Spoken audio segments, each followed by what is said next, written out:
Commissioner Lucero, Commissioner Mirando,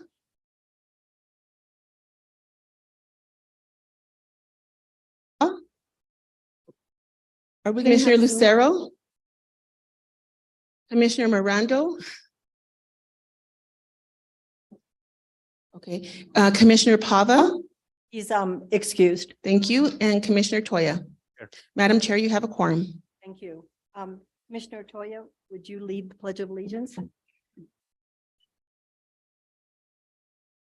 the flag of the United States of America and to the republic for which it stands, one nation, under God, indivisible, with liberty and justice for all.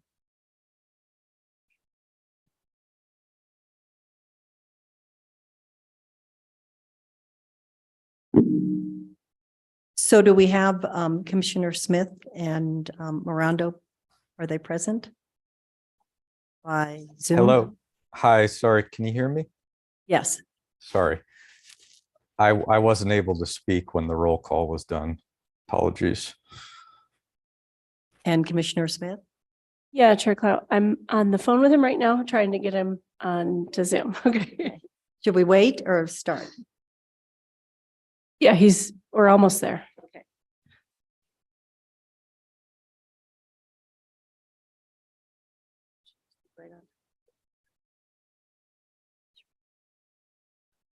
Chair, while we're waiting, can I take a point of personal privilege? Yes, Commissioner Faulkner. I'd like to recognize my niece, who's one of the interpreters tonight, Shannon Garrison. I'm super proud of her and respect her for the career she's chosen. I just want to thank her for being here.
And Ms. Moore, did you have an announcement concerning the translation? Yeah, Chair Clow, members of the Planning Commission, thank you. We do have translation services available across multiple access points tonight. In the room, we have ASL translation for deaf individuals. If anyone deaf is online, there's closed captioning available on Zoom and in English. If anyone needs closed captioning or Spanish translation online, they need to go to YouTube to access that. And YouTube has translation services in like 12 different languages. And then we will have Spanish language interpretation in the room, but they have yet to arrive from Albuquerque. So when they do arrive, I suggest we pause and make sure that we can, offer those services to anyone in the room who needs them. Okay, that sounds good. Next on the agenda is the approval of the agenda. Any changes from staff? Madam Chair, thank you. We have one change. We'd like to move staff communications up to immediately after the approval of the agenda. And give you all a quick report on the land development code update. Okay, that sounds good. Thank you. Any other changes? Staff, commission, Motion to approve as amended. Second. roll call. Commissioner Lawrence, Yes. Commissioner Smith. Is he on yet? Commissioner Smith? Yes, sorry about that. I forgot the mute button. Thank you. Commissioner Faulkner, Yes. Commissioner Morondo, Yes. Commissioner Toya. Yes. The motion has been approved. Okay, so next, staff communications.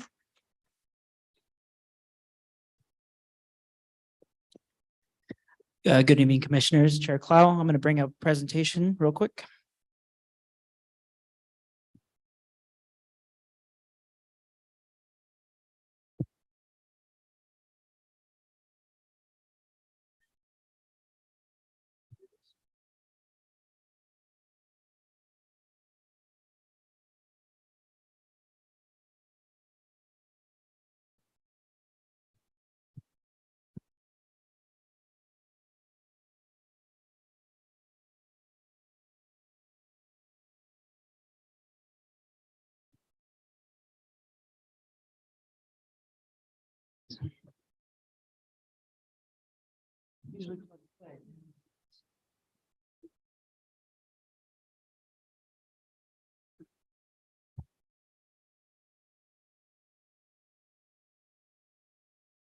There we go.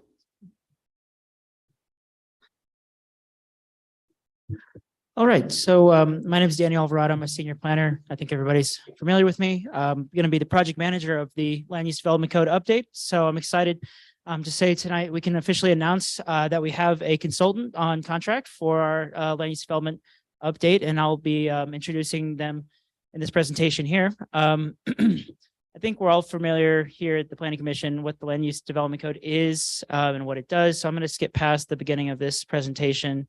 Just goes over kind of the existing conditions, our goals, which I think we've already talked about on other occasions for this project. But as you know, we put out our RFP back in the spring. We've been working with the consultant to get on contract for the last couple months, and we are finally at the phase where we can announce their services and then get started with the project. Briefly, I'll just go over the 3 phases of the project. Again, there's going to be phase 1, just kind of split into 2 sub-phases, 1A, 1B. That's going to go over all of the diagnostic review and house. Excuse me, is there any way you can make that? So sort of non-substantive issues, formatting, technical hygiene, that kind of thing. Phase 2 is going to come later. We're calling it promoting key standards. Those are going to be the more substantive issues. Those would be the real meaty issues that we'll get into. And of course, phase 1 will inform phase 2 as we move forward with the public engagement and that sort of thing. Then phase 3 is general plan implementation. As you know, we're also updating the general plan concurrently with the code. And so at that time, we'll be working with the general plan team to make sure all of the goals that are identified through the general plan are promoted through the code. So this was the timeline up until now. We had the draft RFP out in the fall or in the spring of 2022. We began negotiations in the summer with the contractor, and then we recently signed on the 30th with a contract. So this is their proposal. The consultant is Clarion. They're a land use development firm out of or land use planning firm out of Denver. They've worked with the city before on the historic preservation code, and they have extensive experience with land use development code throughout the region, including notably Albuquerque, as well as some other nearby cities. So here you can see their experience across the country. this is the key personnel. Our the director, Matt Gerbel, will be working with us as the project lead, as well as their lawyer and planner, Elizabeth Garvin. That's who we've been working with mostly. And then we'll be onboarding with the rest of the team. Actually, on Thursday of next week is our first kickoff meeting. So briefly, I'll go through the first phase.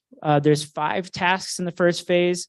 The first one is going to be project orientation and public participation plan drafting. So that's kind of where we are now. We're going to get this plan kicked off and rolling. All kind of the background work will be done through the winter, and then we're hoping to start our first public engagement events and opportunities in the spring and early spring. So then task 2 would be kind of issue identification, really doing a strong analysis of the existing code. Phase 3 is furthering that review and then creating a an annotated outline, which will be kind of the working document that start to bring to city leadership and the public to talk about what kind of changes we're looking at for the phase 1. Phase 4 is a draft, so fleshing out that outline, and phase 5 is actually adopting that outline. So we want to have a adoption opportunity for phase 1, so we can get all of those housekeeping items out of the way before we take on phase 2, which is going to be all those substantive changes that are going to be probably a lot more discussion. So just quickly in summary, the phase 1 will take we're estimating 15 to 18 months, depending on how much community engagement and staff participation we do. Then, like I said, there's going to be 5 tasks. Within each task, there's several activities and deliverables. There will be 5 different public engagement periods with various different opportunities and ways for people to get involved. Several trips from the consultants down to us from Denver, and then the anticipated budget is just below $200K. So just to give you a quick look forward, the current place we're at is the consultant onboarding and scheduling. Like I said, we're starting on November 10th with our first onboarding meeting, and that's going to really set the pathway for all of our projects to come next. And then we'll work on task 1 through the winter, task 2, task 3, and then through 5. And hopefully we'll have that first adoption in spring or early summer of 2024. Then of course we'll have phase 2, phase 3, which will come after. But we don't have a detailed timeline for that quite yet. Okay, I hope that was nice and quick. I will stand for questions. Thank you. Could we get a copy of that, Daniel? Of course. Thanks. Any questions from commission?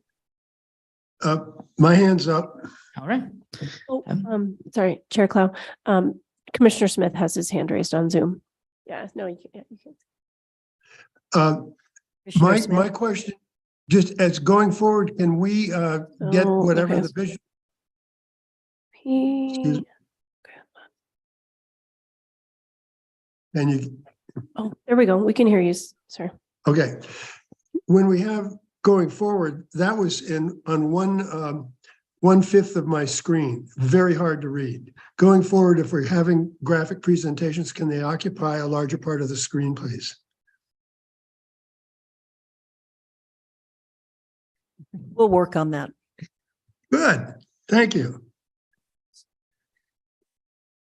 Okay, moving along here, approval of minutes of Thank you.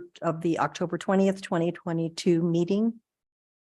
Any changes to the minutes from staff or the commission? Not, I'll entertain a motion. Motion to approve? Second. Commissioner Lawrence, Yes. Commissioner Smith, Yes, Commissioner Faulkner, Yes. Commissioner Morondo, Yes. Commissioner Toya. The motion has been approved. Okay, next, we're moving on to the approval of findings and conclusions. And we're going to take them all at the same time. So it's case number 2022-5673, 2022-5766, 2022-65, 2022-5764, 2022-5767, and 2022-5769. I have a question first. We received a letter from the superintendent of the Santa Fe Public Schools, Mr. Chavez. It was in the packet where he's concerned because no one contacted him since the last meeting, and I guess he hasn't seen the redrawings. Has anyone dealt with him? Yeah, Chair Clow, I believe that Lee Logston has an update on that contact. Thank you. Is it on? Okay. Thank you, Chair Clow, for the question and members of the commission. I was in touch yesterday with Joshua. Continue to draw a blank on his name. He's legal counsel for the school system by email, and we were distributed. Renata, thank you. And he I was forwarded his letter that said, nobody's gotten in touch with us yet.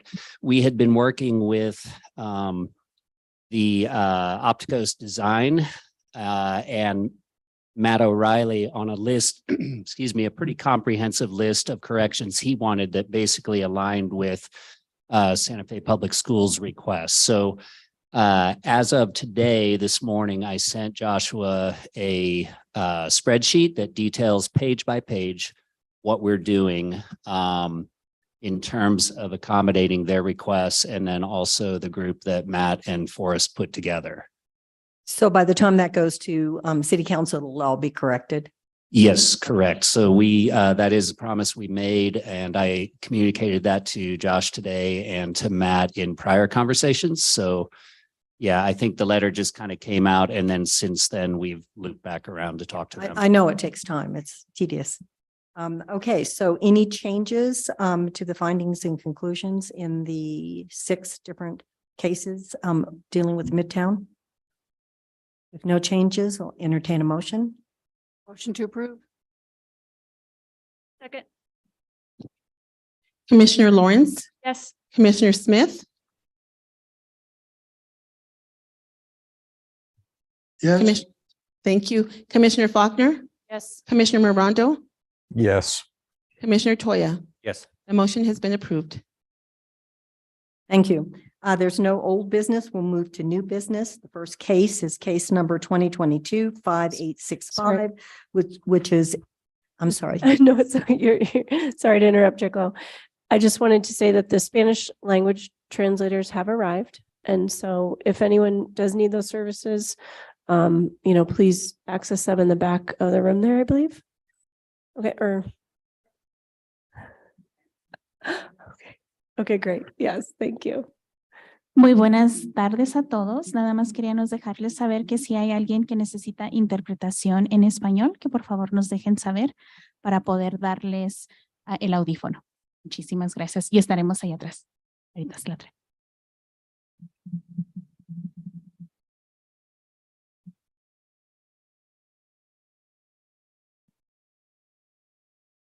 Melissa, roll call. Roll call for I think we were on to new business. I'm sorry. I'm moving backwards, which is not a good way to go tonight. Okay, so we're on new business, case number 2022-5865, which is 1840 Paseo de la Conquistadora subdivision.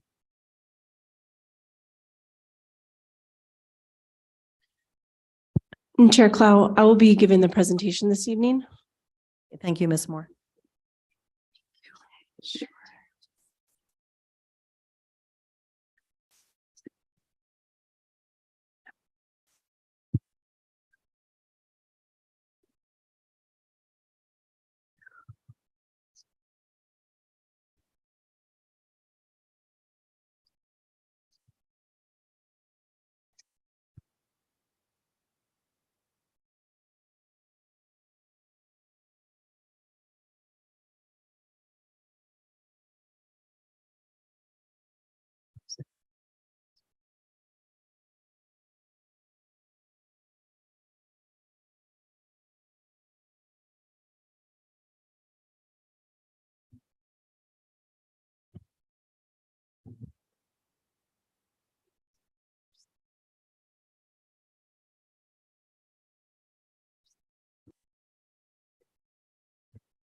Thank you, Chair Clow, members of the commission.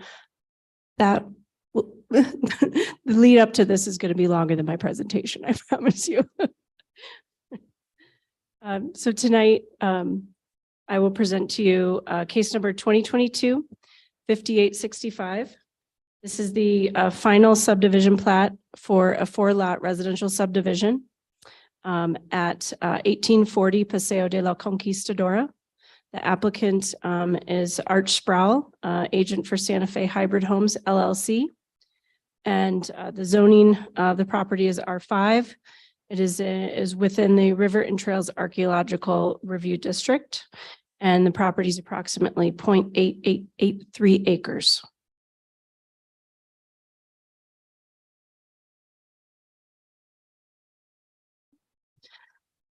So tonight, the Land Use Department recommends approval of the final subdivision plat, subject to the conditions of approval in this report and in the staff report and all technical corrections in Exhibit A. One motion will be required tonight. In this case, approve or deny the final subdivision plat, subject to conditions of approval and technical corrections. Since you heard the case back in August for the preliminary subdivision plat, the applicant has put a Santa Fe Homes proposal in place and has chosen to pay the fee in lieu to the Affordable Housing Trust Fund. They've worked with the Landscape Technical Review Team, and those items will take place prior to permit review. Terrain management technical corrections must be completed prior to recordation. And a water budget must be approved prior to the building permit. Prior to when you first heard the preliminary subdivision plat, there will be no HOA or private covenants on these lots. The applicant has chosen to design to accommodate drainage facilities on each lot, and he can tell you more about that. From our review, the proposed final subdivision plat meets all development standards and approval criteria. Chapter 14, no variances are being requested, and the proposal does not create or increase any nonconformities with Chapter 14. As I said, the preliminary subdivision plat was approved at the August 18th, 2022 Planning Commission hearing. And we are recommend that we found that all approval criteria for the final subdivision plat have been met. If approved tonight, the final subdivision will expire after 3 years unless it is recorded with the county clerk. And I will hand it over to Art Sproul for his presentation and any questions if you have. Thank Mhm.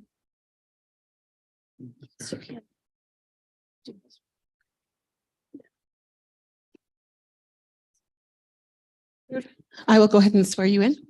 Do you swear under the penalty of perjury that the testimony you're about to give is the truth, the whole truth, and nothing but the truth? Thank you. And when you step to the podium, please state your name and address for the record.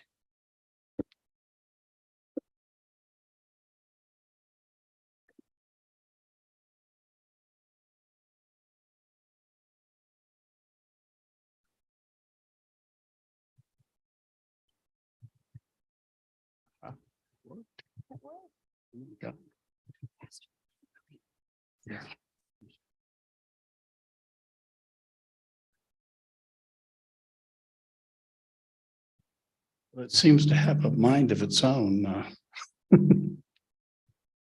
It's excuse me, how do I do this where it just, I can control that? I'm sorry.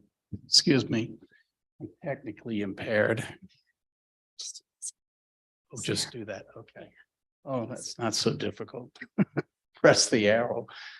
My name is Art Sproul, and I'm the developer and designer, builder for this, we're going to be building 4 lots at Paseo de Conquistadora.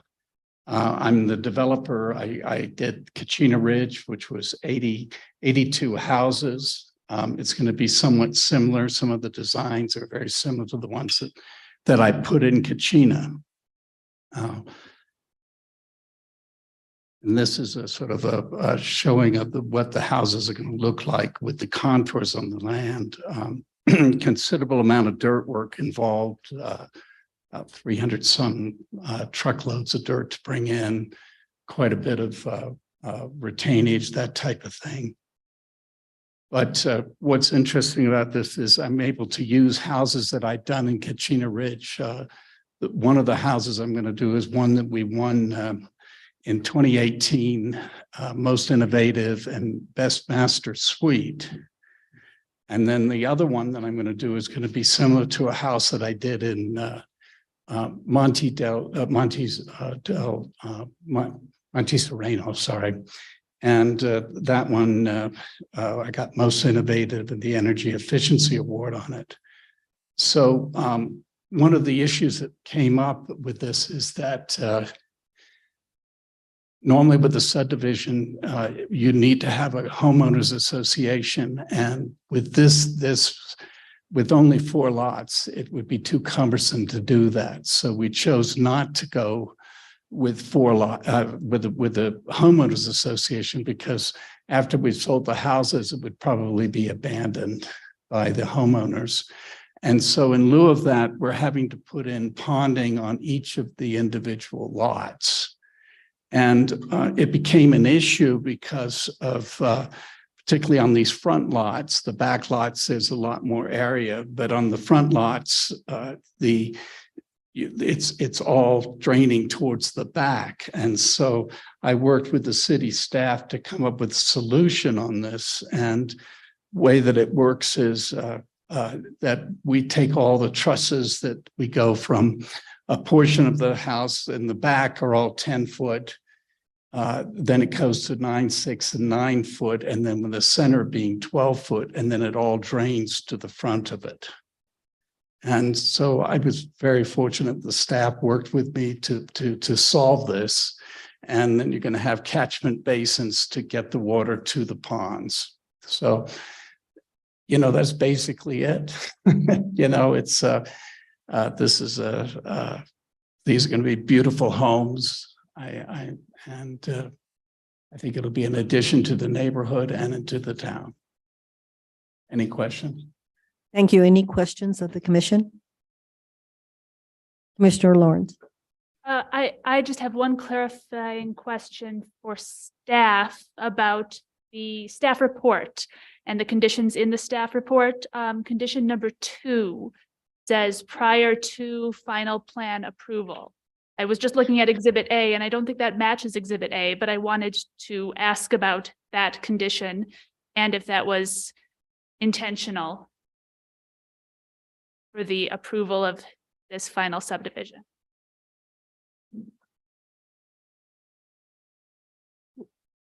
Chair Clow, Commissioner Lawrence, let me just pull up Exhibit A real quick here.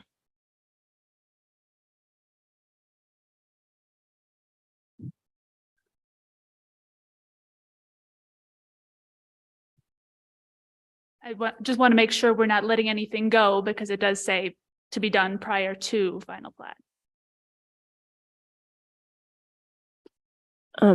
Chair Clow, Commissioner Lawrence, and Arch, have you submitted your water budget yet? Because Not only have I submitted my water budget, I have about 120 retrofit credits already for that portion, and I paid for the meters, and they went ahead, since I did it back in October, they've actually installed the meters already. So I paid for the meters, they've installed the meters, and I have the retrofit credits to take care of the water budget. Okay. Thank you, Archie. I think that might have been included as a condition, and then it might have gotten resolved in the meantime. So Yes, it yeah. is. Yeah. Okay. So we can We count that one as, We could assume that we are okay in that. yeah, we can count right. that one as met. Yes. Okay, wonderful. Thank you. That was my only question, Madam Chair. Commissioner Toya, did you have a question? Any other questions? If not, Yes, I'm sorry, any public comment? wait, I'm sorry, I have a question. My hand is up. Okay, go ahead. I hate to interrupt. No, you need Um, to interrupt because I can't see your hand, so please interrupt. Oh, great process we have here. I wanted to ask, how We'll is work the on fee, that too. Okay, well, how is the fee in lieu of amount of $23,000 and change arrived at? I'm sorry for what's that, for the affordables? Oh, Yes. well, Yeah, that's gonna be my next question, but there's a fee in lieu of, and it was 23 something. Yes. How, maybe it's a question for the staff, how was it arrived at?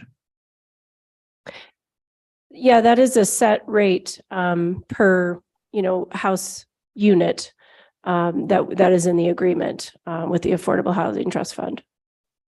So, So it's a so it's standard really a rate. hundred, so is it $100,000 because there are 4 units? No, Chair Clow, Commissioner Smith, that is the total amount for the 4 units, the 22,000. So it's less than $6,000 a house. Yes. Correct. Could I ask what the estimated sales price of the houses will be? I wish I knew Oh, this particular point. give me a rough estimate. Well, right now I'm trying to figure out where the interest rates are going to land. I know that I'm waiting now for Century Bank to approve my infrastructure loan. My costs are all over the place at the moment. I've built 100 and some homes in this town, and I've never been in a position like I am now with windows that are going up 20% every month or so, and lumber costs that are going to go up because of what's happening with with Florida right now and all the hurricanes, et cetera. So I can't pinpoint. I know that I want to be able to, I've got models that could sell for 400 or 500, but it also depends on the clients and what they want, because I design specifically for my clients and I give them a base price and build it from there. And I try to be very affordable in what I do. I run my own crews and they're all local people, and I wish I could give you a number. I had the last 2 years, 3 years, I've not been able to. I think, and I'm not being critical of you, sir. You're following the rules. I guess my question then back to the staff is, well, how can we set a payment in lieu of if we don't know what the ultimate cost and price is going to be?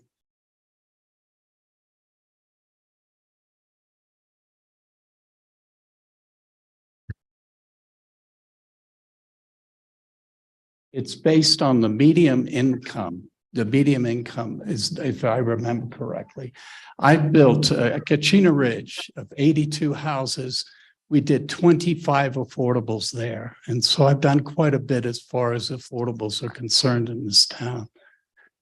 And this is my swan song in my life. I have last building that I'm hoping to do, or else my wife may divorce me. But Thank you, Arch. I have an expert on the matter, Chair Clow. Alexandra Ladd is on Zoom. So, Okay, great. yeah, thank you. Ms. Ladd? Hi, thank you, Madam Chair. Commissioner Smith, the answer to your question is that we use the sales price in our pricing schedule, and we use a fraction of that sales price based on what the unit fraction would be for these small projects. So for 4 units, if you were to multiply 4 units times 20%, which would be the requirement, you get 0.8. So then we take a share of the middle tier sales price, and we multiply that times that fraction, and then it's reduced by 70%. That reduction was put in place in 2010 when our local building market had not at all recovered. In fact, we lost many, many builders as a result of the housing crash. So the council decided to create this small project category for 10 or fewer units to try to support builders like Mr. Sproul who are doing small scale projects. In 2014, that reduction was made permanent. So the fee that Mr. Sproul is paying does not have anything to do with the market price of the homes that he's selling. It has to do with using the sales price in our affordable pricing schedule and then taking a fraction of that to represent the fraction of a unit that he would provide based on the 20% requirement. And I take it that's by city ordinance, correct? That is by city ordinance, correct? Any other questions? We will open this up to public comment.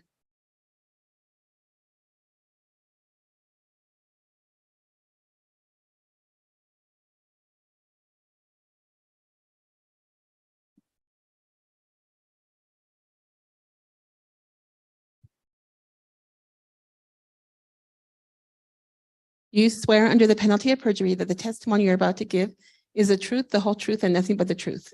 Thank you. Please state your name and address for the record. Rick Martinez, 725 Mesilla Road. One of the conditions we asked for early on was that he's bringing 340 trucks, that they don't use La Jolla and La Jolla and Alejandro Street. So I'd like that to be part of the condition, making sure that those trucks don't come down those narrow streets. They're all both almost one ways. Well, La Jolla is a one way, and so is Alejandro is almost a one way because it's so narrow a street. So we don't want to see 300 some trucks coming down those streets as the neighborhood has asked me to make sure this is a condition of during building. So thank you. Mr. Sproul, do you have a comment on that? I definitely agree to that. I will try to do everything in my power not to offend the neighbors. With this, the city, when they went to put it, you know, I was very fortunate that they put in the meters when they did, but they didn't tell me. So I did have some problems with the neighbors because it was disruptive, and and going forward, I will make sure that I inform everybody what's happening. And it's understandable that these are subcontractors that you don't totally control, so there could be some error.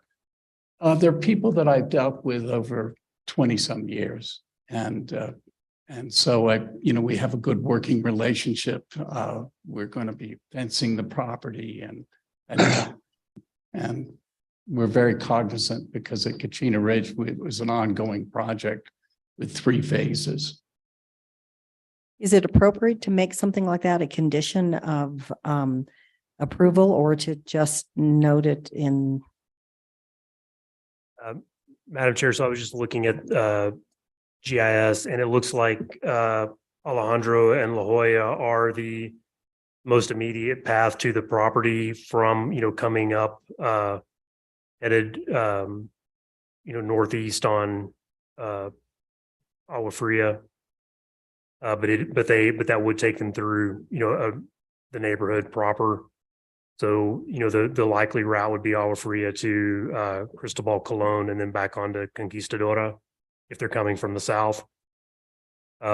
So I don't see why the commission couldn't make that condition, but you could definitely just, note it as well as a desire.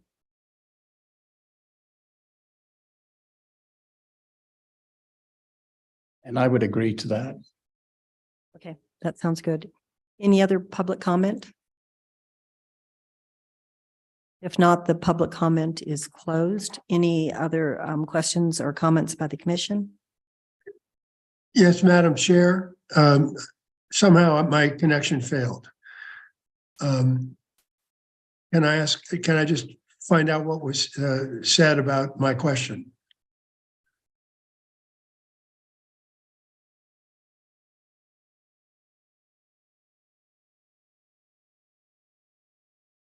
So you did, Commissioner Smith, you didn't hear what Alexander Laird? I was up to 0.08% and then I went dead and had to reconnect. It was 0.08% of the medium affordable housing. And she's here, so she could explain it to you again. And it's also, Commissioner Smith, it's controlled by ordinance, city ordinance. So it's a formula that city ordinance controls. Thank you, Madam Chair. Commissioner Smith, the 0.8% is the fraction. So if you were to multiply 4 units times 20%, you would get 0.8%. So we multiply that fraction times times half of the middle tier sales price in our restricted sales price schedule, which is based on what's affordable. It's 3 different income ranges. So we take that number and then it is reduced by 70%. The reason it's reduced by 70% is that in 2010, when our local building market was crushed and many of our local builders went out of business, the governing body wanted to make it easier for smaller scale builders like Mr. Sproul to build small projects in our market. So they made a 70% reduction of that fee. In 2014, that reduction was made permanent. So the fee that Mr. Sproul will pay has nothing to do with the market value of the homes. It's according to a formula that is set by ordinance. Okay, I just want to flag it. This is no comment on the developer or the project. But we have assumed a price and a cost which he cannot confirm in order to set an in lieu of payment. And to me, that's just something that needs to be improved on. It's nobody's fault. I'm not, being critical in that regard, but 2014 was a long time ago. And I think we need to think seriously about how we calculate in lieu of and what it means for the construction of affordable housing across the different populations. And Commissioner Smith, Madam Chair, if I can clarify, this is not an in lieu of fee. This is a fractional fee because there is the math doesn't work out for a complete unit, but it's also embedded in this concept of a small project. So 10 or fewer units can pay a fee rather than try to include units because it's almost impossible, especially for a smaller scale builder, to meet the economies of scale needed to cover the losses on the affordably priced homes. So this is not a fee in lieu of. I just want to be very clear about that. I'm sorry, I understood that term to have been used earlier. That's why I used it. And I understand what you're saying. And this is a project done, it appears, by all the rules. So it's not a question of the developer, but I think we need to think again about how we collect money to do affordable housing. That's a different issue and it'll be for another day.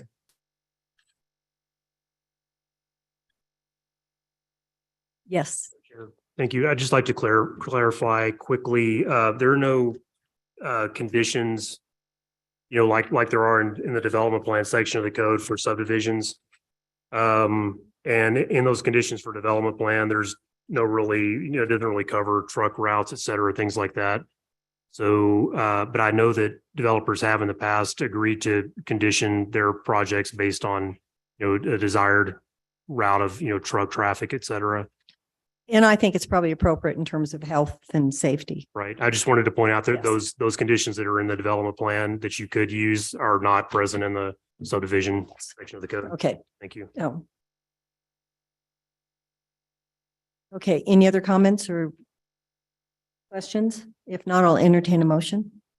Madam Chair, I'll make a motion to approve this final subdivision plat, subject to the conditions of approval and technical corrections presented by staff, and also with the condition as agreed to by the applicant in this hearing to avoid the small neighborhood streets as discussed. Second. Commissioner Lawrence, Yes. Commissioner Smith, Yes. Commissioner Faulkner, Yes. Commissioner Morondo, Yes. Commissioner Toya. Yes. The motion has been approved. Thank you so very much. Appreciate it. Thank you. Okay, next we'll move on to the second case, which is case number 2022-5505, which is 6350 Airport Road General Plan Amendment, and case number 2022-5506, which is also 6350 Airport Road rezoning.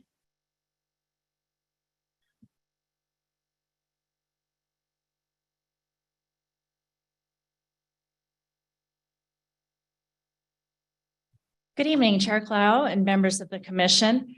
I will be reviewing the proposed rezoning and general plan amendment for 6350 Airport Road, which is located on the south side of the road, approximately between Paseo del Sol and Geo Lane.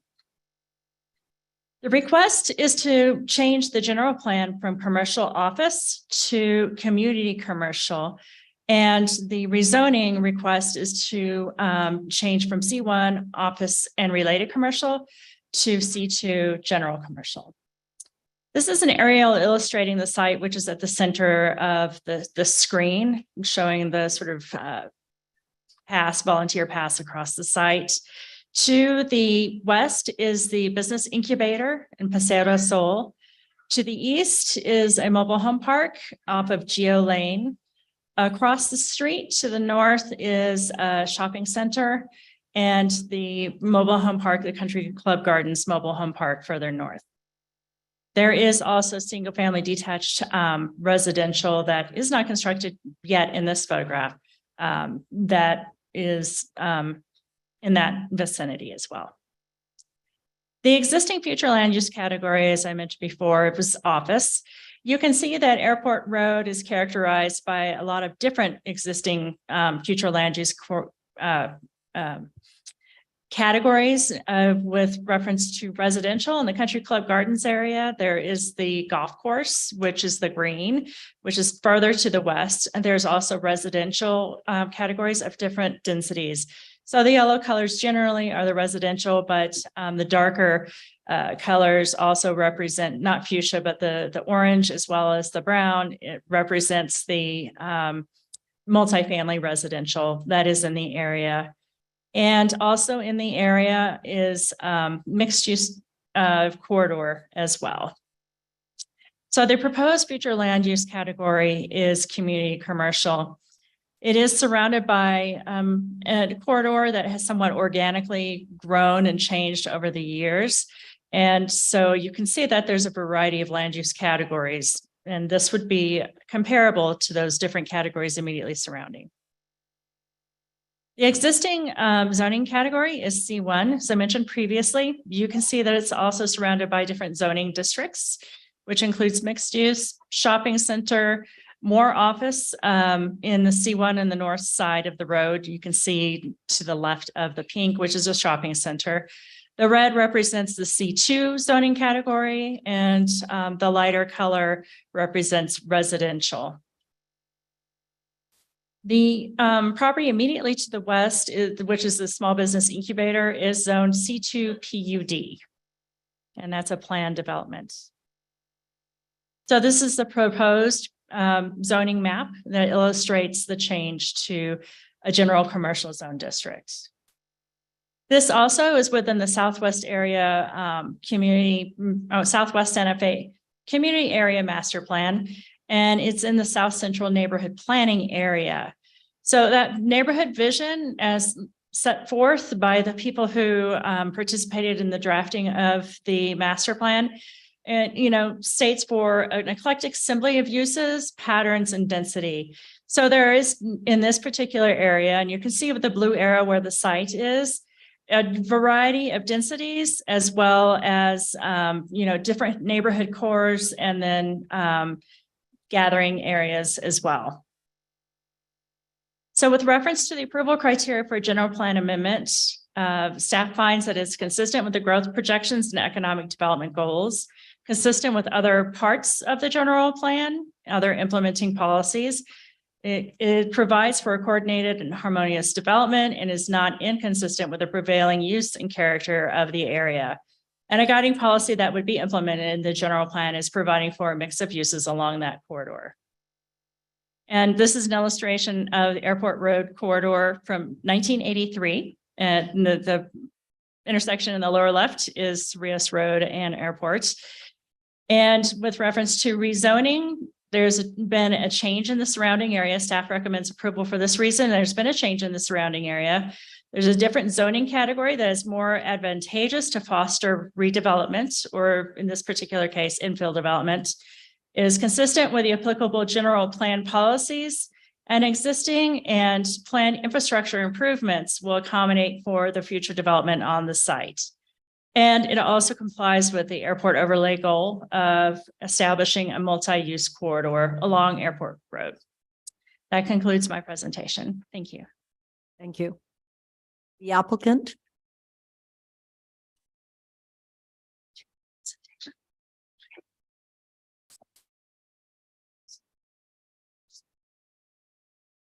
Are you the only one that's going to be speaking? Yes. Okay. Please raise your right hand. Do you swear under the penalty of perjury that the testimony you're about to give is the truth, the whole truth, and nothing but the truth? I do. Thank you. Please state your name and address for the record. Yes, my name is Nathan Manzanares. I am the agent for Dry Creek Partnership. I am located at 915 Mercer Street, and my office is New Mexico Land Solutions, formerly Siebert and Associates. I just want to, thank staff. They did a very thorough and good job of explaining this project. I had a presentation, but Heather really did a good job, and I just out of respect for your time and the long night ahead of you, I just want to state that we are in agreement with staff's conditions on approval, and we will be presenting this forward to the city, the governing body, pending a recommendation from Planning Commission.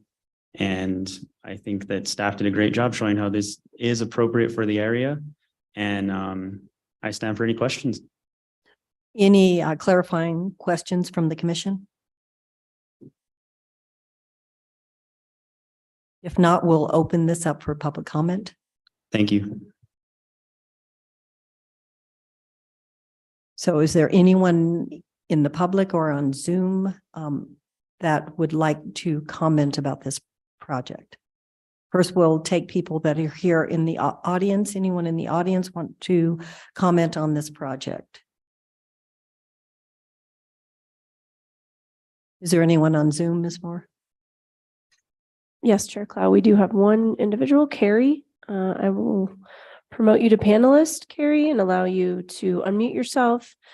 Please state your name and address for the record, and then you can begin your comments. Thank you.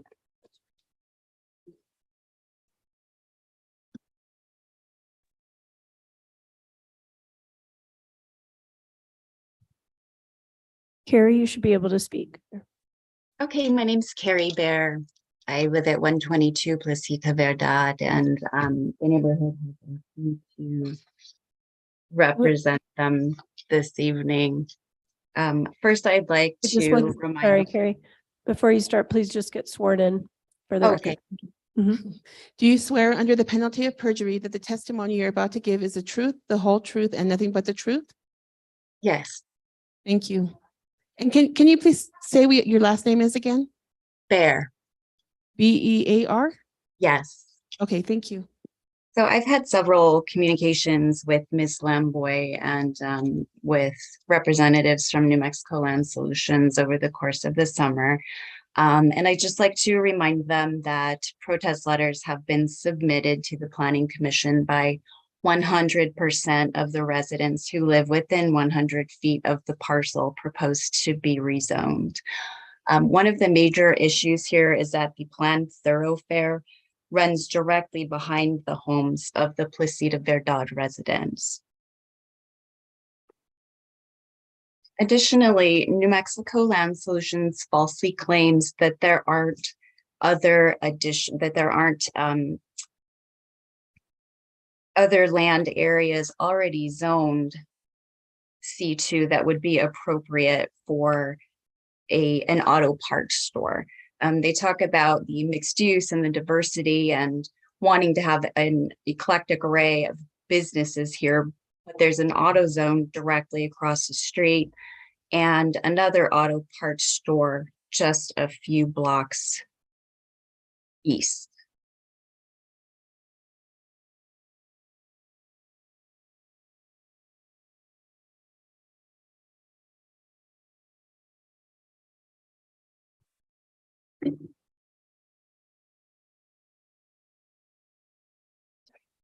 Carrie, are you still there? We can't hear you anymore. I am. One moment, please. Oh, okay.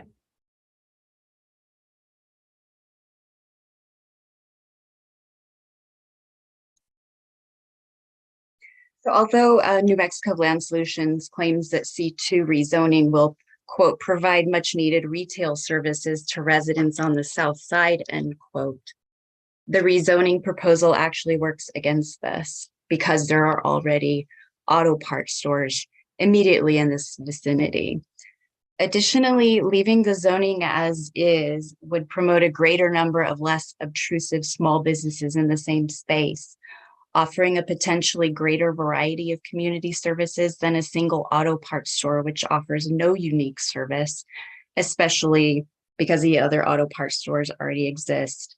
Additionally, it would take up so much space that the lot would not afford for probably more than one other business. Additionally, with the single family housing development currently in progress on Geo Lane, I don't think that it's been demonstrated that this zone change would not significantly impact traffic. It's already very difficult for residents of West Meadows to exit onto Airport Road during rush hour, especially in the morning. It's backed up all the way to Paseo del Sol.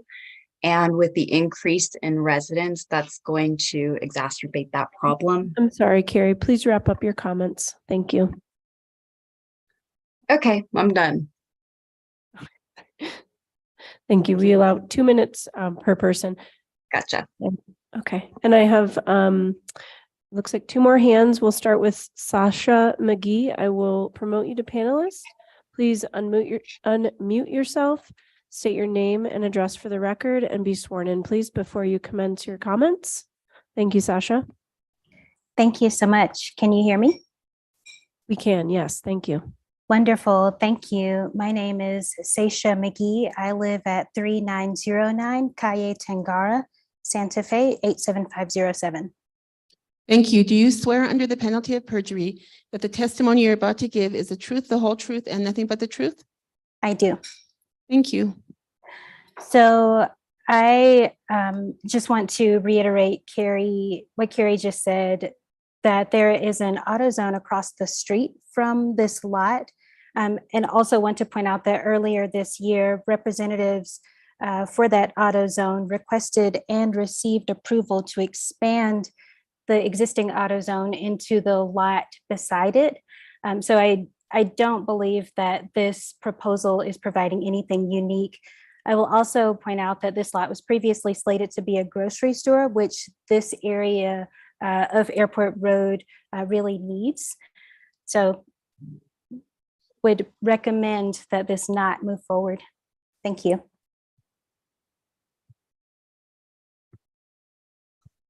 Thank you, Sasha. If anyone else is on Zoom, please raise your hand. I thought I saw one other hand raised there. There it is. It's Diana Woods. Again, I will promote you to panelist. Please unmute yourself.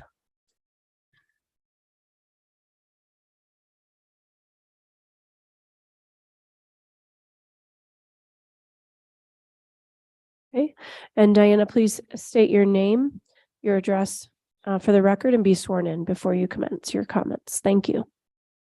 Okay, my name's Diana Woods, 121 Moore Street. Thank you. Do you swear under the penalty of perjury that the testimony you're about to give is the truth, the whole truth, and nothing but the truth? I do. Thank you. Hi, I'm here to talk about the South Meadows project. Am I jumping in too soon? Yeah. Yes, Diana, we're in another case. Okay, thanks. Okay, I'll wait till you call on me later. Yes, you'll call on me later when you get. Yes, ma'am. Yep. Okay, thank you.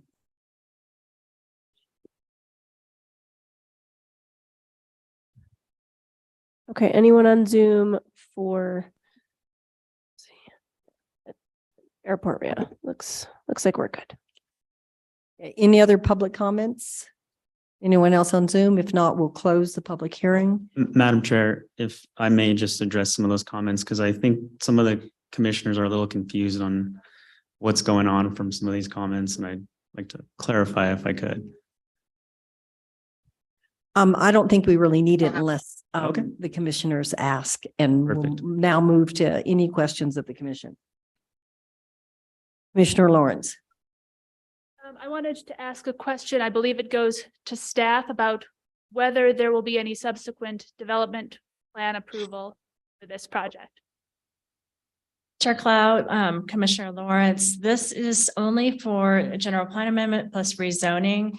There may be a subsequent development that is proposed, and so at that time, those specific uses will be considered. But right now, what is being considered is generally commercial uses through the general plan amendment, general plan amendment as well as the rezoning. And I do want to point out that there are those letters that Ms. Bear referred to should be in your packets. Thank you. Yes, we received the letters. My purpose behind the question was not questioning what was at issue tonight, but only whether there will be any future consideration of some of the concerns that have been expressed. Perhaps through a development plan or whatever the future process might be. That's really what I'm asking about. Chair Cloud, Commissioner Lawrence, that is correct. There's also a lot split that's planned as well. Thank you, Ms. Lamboy. Any other questions from the commission? Yes, I have a question. Commissioner Smith.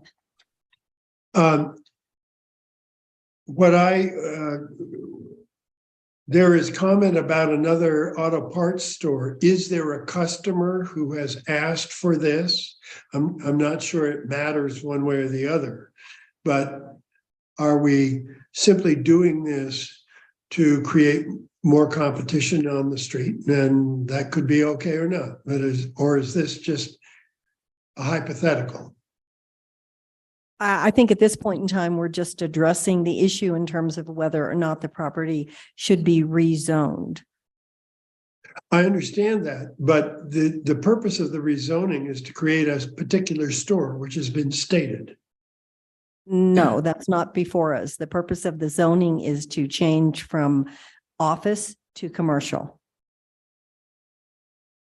Okay. So any other questions? Madam Chair, I have a question. Commissioner Morondo. Perhaps we could ask the question of staff, since this came up, if it is actually stated anywhere but the public comments that the store would actually be an auto parts store.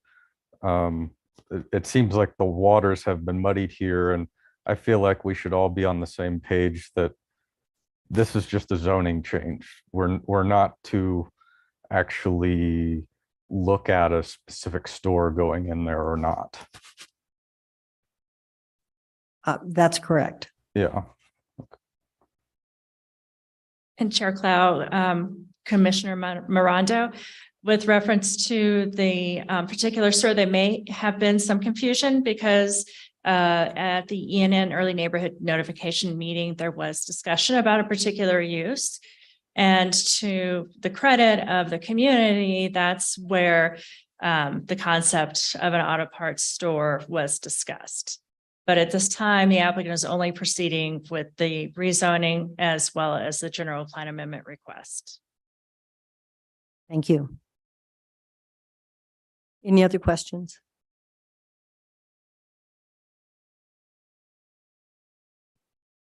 If not, I'll entertain a motion. Second. Oh, yeah, I'm sorry. Make the motion. Make the motion. I'll second the motion to recommend approval of the general plan change. Commissioner Lawrence? Yes. Commissioner Smith? Yes. Commissioner Faulkner? Yes. Commissioner Morondo? Yes. Commissioner Toya? Yes. The motion has been approved. The next matter is matter 2022-5601, which is rezoning. 5506. Oh, sorry, yes, 5506. Okay, so 5506, which is 6350 Airport Road rezoning. Is there a motion?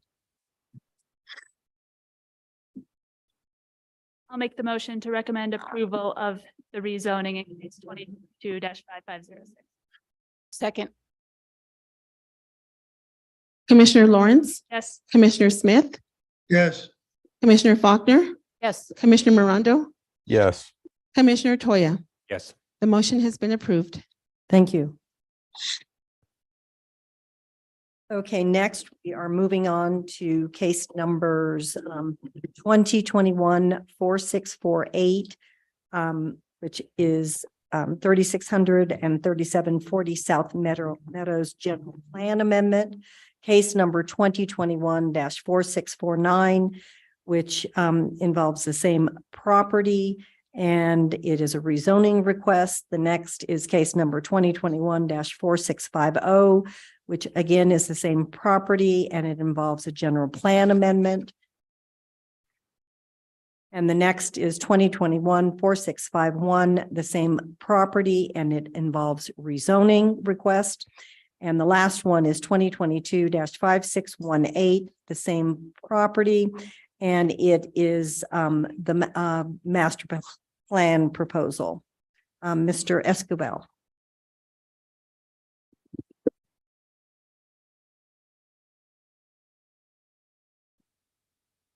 Good evening, commissioners. Can everybody hear me with this mask on?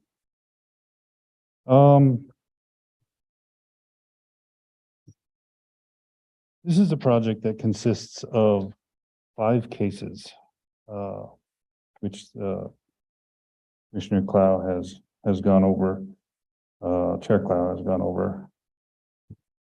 The first case is a case for rezoning.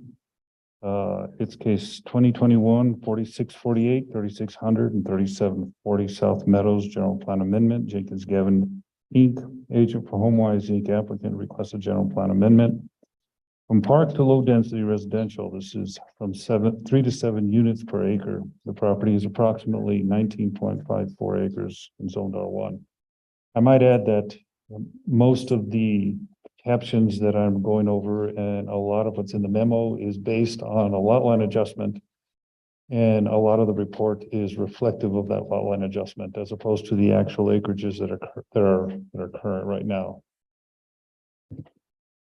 The second case is 2021-4649, 3600 and 3740 South Meadows rezoning. Again, same applicant and agent requesting a rezoning from R1 to R6 for the same piece of property of 19.54 acres.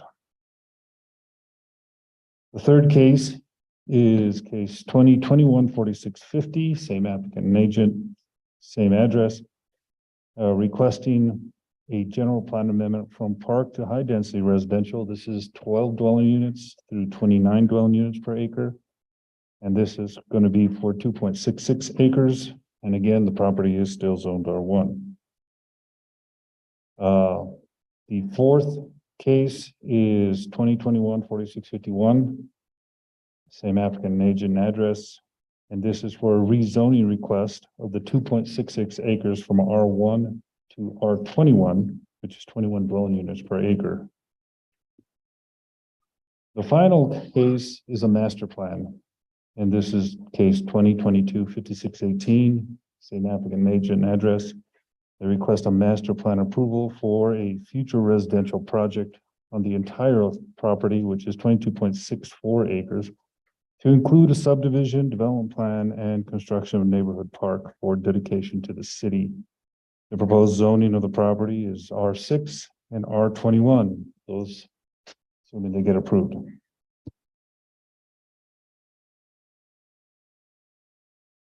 Recommendations. The Planning Commission should recommend the governing body approve case 2021-4648 general plan amendment from park to low density residential. Also recommend the governing body approve case 2021-4649 request for rezoning of plus minus 19.98 acres from R1 to R6. Number 3, recommend the governing body approve case 2021-4650 request for a general plan amendment from park to high density residential. And finally, there's number 4, not finally, but recommend the governing body approve case 2021-4651, which is request for rezoning of the 0.226 acres from R1 to R21. And finally, the recommendation to the governing body, subject to the conditions of approval identified in the staff report and technical corrections identified in Exhibit A, case number 2022-5618, which is 367440 South Meadows Master Plan, a master plan which includes a residential subdivision, residential development plan, and a public park on the 22.64 acres. There are 5 motions that are required in the following order. Recommend the governing body approve or deny case 2021-4648, request for general plan amendment from park to low density residential. Number 2, recommend the governing body approve or deny case 2021-4649, request for rezoning from R1 to R6. Recommend the governing body approve or deny case 2021-4650, request for general plan amendment from park to high density residential. Recommend the governing body approve or deny 2021-4651, request for rezoning of approximately 2.66 acres from R1 to R21. And number 5, recommend the governing body approve or deny case 2021-5618, request for master plan approval that includes a residential subdivision, residential development plan, and a public park on 22.64 acres. There is a change to one of the conditions that we're proposing. The applicant has worked it out with the DRT members that allowed for this change to occur. And that would be condition number 18 in table 1, conditions of approval on the staff report. The probable pond location is denoted as a rain garden within the park on the master plan sheet. The park will be dedicated to the city. The city should not be responsible for maintaining the drainage facilities from this development. The rain garden area should either not be part of the park or other pond locations must be shown. This was to be done prior to the planning commission hearing, but again, the applicant has worked it out with the DRT members that placed that condition. The planning commission has heard this once before, but we're going to give it another brief history. In August of 2001, the county purchased the 22.64 acres. And the intent of that was for a park and open space. It went through a bond election. It was purchased. The bond was paid for. And in 1981, the county and the city developed a memorandum of understanding, and they adopted the extraterritorial zoning ordinance. That regulated an area outside of the city limits of 2 and 5 mile radius. This allowed the city to have input on many of the developments that occurred in the county because of the impacts to city roads and infrastructure. In 1997, the city adopted the general plan, which is in effect. In 1999, the city amended that general plan. And then in 2007, both the city, the county, and the community got together and they developed the Southwest Area Master Plan, known as the SWAMP. It was adopted and included into the general plan as part of the general plan requirements. So as part of that requirement or part of that inclusion, it brought out what is known as the Central Neighborhood Plan within that airport road area. And as you can see in that green area, the identified as the site, that would be the park that the county had offered and made part of the swamp, and then we included it in the general plan. It was to include approximately 3 activity centers or neighborhood cores. Again, the first one was the Meadows Field, which is the subject site, Future Elementary School, and a potential pocket park. The future land use map today in current zoning shows the area as still park. However, the zoning for the property is R1. So what does that mean? Well, that means that whoever owns the property has the right to develop the property in accordance with the R1 requirements. This could include residential development such as 23 unit development plan. It could be going to the public hearing. It can go through administrative approvals depending on the size of the development plan. It can come in with a subdivision. That would have to come before the planning commission, but it would be an application where they would have to only meet the design standards as opposed to being a request for rezoning. Some other uses would include institutional uses such as emergency services in schools, community centers, institutions, park and open space, and human resources. And the reason I put park and open space there is because the city does not have a zoning called park.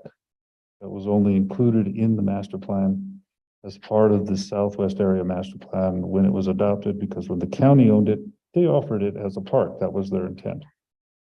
Today, the county has sold that property and it's now in private hands. And they have the right to develop the property in accordance with the rules and regulations. In an R1 zoning, if they were to come in with a subdivision that would put about 23 lots, that would not trigger an open space or a park use unless the applicant actually put one in there. So that's the difference between what's before you now and what could happen if they just came in without having to go through rezoning. They could just come in for a 23 lot subdivision. The proposed future land use map and the proposed zoning would look very similar to this, where that green color would go to yellow and brown, and the zoning would show R6 and R21, which is yellow and brown. Because of the Southwest Area Master Plan, by itself, they wouldn't really be consistent with the Southwest Area Master Plan because there is a park, even though we don't have a park zoning. But the master plan that they proposed ties everything together. It puts a park, which identifies a use that is very similar to what the Southwest Area Master Plan wanted, as long as it's a public park.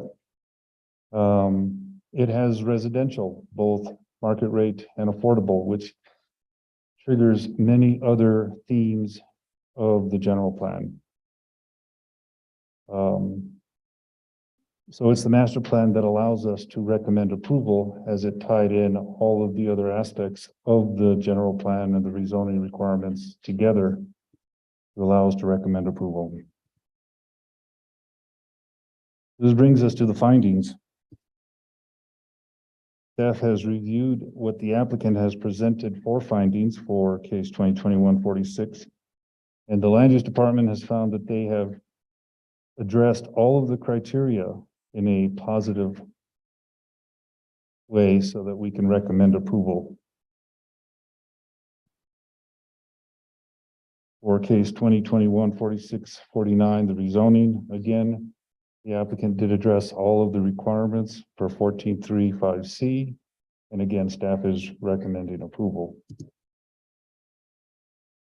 For case 2021-46-50, this is the general plan from park to high density residential. The applicant addressed all of the criteria. Staff agrees with the criteria that was presented, and we are recommending approval. For the rezoning, it's the same. It's somewhat redundant because the code is redundant, but the applicant addressed all of the criteria. Staff agreed with what they presented after we reviewed it, and we are recommending approval. And finally, for the master plan is what allows us to tie both the rezonings and the general plan amendments together because of what they're proposing. It ties in, it allows us to utilize the master plan as that bridge that makes everything work.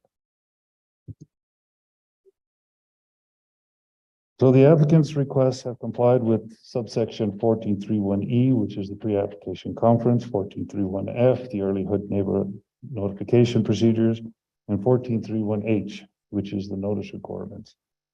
That finds that the applicant has satisfied subsection 14.3E approval criteria for amendments to the general plan requests, subsection 14.3.5C approval criteria for rezoning requests, and subsection 14.3.9D approval for master plans.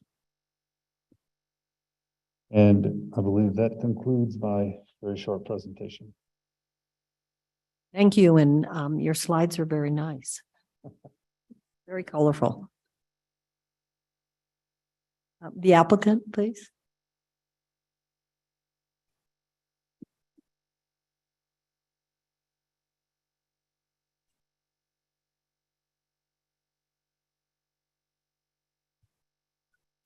No, we're going to go agenda. We also have Mike Gomez, that is our civil engineer that is joining us via Zoom. So if we could elevate him and we could potentially swear him in now, or we can wait. I can't wait to swear him in if he needs Okay, to that's speak. fine. Okay. Okay, so are you all part of the applicants team? Okay, perfect. Thank you. Do you all swear under the penalty of perjury that the testimonies you're about to give are the truth, the whole truth, and nothing but the truth? Thank you. And when you step to the podium, please state your name and address for the record. Great. Get up. Oh, we have a different mic. Good evening, commissioners. I'm just going to plug in my technology here and we will get started.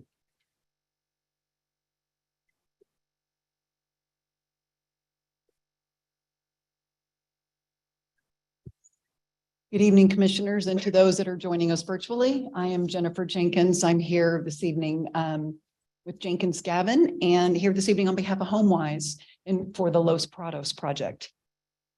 I'm going to start with a few introductions, and this, our presentation shouldn't take too long, and we're going to try to be as efficient with our time as we can. So as I mentioned, we are here this evening on behalf of HomeWise, and the HomeWise team that is involved in this project includes the executive director, Mike Lofton, Daniel Slavin. I'm joined this evening by Johanna Gilligan, the senior director of community development, and also Jamie Hadamio, planning director for real estate development. As I mentioned, I'm Jennifer Jenkins, and I'm also joined by Lisa Gavioli, also with Jenkins Gavin. And engineering services are provided by Mike Gomez with Santa Fe Engineering, and Mike is joining us via Zoom this evening. And we're also joined by Site Southwest, who is engaged in the park design. And that is Carlos Gamora, senior planner, and Liz Cole, the landscape architect. So I won't spend a lot of time on this. I think Dan covered the requests that are before you quite thoroughly. We have been before this body twice to discuss the general plan amendments and rezone requests. And then this summer, we supplemented those applications with a master plan application.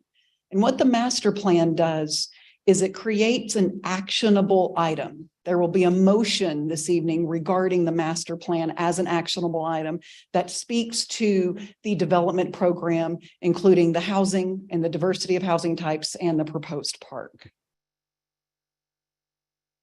So Dan also covered this, but I'll just touch on it briefly.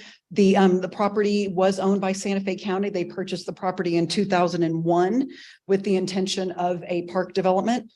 And then 14 years later, nothing had been implemented on the property, and the city of Santa Fe annexed the property as they did all down the airport road corridor. And now this property was in the city's jurisdiction.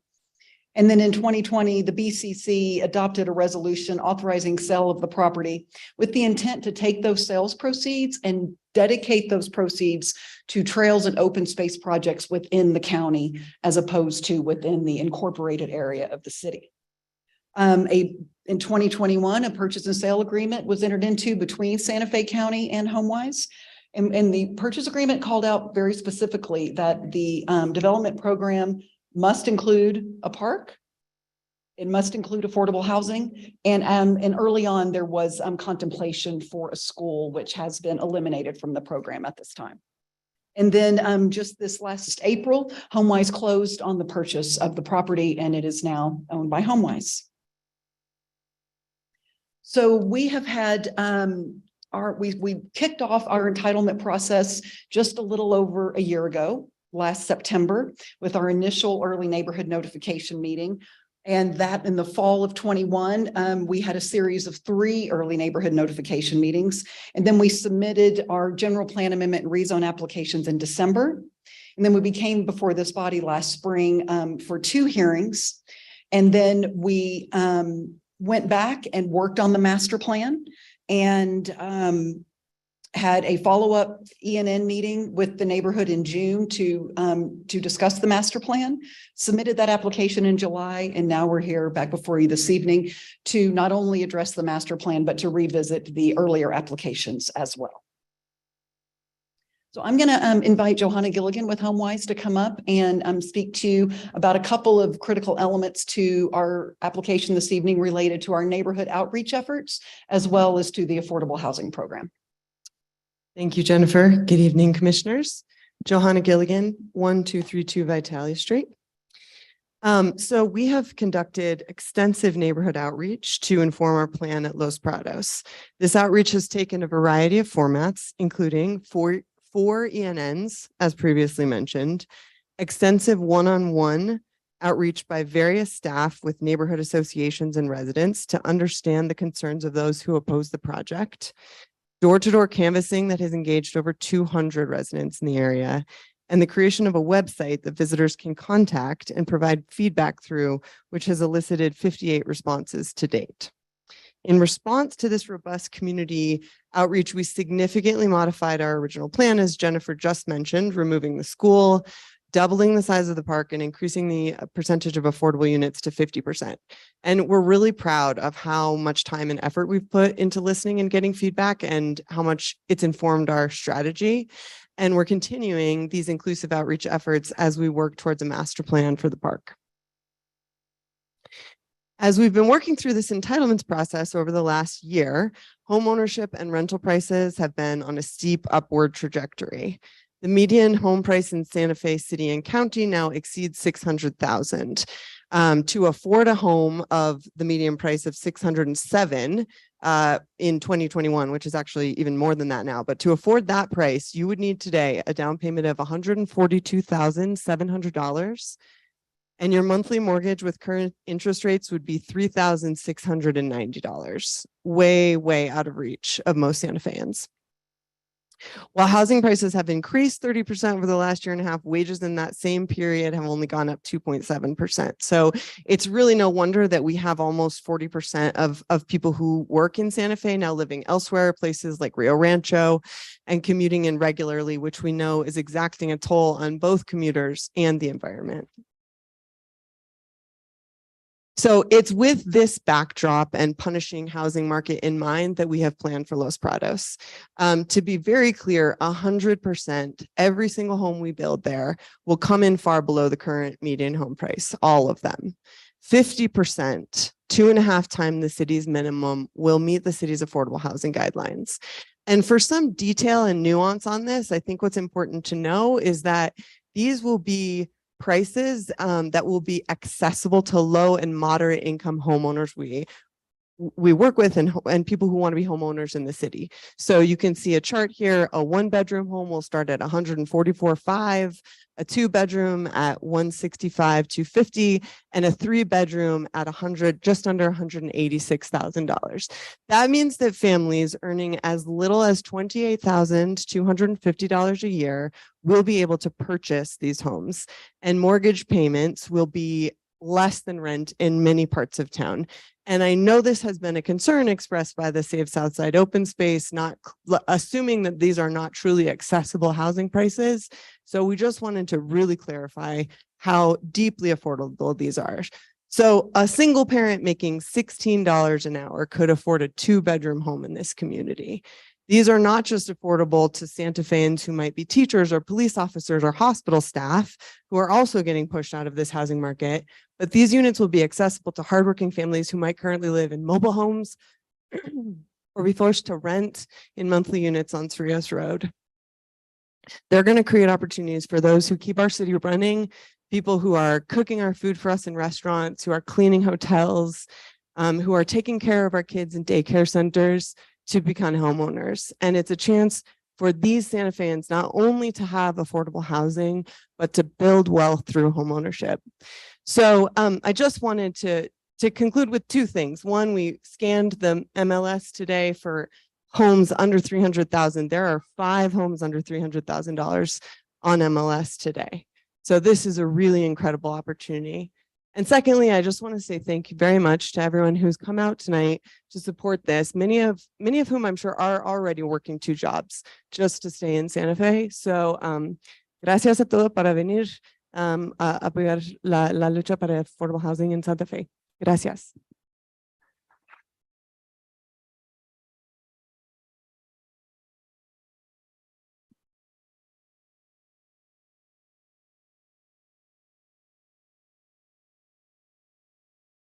We want to. Thank you. Okay, so we're just going to go into a little more detail about the project. So as Dan also presented, this is the existing zoning map. And the subject property, the 22 acres, is identified here and it is zoned R1. And as you can see, we're in the Airport Road corridor here, but really kind of focused on the area that's north of Airport Road. This is an incredibly diverse area of town. It is diverse in terms of land uses. It's diverse in terms of densities. It is a very diverse demographic. And as you can see, kind of starting along Airport Road, south of the site, we have industrial zoning next door. We have C2 commercial zoning to the southeast.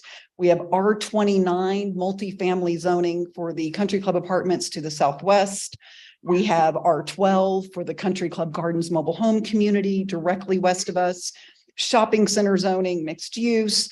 And then as you move kind of north and east of the project, you have a variety of more single family type zoning categories from R3, R5, R6, and so on. So like I said, this is a mixed use community, a mixed use neighborhood with a lot of diversity. So this is the site in context with its surroundings. This is the Colores del Sol neighborhood, which is to the north and to the east of the project. The Tiempos Lindos neighborhood is directly to the west here. Up here to the northwest is Fairway Village. And then I pointed out the Country Club Gardens mobile home community and the Country Club Apartments here. And then we have the industrial and the commercial uses along the Airport Road corridor. The property has access via South Meadows. Rufina Street comes in from the east and terminates at the roundabout with South Meadows, and that is the terminus of Rufina. Originally, when the Rufina Street right-of-way was acquired, it was the intention that Rufina would move further west, but that was abandoned in support of converting that right-of-way to a trail and open space corridor, which is the site of the Acequia Trail extension project that we're going to touch on here briefly. And it's already being used as sort of an informal social trail and is a really, it's going to be a really important improvement for this neighborhood. So this is our proposed master plan. This aligns with the conceptual site plan that we showed you before. So nothing really has changed in that regard. Like I said, we just converted it and formalized it, if you will, into a master plan. So we show the proposed park at the north end of the site so it can be directly adjacent to the Acequia Trail corridor. So when you take a 5.12 acre park and that trail corridor is a little over an acre adjacent to the site, you end up with a 6.3 acre amenity, public park and open space trail amenity in this area. So now as we move forward, we're rotating the page. So now the left side of the page is north. The right side of the page is south and South Meadows heading south towards Airport Road. It just makes it easier to zoom in on the site if it can be oriented in a landscape fashion. So this is the 22 acres vacant site, and you can see that the trail corridor here, you can see evidence of that kind of informal footpath that has already developed in this area. And this is the roundabout at South Meadows and Rufina. And this is our frontage along South Meadows, and then Airport Road is just off the page to the right. So zooming in. So Historically, HomeWise really focused a lot of their efforts around single-family detached housing. HomeWise started in Santa Fe in the mid-'80s. And single-family housing was really, really their focus. But over the years, they've discovered that they really want to be able to serve a broader spectrum of our community with housing. So now they've started to integrate a real diversity of housing types in their communities. There are still some communities that are just based upon zoning are 100% kind of single family detached, but where the opportunity presents, they really look to integrate diversity in the housing. So what we are proposing here is a combination of single family homes, townhomes, and condominiums, basically multifamily structures where each unit can be sold and owned. So it's 100% home ownership. There's no rental product that is proposed here. And what we have done is you notice that the condominium, and this is the area that is proposed for R21 zoning here. It's 2.6 acres at the south end of the site. Why did we put that there? Because that portion of the property has adjacency to industrial zoning, R29 zoning, and commercial zoning. So it's really about creating a proper transition of land use intensities. So we go for the kind of the higher intensities at the south end of the site to the least intense where the park is located at the north end of the site. And then sandwiched in between, we have this combination of townhomes and single family homes. So all 5 of these applications before you this evening are really focused on how do these applications comply with the city's general plan.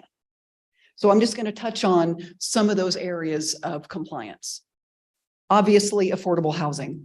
The general plan addresses in a variety of locations the importance that the city must actively play a role in supporting the creation of affordable housing. And as Johanna mentioned, 50% of these homes are going to meet the city's affordable housing guidelines, and 100% of them are going to be well below current market purchase prices. Quality of life. What is quality? That is a subjective thing. What does that look like? Well, we think affordable housing is a critical component to quality of life. Walkability, access to trails, parks. That is what this project is providing in terms of quality of life, providing secure home ownership, home security, and access to the outdoors, and also access to employment, schools, and services within walking distance of this project. As an infill project, we have great access because, like as I mentioned before, this is a really diverse mixed-use neighborhood. So there are opportunities for people to access public transit, but also via pedestrian or bike access to a variety of services and employment. So sustainable growth. As an infill site, we are using existing roads, existing sewer lines, existing water lines. It's about the efficient use of those infrastructure investments, as opposed to being on the edge of town and having to do new extensions of that infrastructure beyond the city's borders. And obviously infill, which is shows up a lot in the general plan. And it is a key growth management strategy, and it also provides opportunities for this diversity of housing and a diversity of home prices as well. Kind of related to infill is this idea of a compact urban form. So you can develop where there already are services and employment. Again, instead of being on the edge of town where you have to drive to everything you need to access. The general plan says there should be a mix of housing types in all neighborhoods, not just some, but all. And that is what we're trying to achieve here. And protection and conservation of neighborhoods. This talks about the transition of land use intensities that I touched on with the master plan. We start at the south end with higher intensity uses, higher density, and then we transition through moderate density to the park at the north end of the site.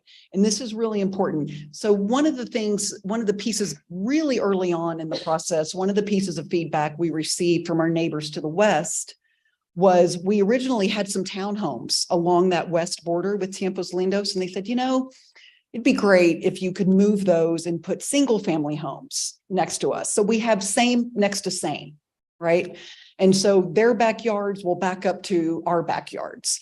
And so we said, you know, absolutely, we can do that. That makes a lot of sense. So it's about, you know, responding and kind of mirroring what is around you to the best of your ability. And then creating connections to open space.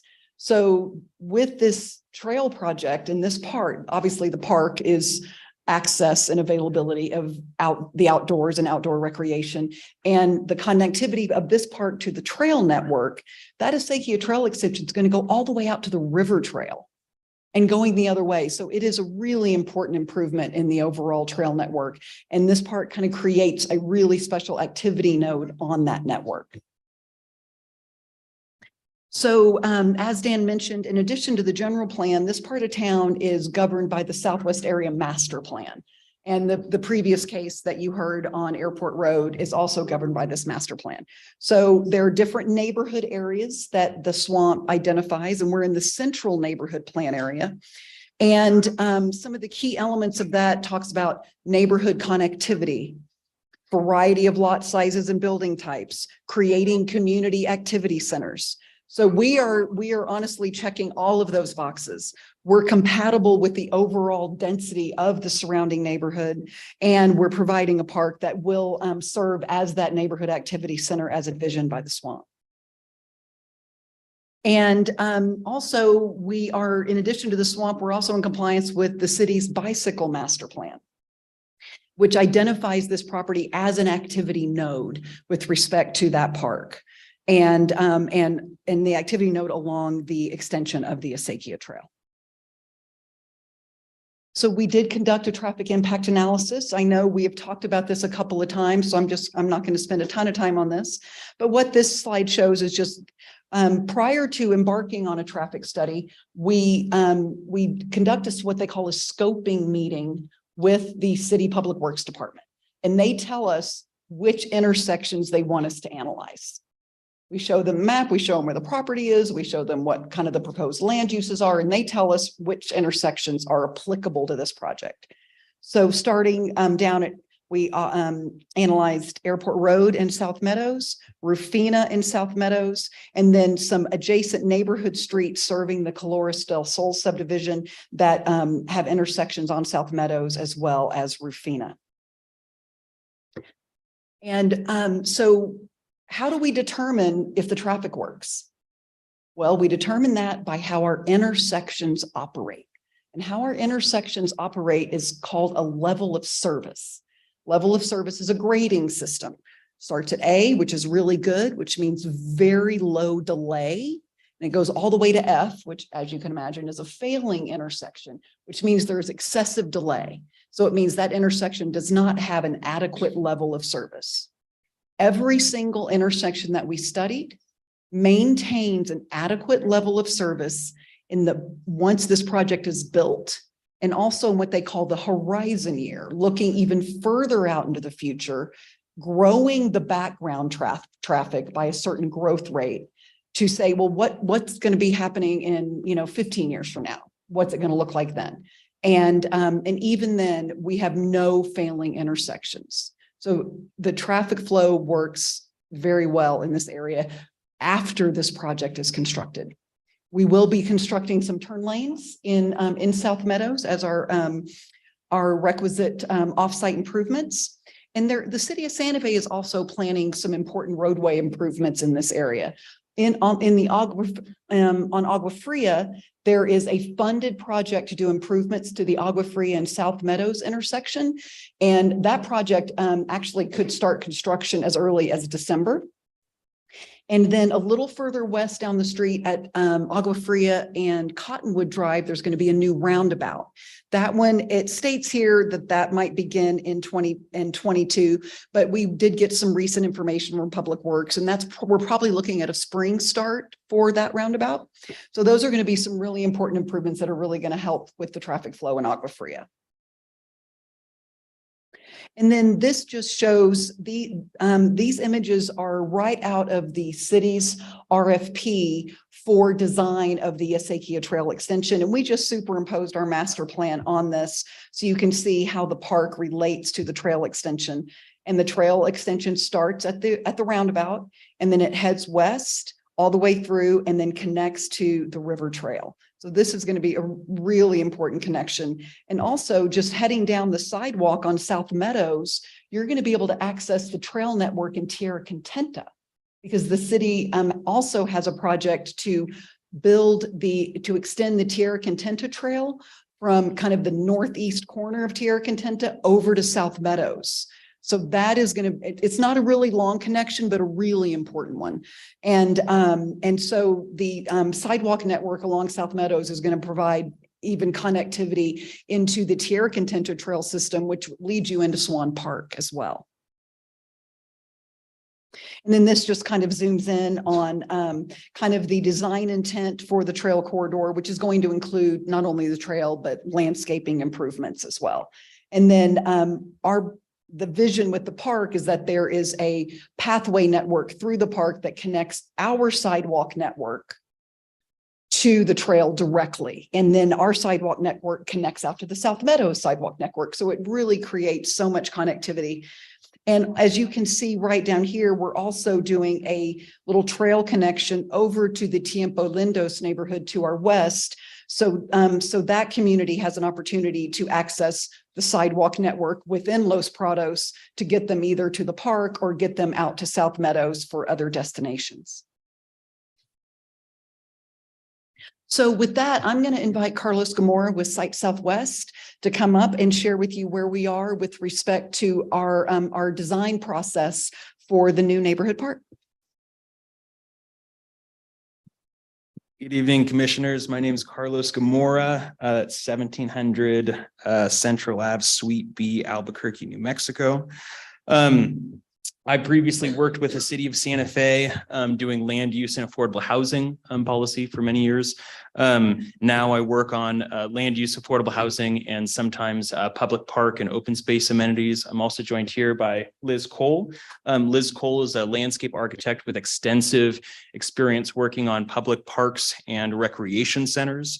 I want to be pretty clear for us, our priority is really working with community spaces and designing a park that best meets community needs.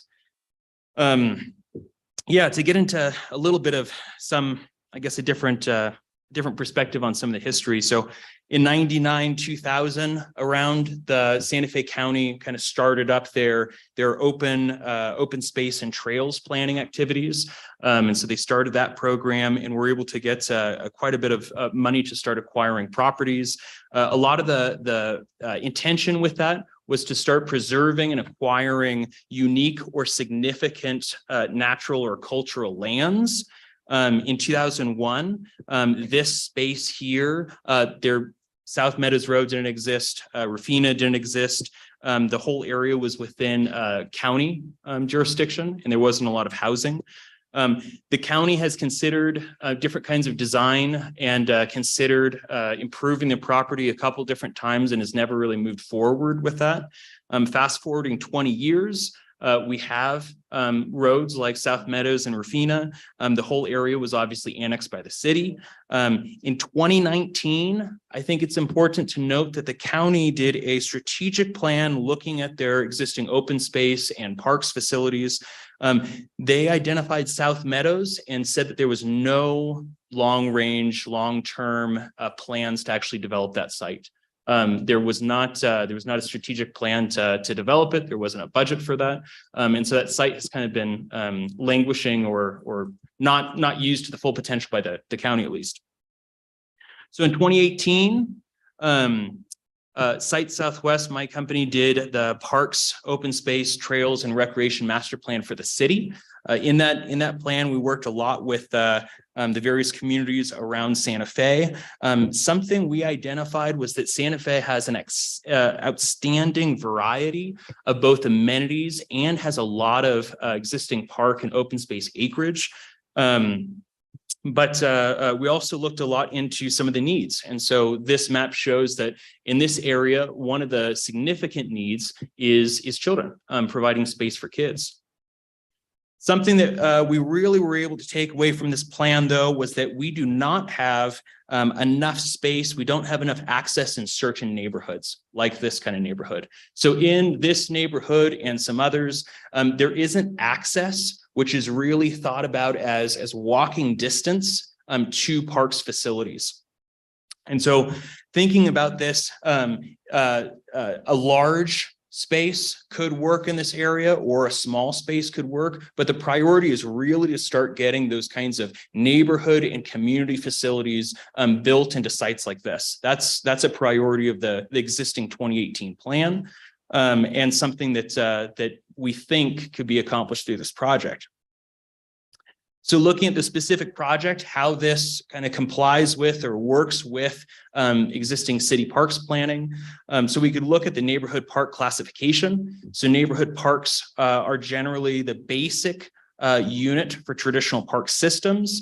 They tend to be around the 3 to 5 acres, although sometimes they go up into the 20 acres. Sometimes they're a lot smaller. Similarly, community parks can be quite small and can be quite large. So the classification isn't super set, but you can think about neighborhood parks as having some of this unstructured play and limited active and passive recreation.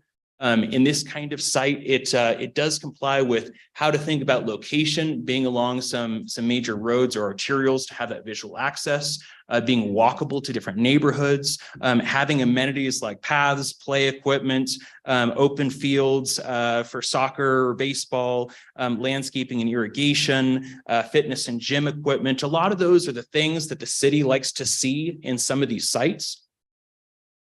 Comparing this to some other parks that are existing in Santa Fe. So Las Acequias Park is 6.29 acres, so a pretty similar size.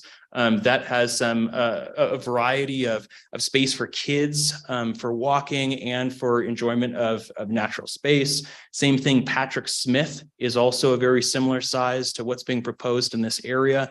That has a lot of fields, again, some playgrounds and things like that, and provides, again, that kind of walking ability for the neighborhood to be able to access that, and most specifically for getting some resources for kids and families. So we started to do some preliminary stakeholder engagement, started trying to chat with some different organizations.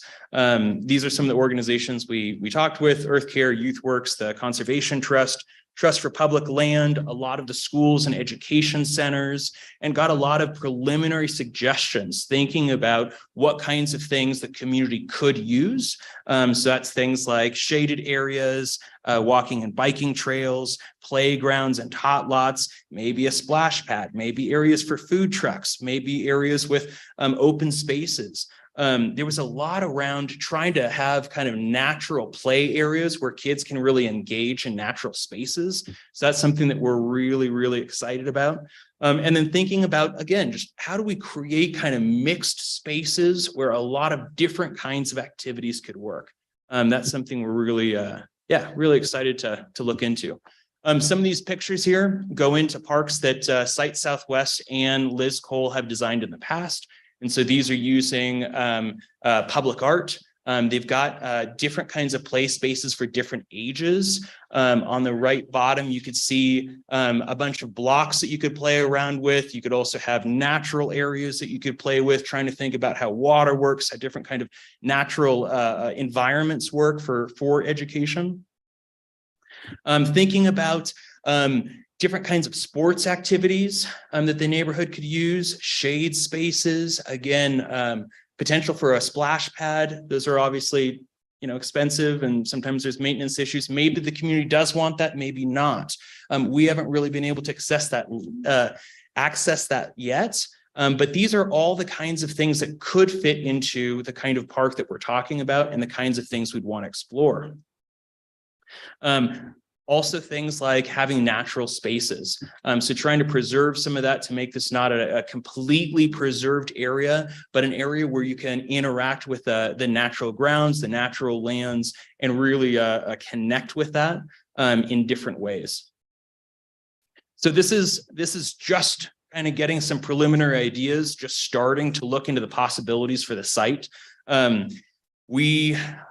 There's a lot of different options that could come together, but for right now, the hope is that kind of getting past, once we get through the holidays, that sites could start working on community input workshops, start working with the public, and really start figuring out how can we make this kind of park space really work best for the community. So that's our priority.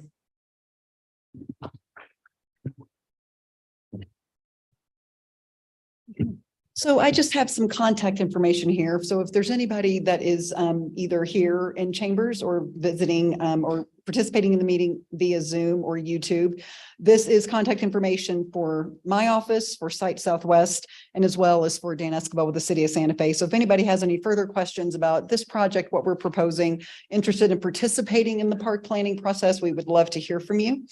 And in closing, I do just want to state for the record that we are in agreement with all the staff recommended conditions of approval. And with that, we would be happy to stand for any questions. Thank you very much.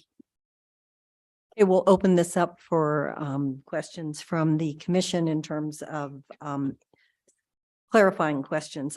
And I have one, and that is one of the conditions is that the city has to, as I understand it, one of the conditions is the city has to accept the park for this project to move forward, and that would be done by city council. Is that correct? Madam Chair, members of the commission, that was a very difficult condition to come up with. The part of that was that because the general plan has a park and we don't have a zoning for a park, how do you change it from a park to something else and be consistent?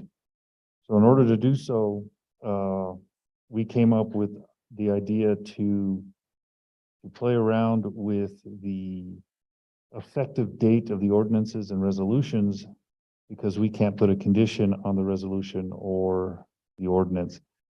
So by placing a statement in the ordinance that the effective date is when we accept the land, then it allows us to simultaneously record the master plan, record the zoning, record the general plan amendment.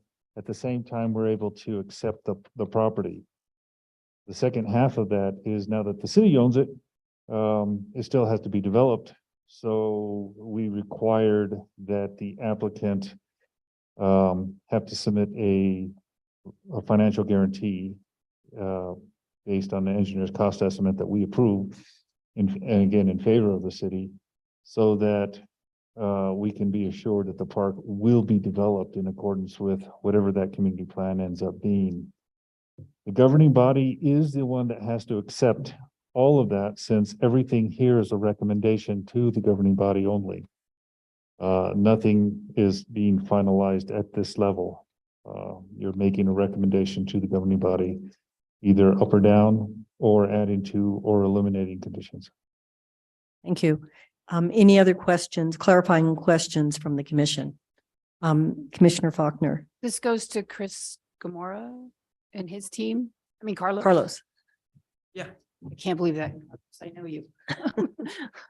So how many times do you anticipate that you will be engaging the community in the development of the park design? On the plan, I know that there was, is that? Community workshop. Yeah, we've got the plan is to have a community workshop and then a public meeting. Yes. And so so I guess that would be two kind of events. But we've started, and it would be nice to reach out to have a lot more other kinds of meetings and conversations is the hope.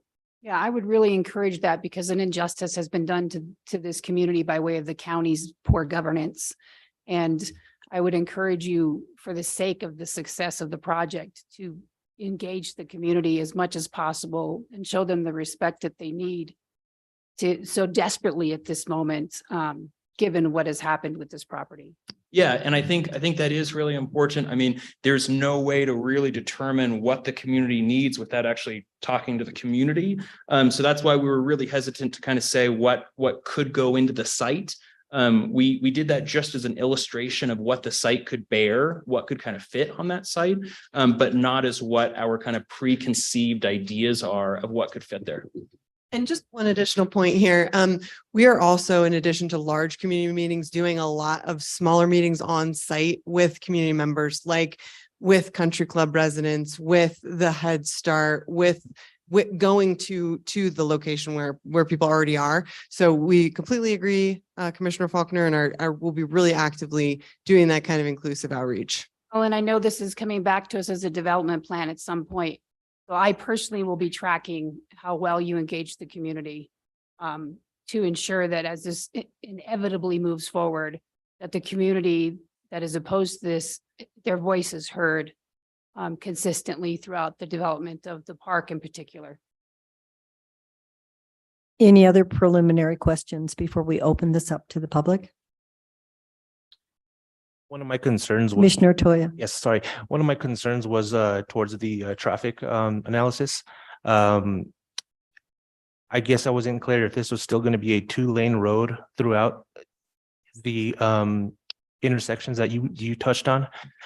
Is that going to suffice when, I guess the timing of the days, which is rush hour, morning traffic, rush hour, 5-hour traffic, and also the season of the year, which is when school is in session, Sure. because we have multiple schools surrounding all that area. Will that suffice that additional traffic? Absolutely. Thank you, Chair Clow, Commissioners, and Commissioner Toya. So right now, South Meadows is 2 travel lanes, and then it has a center kind of lane for left turning movements. So what we are doing as part of this project is we are developing, safe left turn lanes. So for northbound traffic coming on South Meadows, from airport, there will be a place they can get out of the through lane and get into that left turn lane. So it's a protected left turn in that regard. And then going up to the next entrance, because we have 2 access points on South Meadows, there will also be a left turn lane. And in addition to that, we're building right turn lanes for southbound traffic in South Meadows.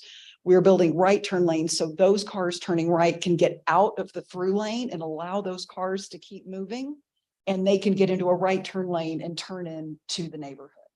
So if you really look at that cohesively, we really end up with a 4-lane road, if you will, but still there's nothing, we are not being asked to widen South Meadows to potentially a 4-lane road in terms of, 2 lanes in each direction.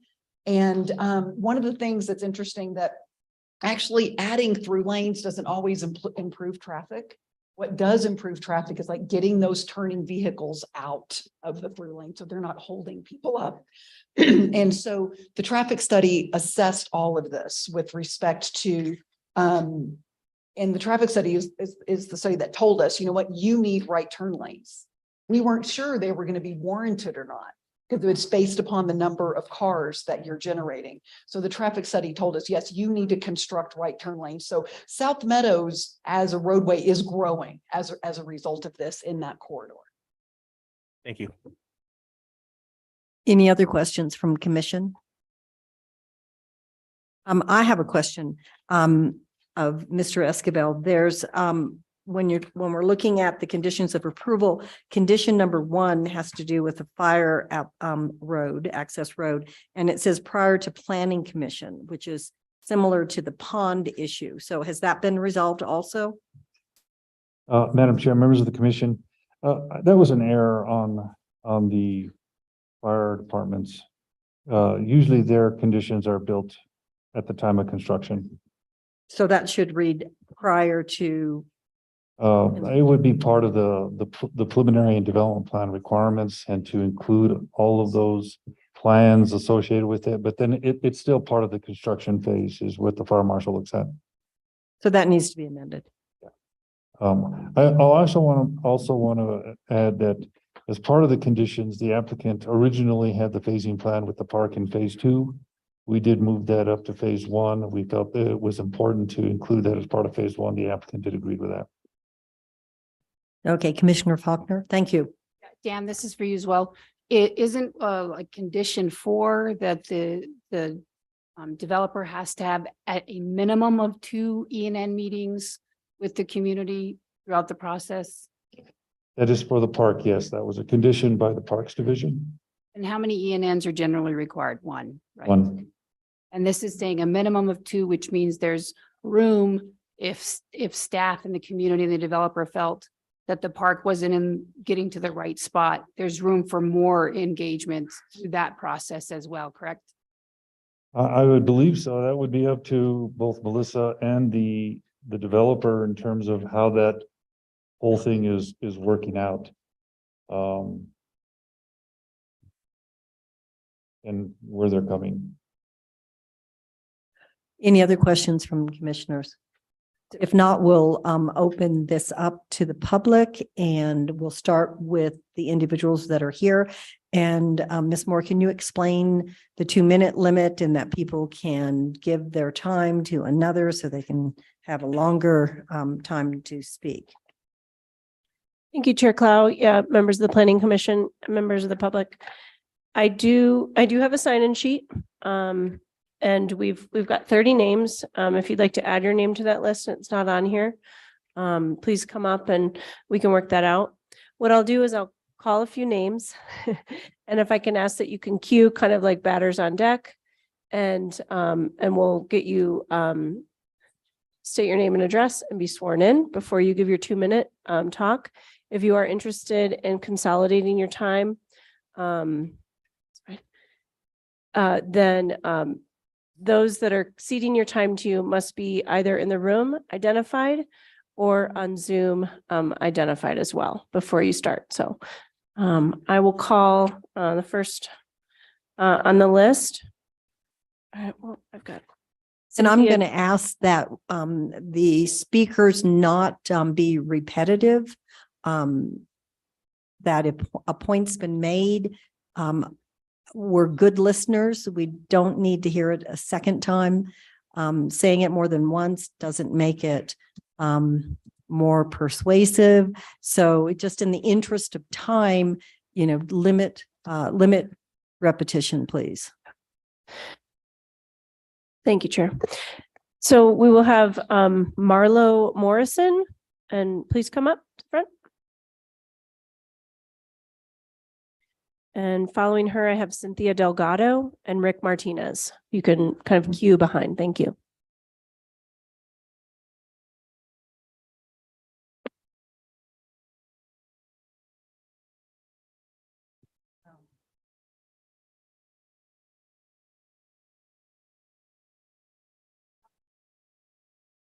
You still have to read it out and do everything. Well, Okay, so I will swear. So I have both of you in right now. Sure. Okay, so please raise your right hands. You swear under the penalty of perjury that the testimonies you're about to give are the truth, the whole truth, and nothing but the truth. Yes. Thank you. And when you step to the podium, you can state your name and address and then read this list of people that are ceding their time. To both of you or just to you?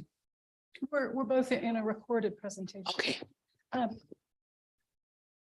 do I put this? second. Sorry, Heather, your can name? you bring down the iPad to the front? Thank you. So yeah, I can read the names. If your name is called, please stand up or raise your hand on Zoom. So Zoom, I have Bruce Carnes now, Elia Engelert. Sorry, I'm going to mess these names up. Becky Abbott, Barbara Rabineau, Pat Lilas, Joelle Nolting, Elizabeth West, Aaron Coleman, Marilyn Bain. So are you intending to use all 16 of these people? Is that the intent? Okay. And then, so I have yourself, Marlo, I have Rachel Thompson, Cynthia Roper, Katie Smith, Frank Katz, Robert Horton, and Mildred Horton. Okay, so if you're, if you can come forward, if you're, just so we can, if you're in the room. We didn't do that the last time. These are the individuals that have conceded their time. to these two speakers Find them and I will locate them on, on Zoom? yeah, and if I didn't call your name on Zoom, please lower your hand.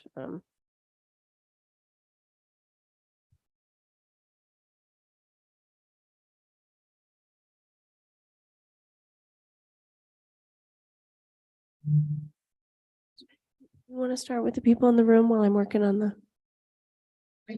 Oh, let me just identify everybody over here. Yeah, sorry. Okay, Bruce.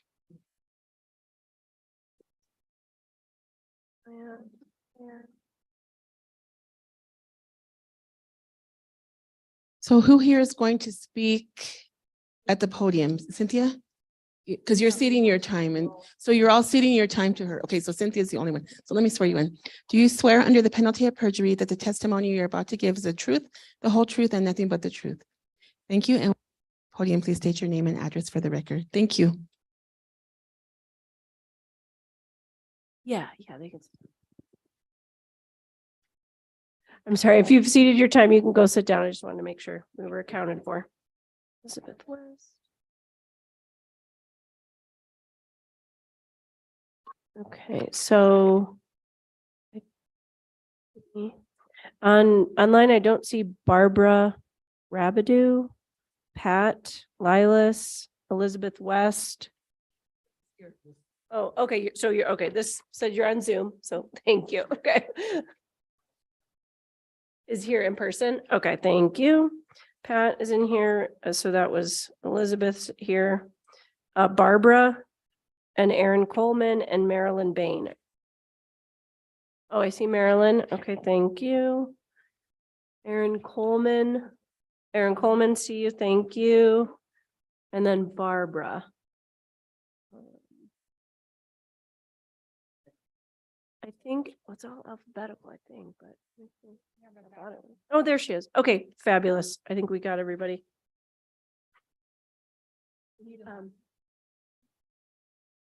Or I have a Mac and I can play it, but you want it to.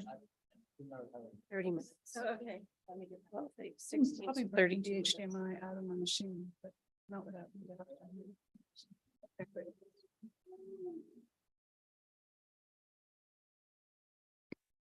Okay, if you're on Zoom and you're ceding your time, please lower your hand. Thank you.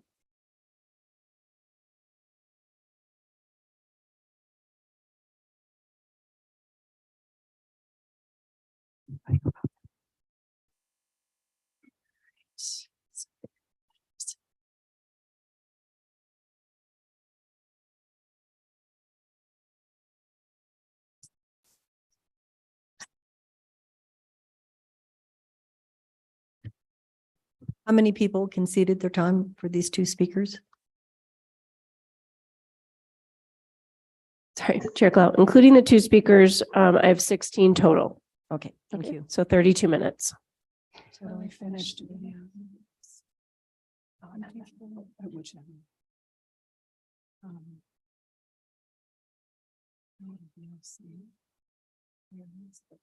It's not our. You could try the MP4. Choose the other one. Okay. Okay. Need to stop it.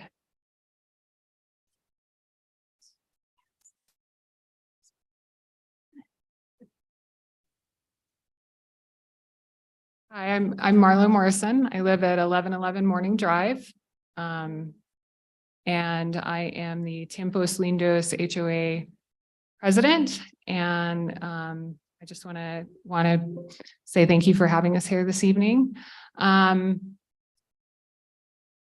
want to thank the number of people here tonight that are actually outside of our neighborhood, and they're in other districts as well. And their presence here tonight really highlights that this proceeding is a citywide concern about Santa Fe parks and open space, and how the sale was actually handled, and how it's brought us here tonight. So something I also want to point out too is it was our neighborhood, Tiempos Lindos, 20 years ago that actually had helped designate this open space, and we worked quite hard on that Acequia Trail system to get those connections because, as you know, that parkland is infrastructure. And when we have access to our infrastructure, it makes our neighborhoods walkable and much higher quality of life. So that was something that we originally did as well. So we are on a strict time limit. So I'm going to go ahead and get this presentation started. And thank you so much for your attention. I also need to introduce. I'm Rachel Thompson. I live at 3306 Camino Cielo Vista, which is right next to the rodeo grounds.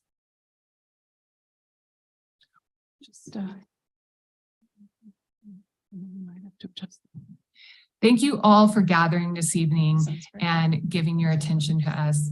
I first want to acknowledge and thank the 15 volunteers who ceded their time to make this presentation possible. I also want to remind commissioners that the previous 30-minute presentation Tiempos Lindos HOA presented in April was included in tonight's packet for your review. This presentation tonight is a continuation of that conversation as none of the statistics or information about the community has changed. Now, I do want to do a short recap of that presentation. In 1999, Colpac was accepting applications for open space and residents in our neighborhood applied. This property has reached a high standard of criteria in its dedication as open space.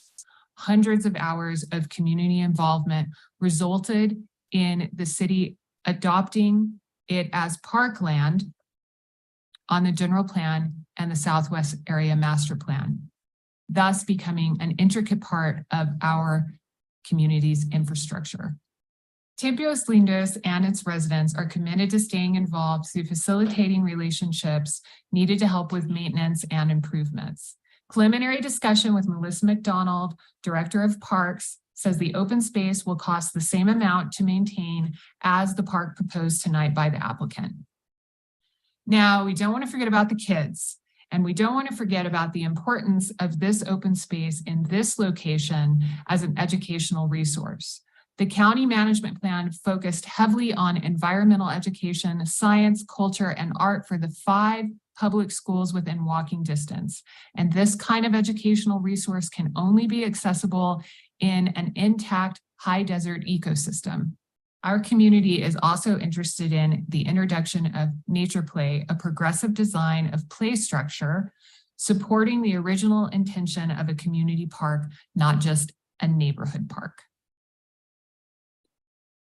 Public health concerns have been justified by the Community Health Profile Santa Fe Southside Sector Greenway Loop Study, which was conducted in March 2021 and is a study prepared by Santa Fe's own Metropolitan Planning Office and the Santa Fe Public School Sustainability Office. This property lays smack in the middle of this study's boundaries. Its opening statement is, this community health profile captures the need for improvements to transportation environment and access to outdoor recreation in an area in Santa Fe that has been severely overlooked during past development and infrastructure planning. This health study was included in its entirety in the packet, and we hope you reviewed it prior to this evening. So what has newly developed in this case? Well, we went from public land to private land, and we're going to start talking about our response to that. First, though, unfortunately, I'd like to talk about the narrative we've encountered from the applicant that has brought up some real concerns. Our diverse low-income neighborhood, who's primarily made up of essential workers and the very demographic that HomeWise serves, has been publicly labeled as NIMBYs. It's a huge problem in Santa Fe, Lofton tells SFR. It's a huge problem in a lot of the country. It's a NIMBY problem. This invokes inaccurate and undermining narrative about our concerns and our participation in this case. what we perceive as this panel taking thoughtful, necessary contemplation in a controversial, complex case where decisions could set a dangerous precedence for Santa Fe parks and have unforeseen ramifications on the community or the city, have had uncalled for attacks. Mike Lofton says HomeWise is taking a risk by going through with the purchase, but decided to spend the money because he wants the city, quote unquote, to be held accountable. What happened in the Planning Commission has not been a fair process, Lofton says. If we're going to deal with the issues in Santa Fe, especially affordable housing, we need a land use department and planning commission that is more functional than it is. So I've had to bring this awkward and very undesirable conversation up because homeowners are invested in the city. And because of this, we have different responsibilities than other citizens, most notably the advocacy of quality of life, public health, and resource stewardship. These are not exclusionary acts nor NIMBY-focused concerns. And the lack of acknowledgement from the applicant about these concerns have made it difficult to have a substance-based conversation about their proposal. Our neighborhood residents have been involved on record for 22 years in active, healthy conversations with the city. The Southwest Area Master Plan is that conversation, and it embodies our sector's community vision. This is a commitment from the city to its constituents.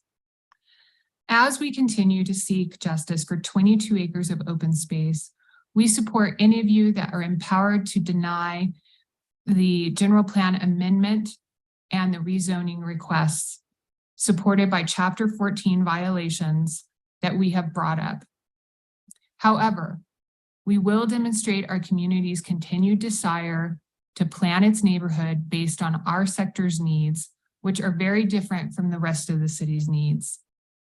I'm going to pass you off to Rachel Thompson to explain how our community, if given the chance, can help solve these issues while also considering the applicant as a business entity. I want to thank several members of the city staff who have been especially helpful to us over the last year as we navigate this proceeding. Lee Logston, Dan Escobar, and Maggie Moore in planning, Melissa McDonald in Parks and Rec, and for me just recently, Philip and Leonard in the city's GIS department, and some of the GIS folks in the county as well.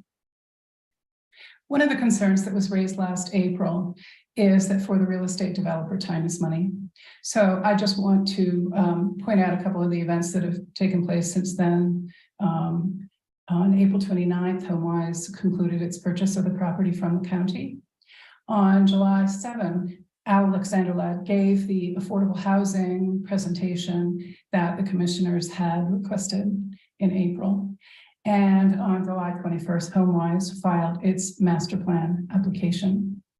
So these delays have been driven by parties other than the neighborhood. While we share the sense of sort of urgency about reaching a conclusion to this debate, we also appreciate all of the time that the commission has taken to consider the issues so far, and hope you will consider to do that so that we thoroughly explore all of the issues before a decision is reached. I thought it would be helpful if we started to orient ourselves by looking together at a map of the neighborhood. This was prepared as part of the South Meadows open space timeline, which was in your packet. And it has a short or compressed history of this area from 1964 to tonight. And it tells the story also of how Tiempos Lindos neighborhood applied for and received from the county the status of valuable open space that led to its being designated as open space by the county. It follows it from there through the county's decision to sell the land, through HomeWise's purchase of the land. And it explains a lot of things that we have all found very complicated. So we hope that's helpful to you.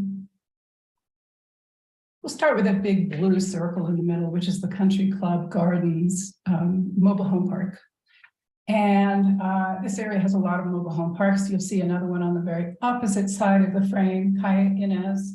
To the lower right of the Country Club Gardens, you'll see the Santa Fe Civic Housing. Those are 62 apartments that were built in 1964, right on Airport Road. Above Country Club Gardens, you see Fairway Village, which was built as affordable housing in the 1984-85 timeframe. And the homes there, when they went on the market, there were 47 townhouses, and they started at $52,500. Just to the right of Country Club Gardens, you see the Tiempos Lindos neighborhood. Tiempos Lindos is taking the lead with the other neighborhoods in this proceeding. And that also was built by a local developer. And it was 59 homes that started at $59,000. Many of these houses are still, would be considered affordable today because they were built as affordable housing. And they are the reason that the neighborhood remains as diverse as it does. To the north of the South Meadows open space is Colores del Sol, and to the east. And that's a project that was built by a local developer, Jeff Branch, who everybody knows still today. And it was built in several phases. Below that, the Everline Brownfield site, which has been just sort of an albatross for everyone since the plant was abandoned or closed down in 2007. Right to the east of that, we see Walgreens. We all know Walgreens. And then there are two schools. Sweetie Elementary is right on the opposite side of Airport Road, more or less from the Walgreens. And then you see another blue rectangle, actually a polygon up in the northeast corner of this map, the Ramirez Thomas Elementary. Both of those schools were involved in planning for the open space when the county had it and developed its plan. And then just below Ramirez Thomas, we have the Casa Vita senior apartments. Rufina Street comes down to Jemez Road, crosses Jemez Road, and it goes over to the rotary that we see at South Meadows. And that's a very congested rotary these days. Rufina ends there at the start of the South Meadows open space, and that will be where we have a future bike path to extend all the way along the path you see, an extension of the Acequia Trail. And the bike trail is immediately adjacent to the open space, and it's simply a matter of taking a fence down and then being able to work with both of those sites. You will often hear or read that HomeWise is planning a park of 6 acres and change. And when you hear that, it means that they have added in the space that is in fact the bike trail. So their part that they're proposing is 5.12 acres. I'm now going to review several census maps, which we prepared for the last hearing. They're a little prettier now, and I thought it was worth reviewing them quickly. First off, we are focused on 2 particular census tracts because the South Meadows space is right on the border of the 2. And those are the ones you're seeing in the map that I showed, 12.04 and 12.05. Certainly what's happening on the other side of Airport Road affects deeply the needs and the density and other characteristics of the neighborhood, and we'll see that in these maps, but we focused in just on these 2. This first diagram shows the density of the population across the city census tracts, and the deepest blue in the 2 census tracts we're looking at is the highest number of people per square mile. We understand that more affordable housing is needed, but why would you go about sort of decompressing the densest area in the city by building more houses right in the middle of it? The second diagram, again based on recent American Community Survey data, shows just how many children there are growing up on the south side. This map is looking at children 14 and under, and you see that there are many in the area surrounding the South Meadows open space. This last diagram correlates well with the community health profile of the south side called the Greenway Loop, which Marlo referenced, and which was published in March of 2021. I'll just read a couple of its conclusions. The authors of this report have found that the population of the South Side sector have a higher morbidity rate at a younger age than the city average age of death. Community assets that enable healthy lifestyles, such as grocery stores, farmers markets, and opportunities for safe outdoor physical activity are missing. We saw the disproportionate impact that the coronavirus had on the South Side, and we know that there's going to be another pandemic one day. It's for this same reason that the Trust for Public Land has issued no fewer than 4 reports on the heels of the coronavirus pandemic. They too believe that the South Meadows area of Santa Fe needs more green space. I'm going to switch gears now and address the HomeWise proposal specifically. What I'm presenting is an alternative to what's on the table today. We're going to start by making the picture bigger. Here we have the park, we have the affordable housing, and we're adding in the Everline site, which has been more or less abandoned since 2007, and which has always been a liability for this community. Here are the changes we would like to see in HomeWise's proposed project. We would like for HomeWise to develop 10 acres with 50% affordable housing and leave the other 12 acres to the neighborhood for what I'm calling SMOS Park, to the north portion of the site. And then we'd want the land replatted so that that land could be deeded to the city. We would ask the city to dedicate the park, and we'd also ask the city to maintain the park. And we'd also like the parking to be on the south side of SMOS Park, which would put it off of the main entranceway to the HomeWise site. Our proposal entails reaching outside the boundaries of the city of Santa Fe and even the county to obtain funding for a park that we think could be very exciting. But in order for this to work, the land has to be publicly owned. There are foundations and federal agencies that learned the lessons of the pandemic and are eager to assist, particularly urban communities, to fund new parks, to begin to balance the inequities that exist in open space today. But again, this land has to be owned by the city. It can't be in private hands, or none of these resources will be available. We would like to create a new entity which would be responsible for the park planning and finances. And we would credit HomeWise for the additional 7 acres that they're contributing, and would want to capture the remainder of funds that the organization would set aside for park design and construction. We understand those costs these days to be in the ballpark of $500,000 an acre. So we would like to create a fund, and into this fund, the neighborhood would begin to work also on seeking grants from federal, state, national, and local nonprofits and corporate foundations.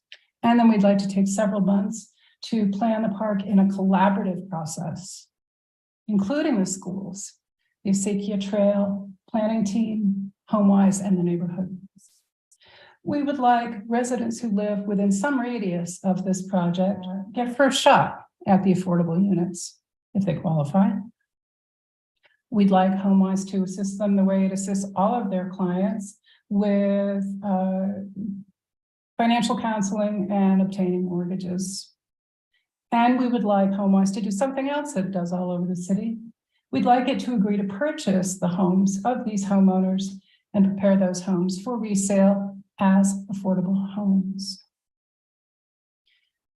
Finally, We think it's time to do something with the Everline site, and we think HomeWise is the perfect organization to do it. The EPA has an extensive brownfields rehabilitation program for which HomeWise is uniquely qualified. It's uniquely qualified because it is a nonprofit, and for-profit firms cannot receive funds from the EPA, and because it's in the affordable housing sector. I spoke with a person at the Texas office of the EPA, and she sounded very excited to have a proposal from New Mexico and said that the affordable housing element of this would make it especially attractive for funding. Adding that site to the affordable housing on South Meadows and Airport, along with a mixed-use project that has some local stores, services to make this community more walkable, and additional affordable housing will be transformative at this intersection.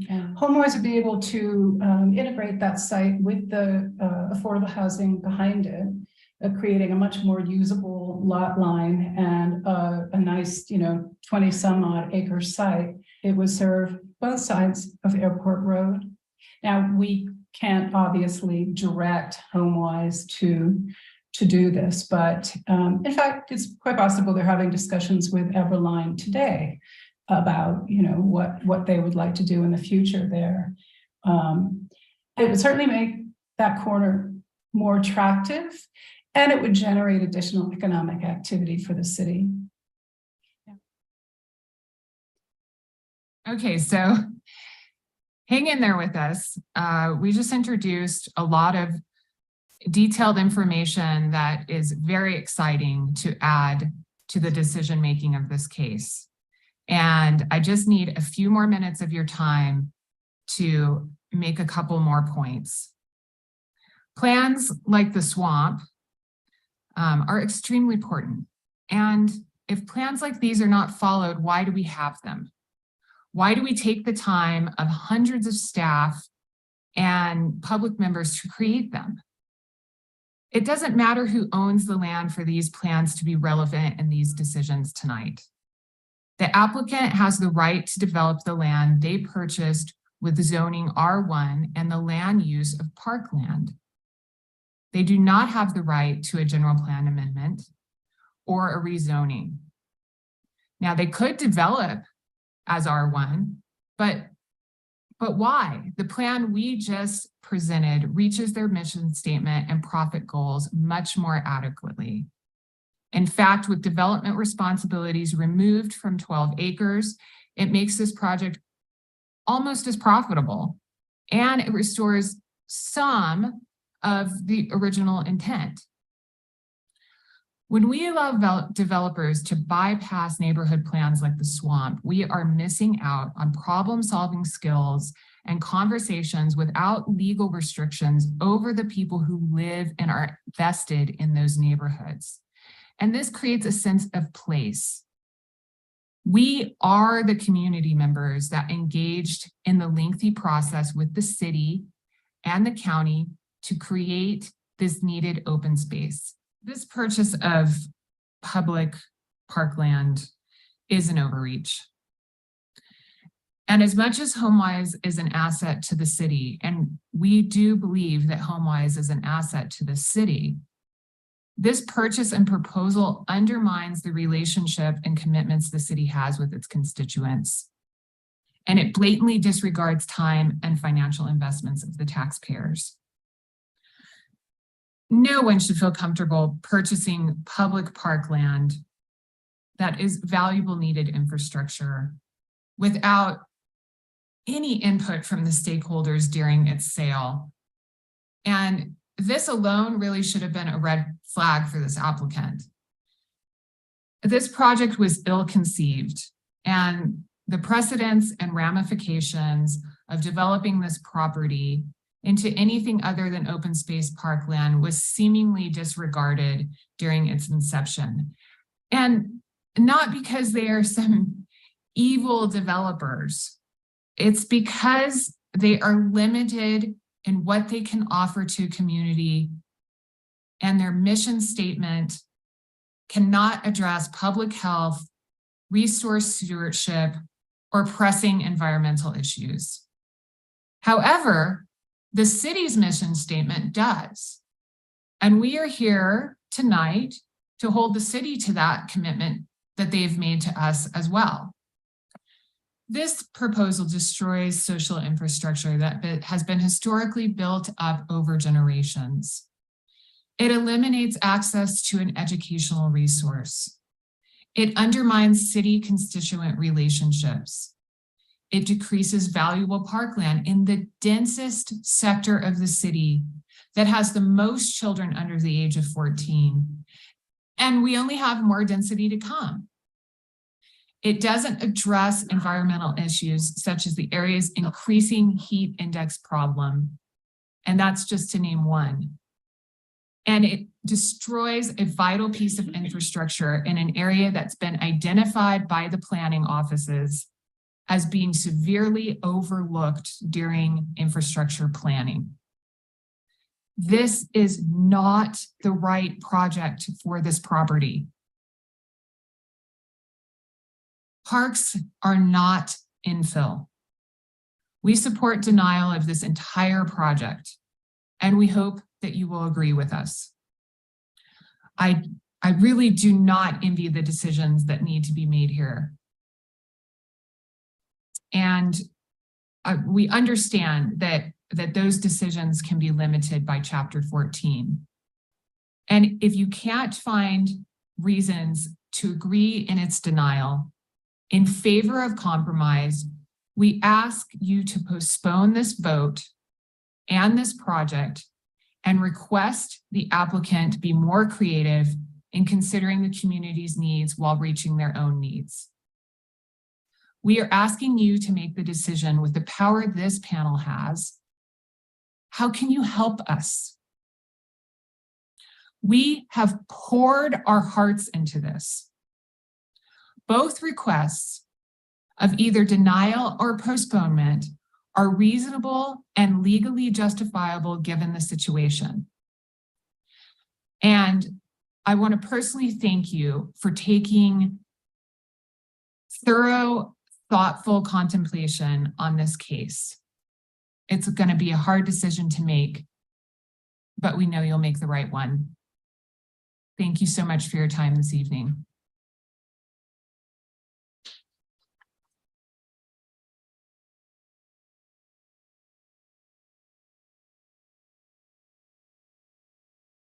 Thank you for that excellent presentation. It's really nice to see a more extensive, thoughtful presentations. And it's also very nice to have visuals. Thank you. Okay, so do we have others that on the list, Ms. Moore? Yes, I have Cynthia Delgado. Step forward, be sworn in while we're waiting. Oh, you already did. Okay, great.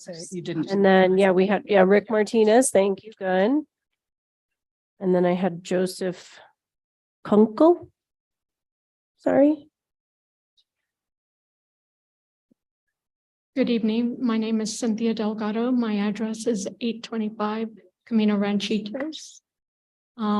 First, let me just thank the Planning Commission, commissioners, Madam Chair, for your time, your hard work, and your love of Santa Fe in terms of moving our community forward.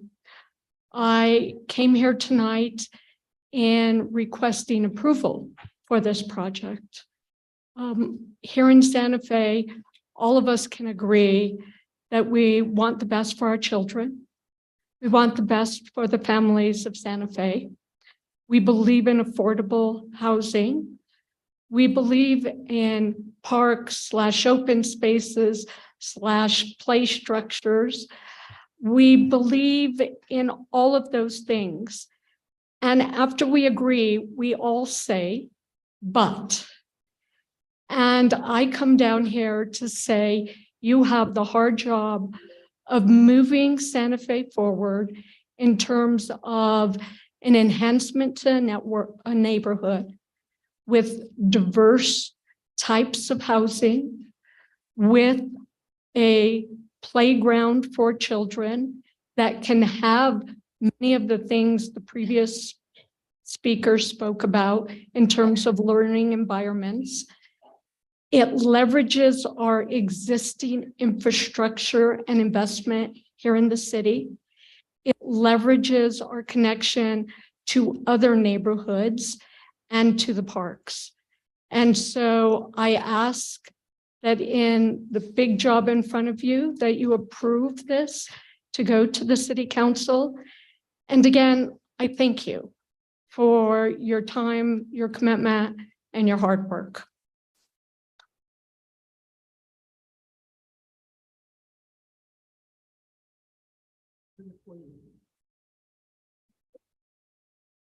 Chair, Commissioners, Rick Martinez, 725 Basilio Road.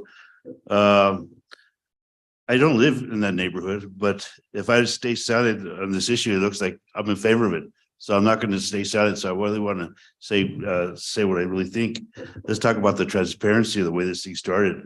Was Joe Public even asked by the county commissioners whether the land should be kept as an open space before a backroom deal was done with HomeWise? The answer is no. Was Public Mary even asked by the mayor or councilors whether it should remain open space or better yet, a city park? The answer again was no. And it wouldn't have been nice that there would have been some kind of conversation about the negotiations, maybe split the land in half for development, the other half for open space. And you'll find the answer still is no. So that's really disturbing that there was really no public outreach for this whole project when it started from the beginning. You know, the public really had no say so. I also want to touch a little bit on the Los Acequias Park, which is a public city park. And then I want to talk about the private parks. You have Fairway Park, Fairway Village has a really nice park there, but that's a private park. And unless we really push, you guys really push the city taking over this park, it could stay as a private park, and it could be closed to the public at any time, because Los Acequias Park has a lot of crime in there, a lot of things that happen, bad things that happen in there, and they can't close that because that's a city park. But if this stays as an open park, HomeWise has that opportunity to close it. And you also got to remember, there is no parking for this park that they're proposing, only back in the far back part of the neighborhood. So, you know, how do you really call this really a public park? I want to thank you guys again, and I know you guys have a tough decision, but I just say that I think we really need to negotiate something better than what is there on the table. Thank you. Joseph? Hi. Do you swear under the penalty of perjury that the testimony you're about to give is the truth, the whole truth, and nothing but the truth? Thank you. Please state your name and address for the record. Madam Chair, Commissioners, Joseph Kunkel, 1004 Agua Fria Street.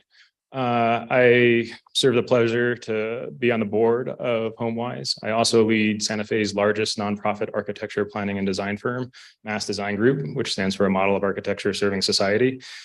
Our mission is to research, build, and advocate for an architecture that promotes justice and human dignity.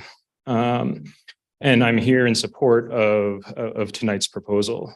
What I find, our firm works on affordable housing developments across the nation, and we are we really look at this development as a purpose-built development that will activate an essential parcel of land in Santa Fe, addressing the critical needs of affordable housing while addressing the open space concerns. In my opinion, this checks all the boxes of what affordable housing development should be, addressing the kind of deep affordable needs of affordable housing while setting aside critical open space.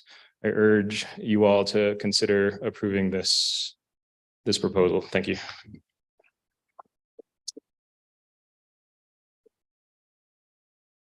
Okay, Chair Clow, the next names on the list I have are Adam Johnson, Dave Englert, and Shelby Englert.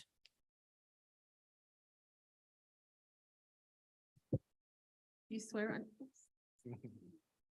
Do you swear under the penalty of perjury that the testimony you're about to give is the truth, the whole truth, and nothing but the truth? Thank you. Please state your name and address for the record. Adam Johnson, 121 Arroyo Honda Trail. Chair Clow, members of the commission, good evening. I'm Adam Johnson. I'm the executive director of the Old Santa Fe Association. Look, this issue is complicated. We absolutely support affordable housing. HomeWise, the developer, has a great track record for affordable developments in Santa Fe, and we admire the vast majority of their efforts. However, in this instance, OSFA is concerned about the sale of land by the county behind closed doors. In 2001, Santa Fe County used taxpayer money to buy the South Meadows tract as a key part of its open space and trails program. After the city annexed this area of town in 2014, the county offered at least twice to donate the land to the city, but the city rejected the open space. Approached by HomeWise about purchasing the land in 2020, the county manager at the time recommended sale, and county commissioners voted in a closed executive session to sell the park space. There was no public announcement of the sale. Only in 2021, September 2021, did area residents learn of the sale agreement. Other future paths the surrounding neighborhood might have taken were not explored. There was no opportunity for to advocate for the county's original plan to develop open space, no opportunity to agitate for the city to accept the park space from the county, nor was there any opportunity for the neighborhood or a local nonprofit to raise funds to buy the plot and guide its development. We believe the city and county need to learn lessons about transparency here. The proposal we saw in the video to allow for a 12-acre park while also situating affordable housing in the rest of the lot is a promising compromise. It would do much to give this region more of what it needs: space for recreation, space to live. It's a region that is too often forgotten. So tonight I ask that we not forget about them, that instead we explore compromise and recognize the efforts of this neighborhood to chart its own future. Thank you.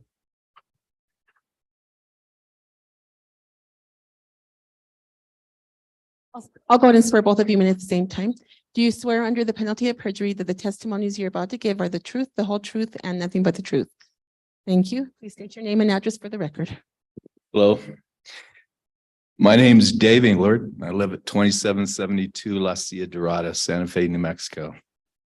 I'm only addressing 3 issues. It's about Eberline. And I don't know how you guys can make a decision without conferring with the state regarding this. You need to know that there's over 16 curies of unconfined cesium-137 below that property. That's a lot. The cleanup has been ongoing for a very long time. They've been in and out of Superfund a couple times. And it's just, I find that the state is unlikely to support any kind of unrestricted deed. And then finally, HomeWise did try to hire a consultant to do a radioactive assessment of the area. I reviewed the document and found it to be very inappropriate. My experience has been, I worked for the state at the DOE Oversight Bureau, and I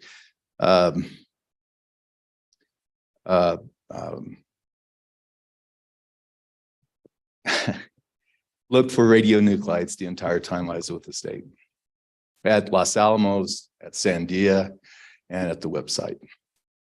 Thank you. Oh, just one other thing. How can we, I believe that there's a ballot that is asking us to vote for $5 million this Tuesday. And I wonder how the government can expect us to vote positive for anything like that concerning the way that we've been treated, the residents, the neighborhoods in this neighborhood. Thank you.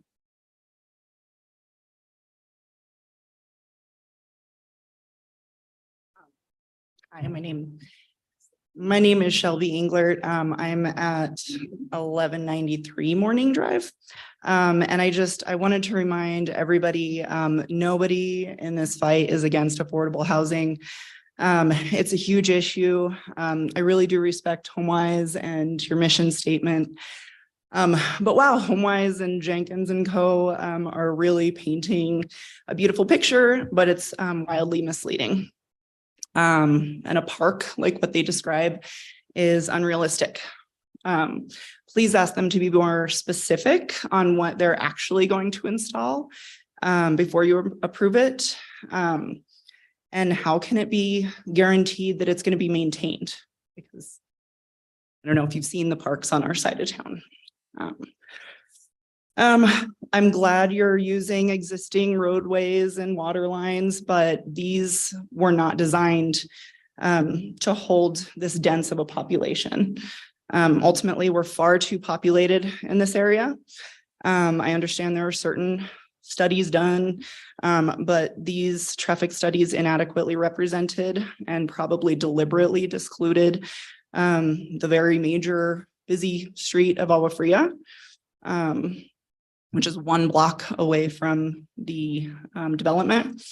And this study was done before the hundreds, I don't know how many hundreds of condos were completed just down the street. So to say there's no breakdown in traffic flow is just plain wrong. And thank you for bringing up the radiation, the Eberline radiation. How can we trust reports on traffic and, Eberline if they're paid for by the developer? How is this unbiased? Thank you for responding to the request to move the townhomes away from the backyard, from our backyards. But keep in mind, a lot of those homes on that side are like 4 feet Please below. conclude your remarks. Okay. But yeah, keep that in mind. We're up against 2-story, like way up there, right? Yeah, I just please at least deny the R21 request. Thanks. Thank you. The next names I have on the list are Joanna Garcia, Cipriana Herrera, Yetzali Aguilar, Mayela Mireles. Please come up front.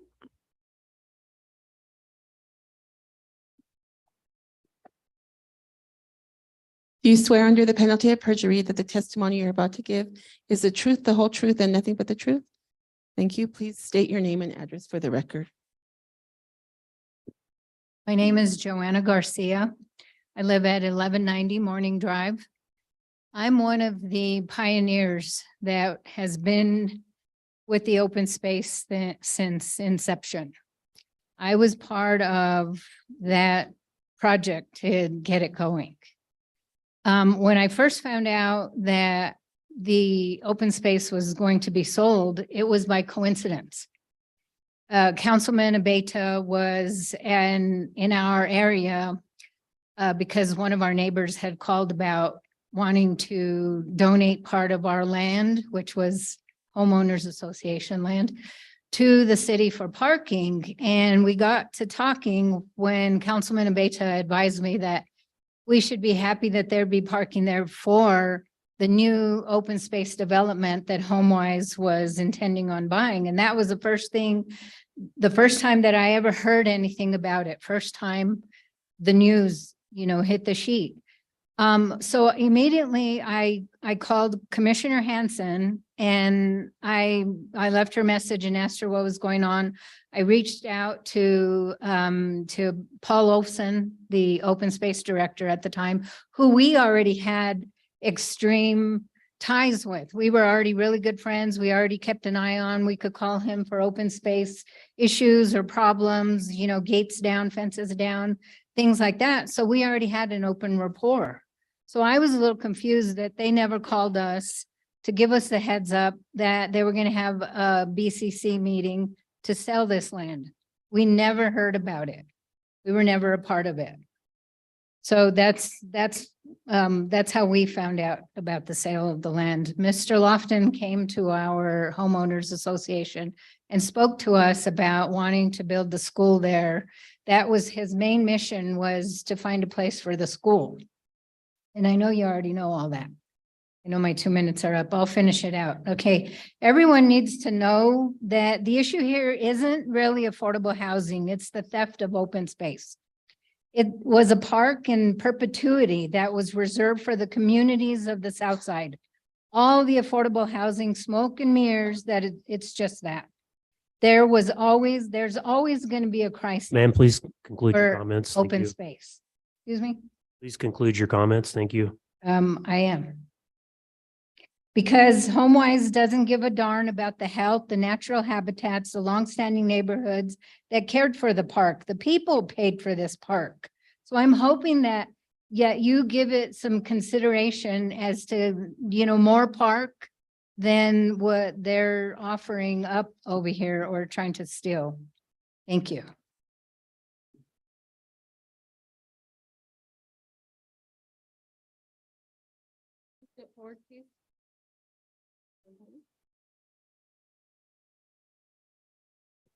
Okay, do you swear under the penalty of perjury that the testimony you're about to give is the truth, the whole truth, and nothing but the truth? Thank you. Please state your name and address for the record. Hi, my name is Itzali Reina. I live in Country Club Gardens Mobile Home Park. Hello, Planning Commission and members. I am an organizing for Chainbreaker Collective and a resident in Country Club Mobile Home Park. Chainbreaker is a membership-based economic and environmental justice organization with over 800 dues-paying members in Santa Fe, most of whom are low-income people of color. Chainbreaker has been organizing in the Airport Road corridor and the Midtown area for over 18 years, and most of our members live in these two neighborhoods. We are here tonight to encourage you to recommend approval of the Los Prados development project on South Meadows Road and the Midtown rezoning proposals to the City Council. Even though these seem like separate issues, they're deeply connected. All too often, development drives displacement, particularly for low-income people of color. This happens for many reasons, and ending the cycle requires more than a single development, policy, or project. We believe the Los Prados proposal is a step in the right direction. We came to this belief after organizing for months, knocking on doors, calling on our neighbors, and creating events that let us have the space needed to have deep conversations about our issues and the best solutions for them. Based on that organizing, we believe that this proposal benefits the current community and sets a good precedent for development in Santa Fe that can also serve as a model for other developments. In 2015, we conducted a health impact assessment, which showed that the Airport Road area is significantly disinvested in. Disinvestment is a primary risk factor for gentrification. The Los Prados plan starts to address this for community members by building a park closer to their homes, their jobs, and schools without having to commute long hours by car, which harms our environment and our wallets. It also brings trail connectivity to the area, which has been a top priority for our members for over a decade. Please conclude your remarks. Yes. Chainbreaker will continue to organize and build power. When it comes time for the city to decide what gets built on Midtown, we will look to the Los Prados development as a conversation starter. We will build on the strengths for this proposal as we continue to expand the city's abilities to ensure the development in South Meadows and all of Santa Fe happens without displacement. We encourage you to recommend the approval to the City Council. Thank you.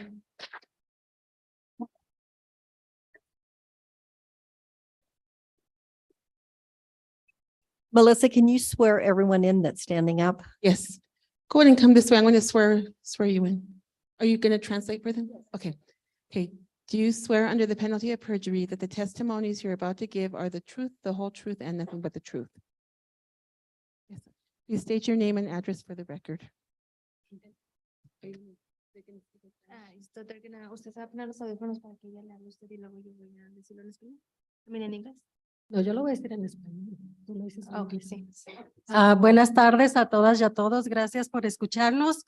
Mi nombre es Cipriana Jurado Herrera. Vivo en Sierra Vista, en el parqueadero, y vengo a pedirles que aprueben esta propuesta. Uno de los problemas fundamentales Good evening, everyone. My name is Cipriana Jurado, and I have came here in front of you guys. Uno de los problemas que en los últimos años ha crecido aquí en Santa Fe es la falta de hogares, tanto de casas y apartamentos de renta para las familias de bajos ingresos. One of the problems that has been growing here in the city of Albert or Santa Fe is the not affordable housing or low income apartments. Las familias de bajos recursos necesitamos viviendas accesibles y dignas. Aquí se ha hablado mucho de la violencia que ha crecido. So low income families need an affordable home. Here we have talked a lot about the crime rate. Y lo que ha ocasionado esto es que las familias tenemos que vivir, compartir nuestras casas. Yo comparto la casa con otra familia, que es mi hijo y su familia, pero hay otras familias que viven con diferentes gentes que ni se conocen entre sí, y esto ocasiona violencia, que los niños y los jóvenes no tengan un lugar adecuado para vivir. The issue of unaffordable housing has created families having to live amongst each other. So for example, I live with my son and his family, but other families live with people that they don't even know. Si queremos que nuestra ciudad siga siendo una ciudad tranquila y que sea para todos y todas, necesitamos construir casas accesibles para las familias donde tengan un lugar para recrearse. Obviamente que queremos parques y todo, pero uno de los principales problemas ahorita en la ciudad es dónde vamos a vivir, porque cada vez los parqueaderos donde tenemos un poco más de acceso a las familias de bajos recursos están cerrando más ese tipo de propiedades. So if we want to continue to decrease the delinquency in this city, we need to make those homes affordable. Because what's happening right now is those mobile home parks are creating barriers and making it more impossible for us to get housing. Y les pido por favor que tomen en cuenta eso. No queremos que nuestros hijos e hijas no se incremente la violencia. Y esto va a ayudar mucho tener un lugar accesible y sobre todo confortable para nosotras las familias. Gracias. And I want to please ask that you take that in consideration because we want our daughters and our sons to have a safe place. And this will help eliminate that. So thank you.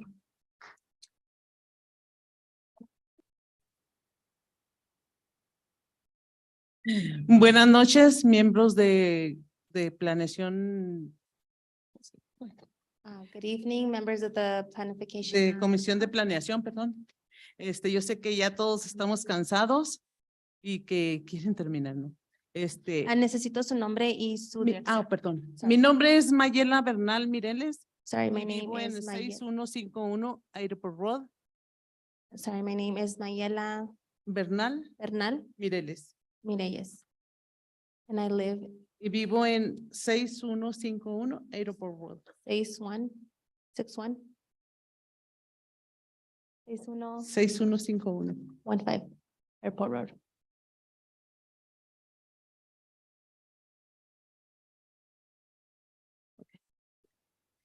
Y el motivo de estar aquí de estar yo aquí es para pedirles a ustedes que aprueben este proyecto que tiene Homeways.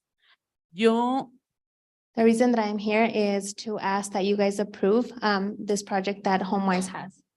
Yo he vivido en Santa Fe durante 20 años. 10 años los he vivido en Country Club Gardens. I have lived in Santa Fe for 20 years. 10 of those years have been in Country Club Mobile Home Park.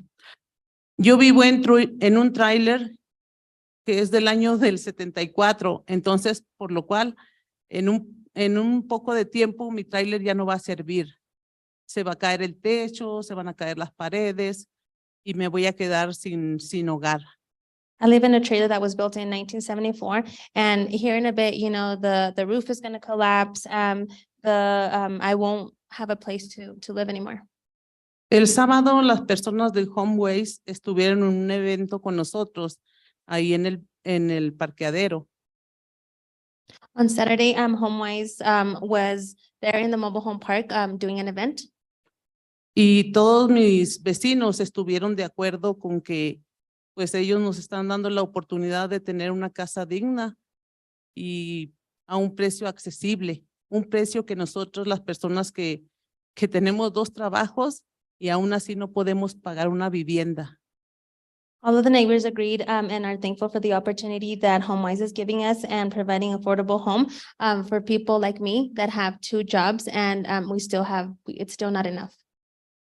Quizás las personas que no están de acuerdo en que se haga este proyecto, ellas tienen dónde vivir, pero nosotros no tenemos.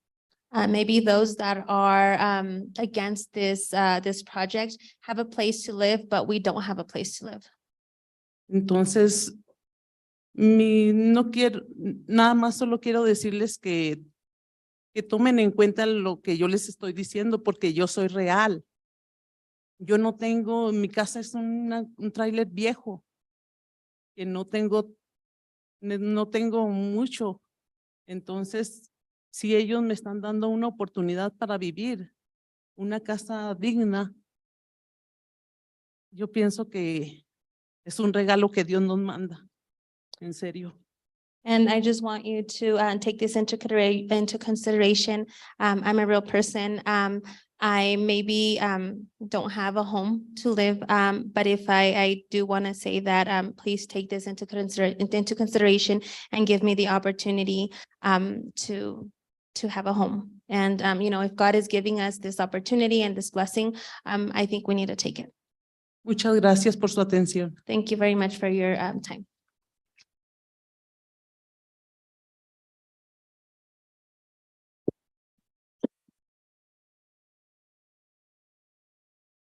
Okay, thank you. The next on the list, I have Alma Aguilar. I have Patricia Aguilar, Miles Conway, and Janet Smith.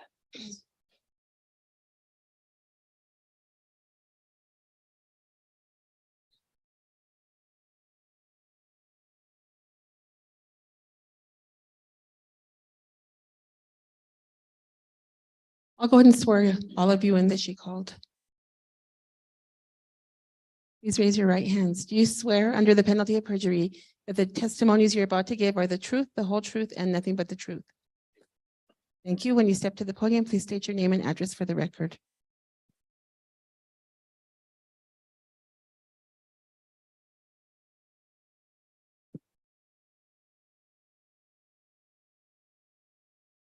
I just wanted to say that I'm going to translate for Ms. Aguilar because although I understand the very difficult job English to Spanish translations have, I do want to note that the past 2 speeches, a lot of the context was lost for what they were saying, which was very important, especially for this type of meeting. So I know as a state. Oh, I'm sorry. I'm Isabel. I live in 1299 Temple Road.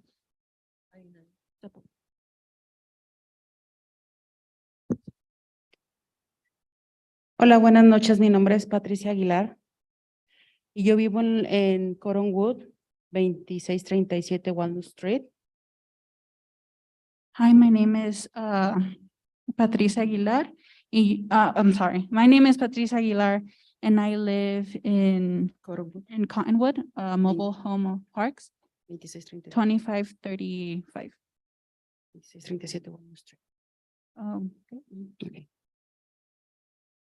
Yo apoyo el proyecto de los Prados porque es una oportunidad que es una oportunidad de que pueda tener una casa a un precio que yo puedo pagar. I'm for the project of Los Prados because this is an opportunity where I can have a house with a price that I can actually afford. Y le pone el ejemplo al desarrollo de Midtown para que cumpla con las necesidades de Santa Fe. And it's also an example for the development of Midtown so we can all accomplish the necessities that Santa Fe has. Estuvimos trabajando junto con Rompecadenas. We have been working along with Chainbreaker Collective para invitar a nuestros vecinos que nos unamos para formar un comité de inquilinos to invite all of our neighbors to form a committee of renters que vea por nuestras necesidades that can watch out for our own necessities y poder conseguir una vivienda accesible and to be able to have an affordable house que estamos necesitando porque no podemos seguir pagando renta. that we need because we can't keep affording the rent. Thank you. Thank you.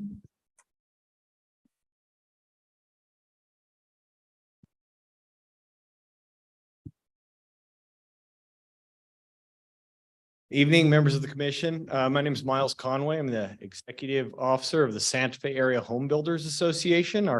I live at 495 New Mexico 592 87506. And our offices are located in this neighborhood.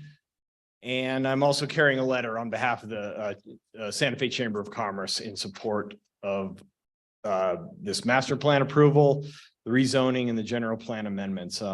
Our association represents about 350 members who feed their families, thanks to the Northern New Mexico's home sweet home building industry. We support this project.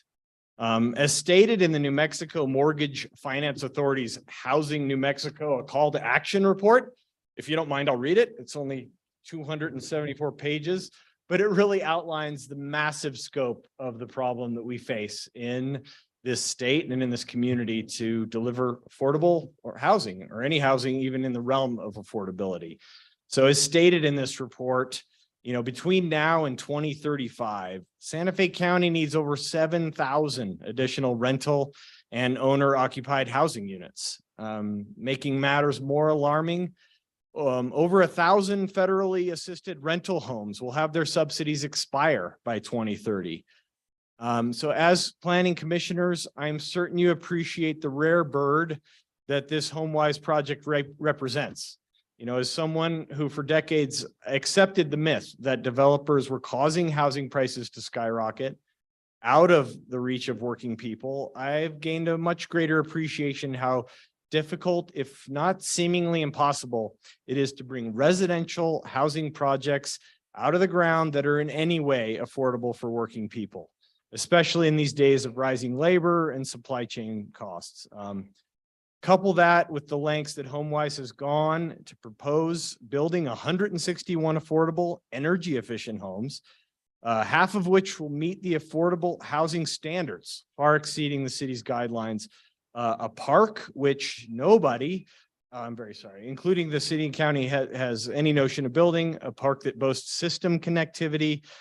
It's quite simply a model for development that meets the work towards a greater good. A project with this commission and this city can no longer afford to let die in the vine. Again, thank you for your time. I urge approval. More or less, the Santa Fe Chamber of Commerce issues a letter that also supports passage of this project to create this sort of workforce housing. Thank you.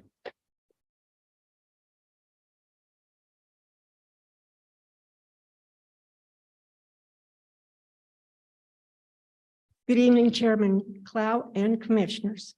As was stated by Mayor Weber during your March, I'm sorry, Jeanette Smith, 3085 Hamus Road. As was stated by Mayor Weber during your March 30th meeting, the Planning Commission is a citizen body. We are asking you to use your own experience to ensure that you are listening to the voices of our community and render your best decision in the interest of the community. The voices of our community have spoken loudly and often, requesting that this rezoning proposal be denied and the open space be left as is. The residents of our community are the original purchasers of the land, and we are requesting that you let us keep our south side open space. Thank you. Thank you. The next names I have on the list are Alan Fugler, Julie Sprott, Cheryl Odom, Aaron Perez Rivera. Please come forward.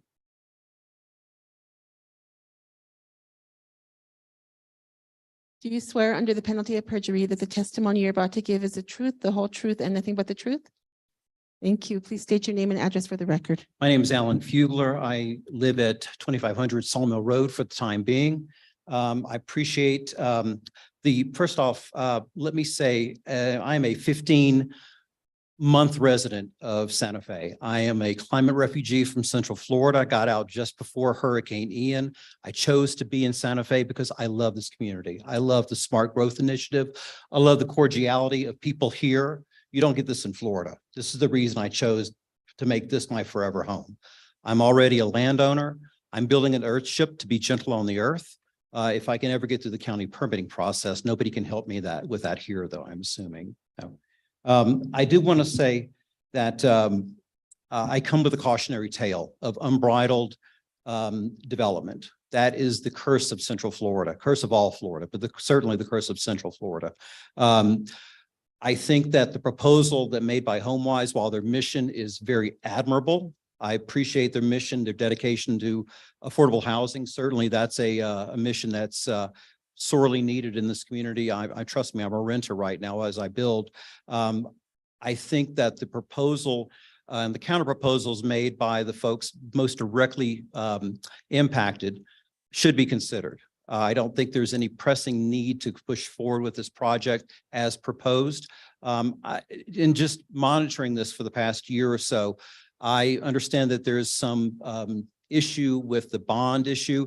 I don't know if the current state of the project is congruent with the original bond issue.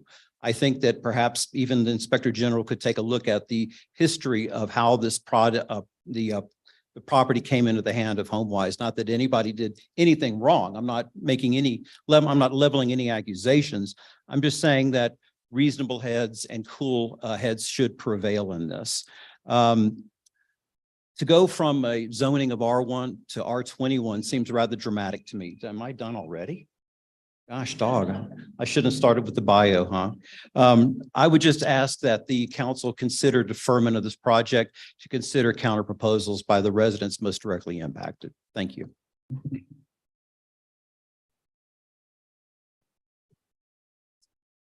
Pardon me?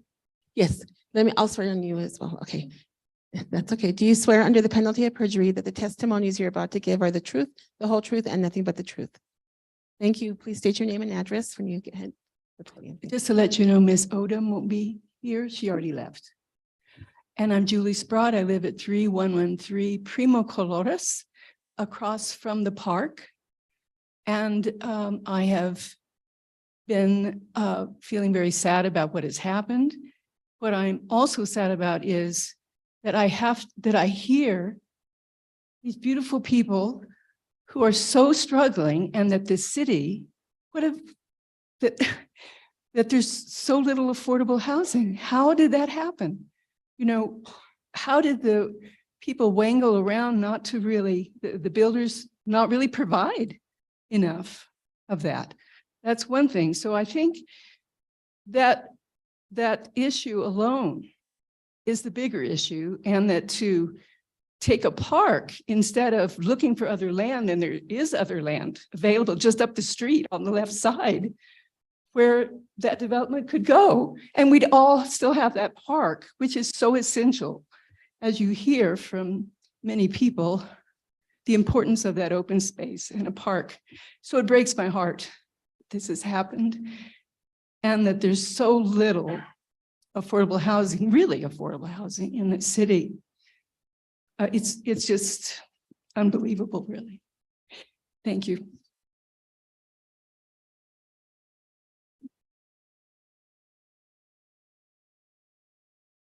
Hello, Aaron Perez Rivera, address 1832 South Salado. I'm here today really just to kind of voice my experience, with these projects. I'm a native of Santa Fe, and I have, built my practice in Albuquerque. I'm a young professional who has stayed here, gone to school here.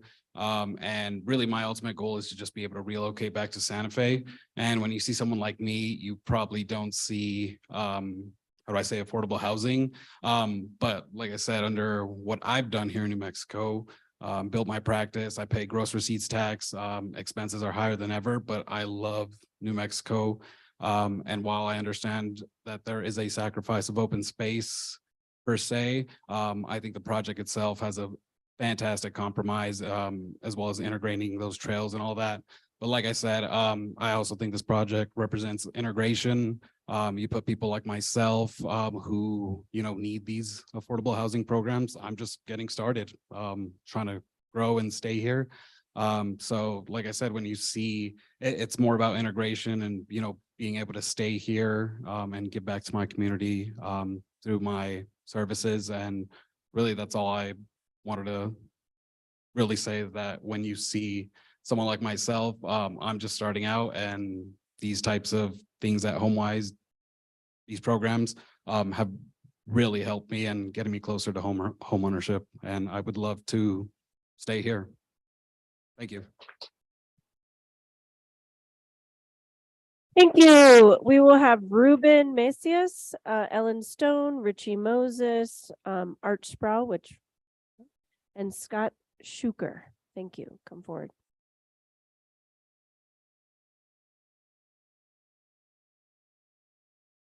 Go ahead. Do you swear under the penalty of perjury that the testimony you're about to give is the truth, the whole truth, and nothing but the truth? Thank you. Please state your name and address for the record. Hello, Commissioners. My name is Ruben Macias. My address is 5207 Via Nubis, Santa Fe 87507. I come to you today to, at first, full disclosure, I am an employee of HomeWise. I started on October 5th, 2022.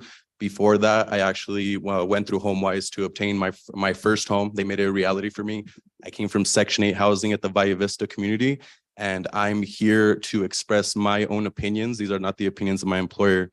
To be completely honest, I think this is discriminatory. We've seen the differences in last names and people of color and skin color of the people that have been coming up here and expressing their need for affordable housing. And we've heard the contrary from people saying that we want affordable housing too, just not in my backyard. I think that is discriminatory in its own. We need affordable housing in this city now, and we need to act now. It is time for Santa Fe to be for Santa Feans and allow us to live here. We refuse to be pushed out all the way to Highway 14, all the way to Rio Arriba County, all the way to Albuquerque, all the way to anywhere outside but here. This is our city. We need to be able to live here. We need to be able to afford here. I work in about 4 hours at FedEx when I do my morning shift to get everyone their packages in this community. And after I clock out at 8 a.m., I go to work at HomeWise. And then I get home at about 5 o'clock and I get to spend maybe a couple of hours with my son, my dogs, and my lovely fiance. And I have to go right back to sleep and do it again Monday through Friday. This is ridiculous. It's not a blame game of who's doing what, but what we are supporting. We need affordable housing and we need it now. Thank you.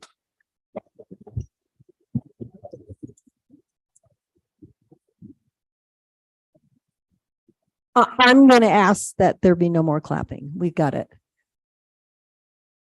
I'm serious. Okay, no more clapping. We understand there's pros and cons.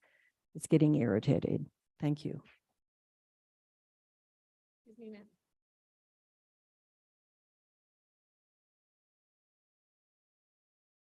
Please raise your right hands. Do you swear under the penalty of perjury that the testimonies you're about to give are the truth, the whole truth, and nothing but the truth? Thank you. Okay, and so will you, ma'am, when you okay, you'll be talking. Thank you. Please state your name and address for the record. Hello, I'm Ellen Stone. I live at 4762 Morning Street. I'm having crazy anxiety, but thank you for having this tonight. I'd like to start with saying I moved here from Northeastern Oklahoma when I was 18 to attend the College of Santa Fe, which is beloved and well missed. And I came here as a seedling and definitely established roots here. I've lived here for over 21 years. And in that time, I did own a home with my ex-husband. And when we divorced, I moved out of our family home into an apartment, luckily, that I was able to find that I could afford. It took a tremendous amount of effort to find a place that was safe and could fit me and my two boys. The reason I even have my home on Morning Street is because my slumlord sold my apartment to another slumlord who immediately jacked the price by over $125.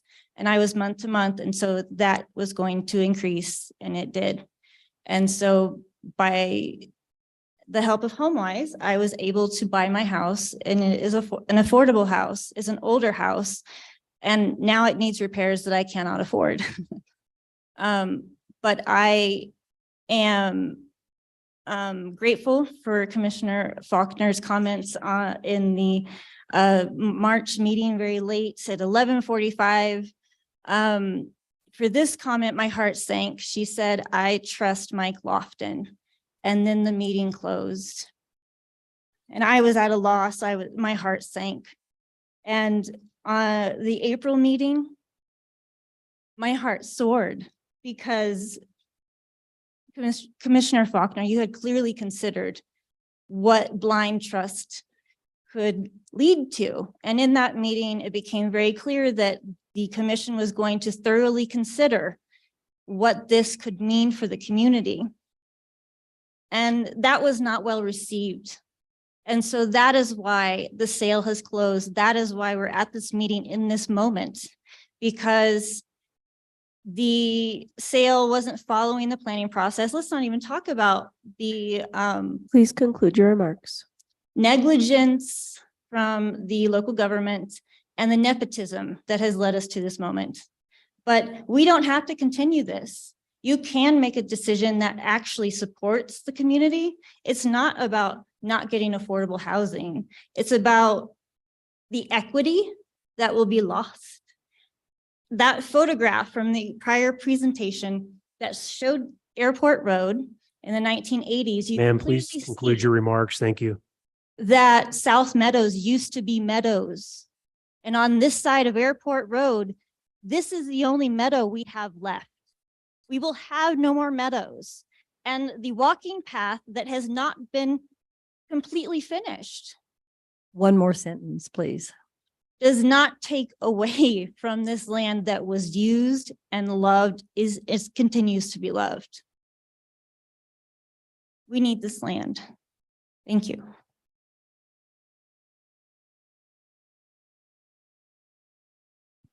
Do you mind if I take it off? No, take it. You can use this one. Thank you.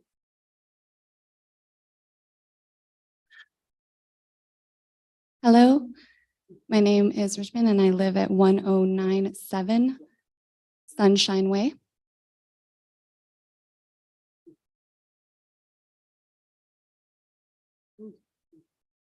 Richie Moses, forgive the interpreter, the name is Richie Moses. And I'm here today because I'm a father of 3 children. And I take my 3 children to every park in town. And parks are important to me and my family as well as young children. And the youth are, as you can tell, addicted to technology in a time where we always have access to our phones, always have access to TV, which means that open space is more important than ever. And we need the open space for our children, and our children need an opportunity to play in the dirt with the rocks, with the sticks, and not on the swings or on constructed materials. They need to be in the dirt and in our earth. So please deny or postpone the proposement and keep our open space. Thank you.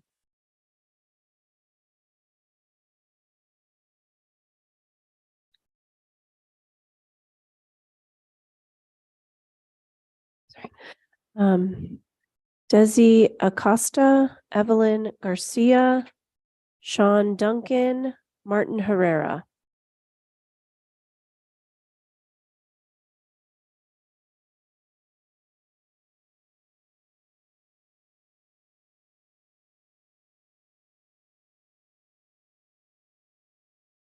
Please raise your right hand. Do you swear under the penalty of perjury that the testimony you're about to give is the truth, the whole truth, and nothing but the truth? I do. Thank you. Please state your name and address for the record. My name is Sean Duncan. My address is 4384 D Nublado, 87507. Good evening, members of the commission. I'm here to state that I fully support HomeWise's proposal for Los Prados on South Meadows. I'm an educator, father of 2 young children, and the co-founder and director of Thrive Community School. As you all are well aware, Thrive was originally part of HomeWise's proposal for South Meadows. However, after a lot of collaboration with HomeWise and residents of our local community, we decided to step away from that proposal because of the amount of feedback that we received that indicated that the best use for the space was housing that is both affordable and also for a park that's truly accessible to all members of the community. Personally, having lived in this immediate neighborhood for 3 of the last 4 years, including as a renter in Fairway Village, I can attest that the need for housing that's affordable and access to a park that can be accessed by local community members is real. And I believe that the Los Prados community will achieve that. It's undeniable that our city is experiencing a housing crisis. To highlight this, just in October, our small school had 2 students disenroll because they could no longer afford to live in Santa Fe and instead moved to Espanola to live with family members, and another moved out of state. This crisis has real impacts on student achievement, relationships, and developing a sense of security and community at a critical time. I believe this proposal will directly address this crisis. Half of all the homes that are going to be built will exceed the city's standards by 50% for affordability. Most developers, as you know, pay the fee rather than paying the fee. They pay the fee rather than building affordable housing, but HomeWise is taking a different approach. Last thing I want to say is that I want to speak to the importance of this to the world of public education. Educators need more homes. Without more homes, our teacher staffing crisis is going to continue to get worse. So I'm thankful for your patience tonight into the community dialogue. And I hope that you consider everything and vote to approve this. Thank you. Thank you. I have Amy Chacon, Juan Acevedo, Ms. Nava, and Ted Harrison, please come to the front. And then we will move to Zoom. Thank you.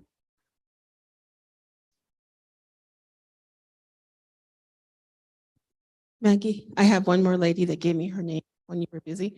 Yeah, her name is Edna. So if Edna could also come forward. Okay. I'm going to swear you all in. Do you swear under the penalty of perjury that the testimonies you're about to give are the truth, the whole truth, and nothing but the truth? Thank you. When you step to the podium, please state your name and address for the record. Good evening. My name is Amy Chacon. My name is Amy Chacon, and my address is 2905 Pueblo Pintado.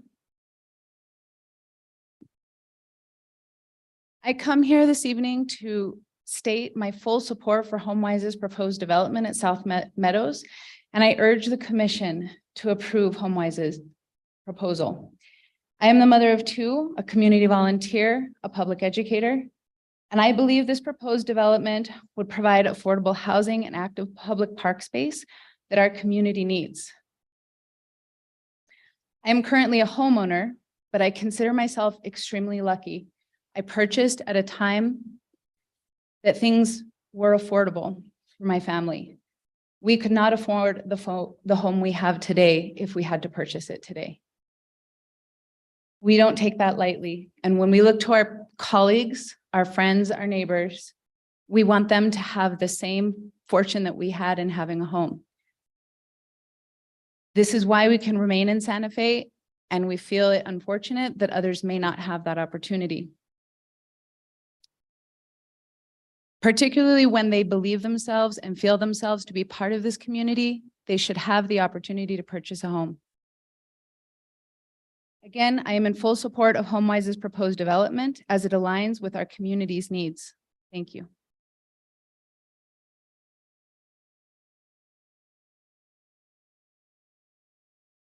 Good evening. Buenas noches. My name is Juan Acevedo. I live at 2905 Pueblo Pintado. And I am a business teacher at Capital High School.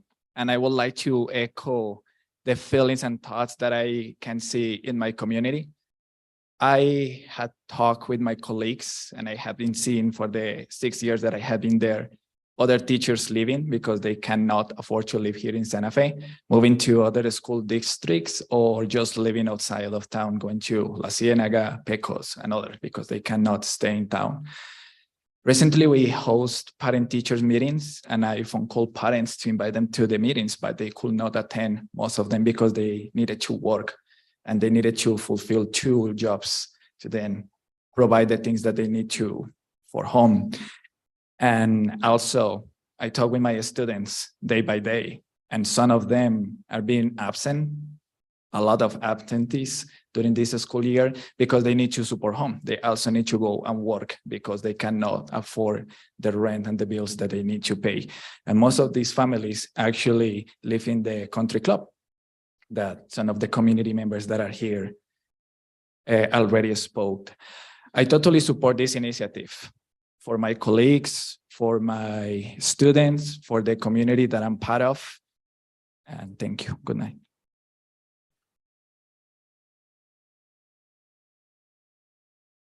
Hello, my name is Leslie Elena Nava. Buenas noches. I have lived here in Santa Fe since I was 4.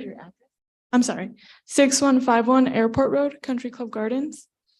I have lived in Country Club Gardens since I was 4 years old, so for about 17 years. I'm currently 21, and I have not been able to move out because of how unaffordable it is to move out.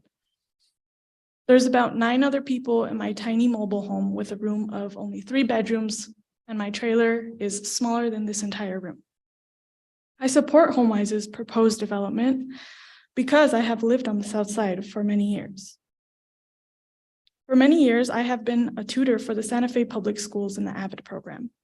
I'm enrolled at the community college here in Santa Fe and planning to graduate in December of this year with an AA in creative writing and as well as a certificate. I recently been published in Santa Fe Literary Review, and the proposed active park is important because it would mean a place for the children and families who grew up in the South Side to feel at home and not only own a home here on the South Side, but have ownership of something that's theirs. HomeWise has proposed to make 50% of the housing at this site affordable. More affordable housing is a critical part that the South Side needs because most families on the South Side cannot afford to live on the South Side. It's important for residents to have an opportunity to be able to own home in their own community because it means a stable place for their families and children to grow. Thank you. Gracias.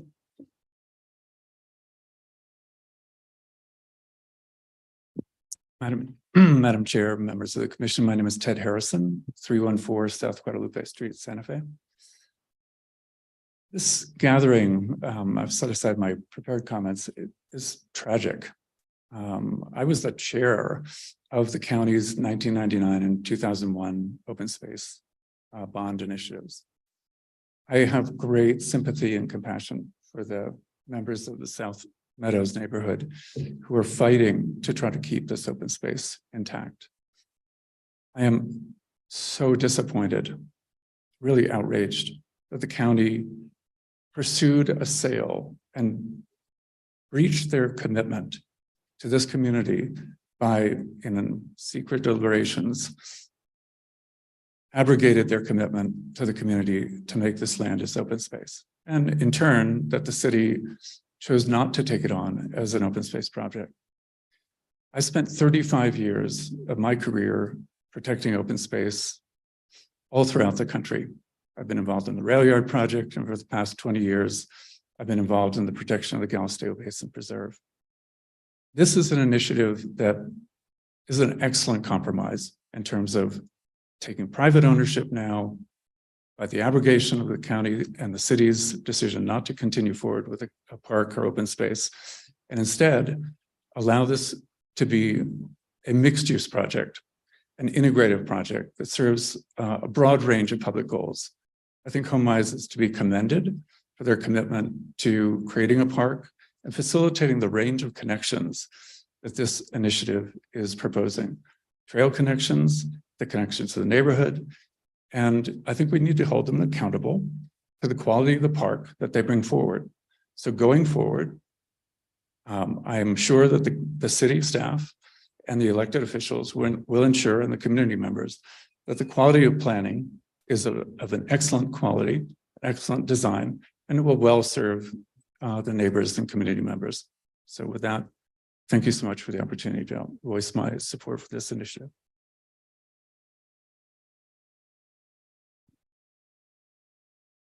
Go ahead and raise your right hands. Do you swear under the penalty of perjury that the testimonies you're about to give are the truth, the whole truth, and nothing but the truth?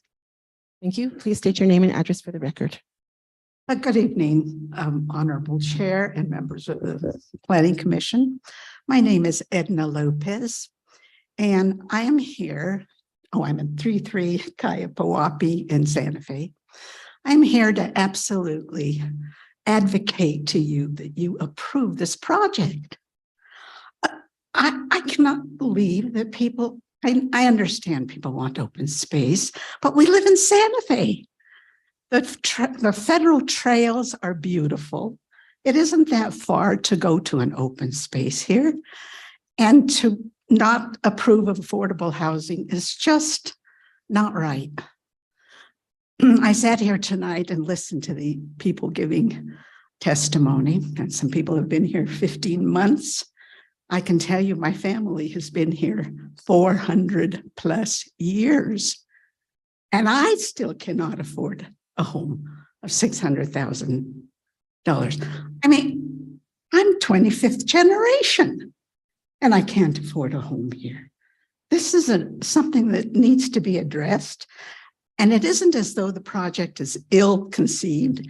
It's very, very integrated. It has a good mix.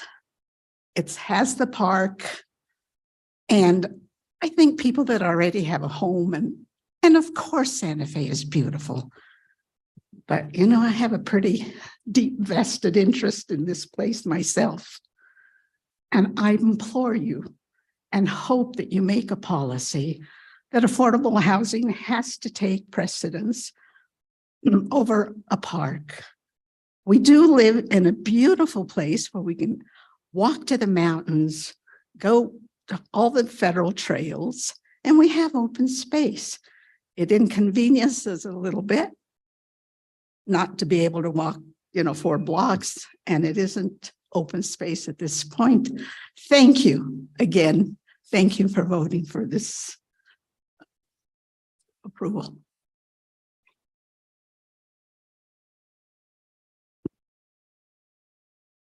Madam Chair, Commissioners, good evening. My name is Michael Roybal. I reside at 2639 Calle Primavera.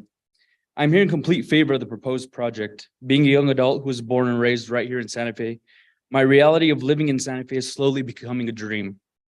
Madam Chair, earlier in the meeting, you jokingly stated that you were taking a step in the wrong direction when you mistakenly called the wrong item on the agenda. That statement will be true should you choose to deny this project. The ladies in the video blatantly admitted that HomeWise is an asset to Santa Fe. This allows individuals like myself to afford a place to live here in Santa Fe, making our dream a reality once again. The City Different would be holding true to its name, being different, should you choose to deny this and forcing its locals to move to surrounding areas that are more affordable. The ladies in the videos also stated that the houses in the area are already affordable, yet they say that with a lot of ambiguity. We, being this New Mexico's state capital, should be setting the example for the rest of the state when it comes to affordable housing. Families are spending more time working to afford a home rather than spending time with their family in the home. The amount of support from this community and the need for affordable housing in this community should be the impetus to approve this. And I ask that you approve this in full. Thank you.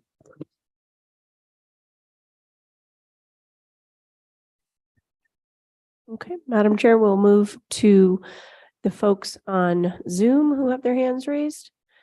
And I will start at the top of the list. I will promote you to panelists. Please unmute yourself, state your name, address for the record, and be sworn in before you commence your comments. Thank you.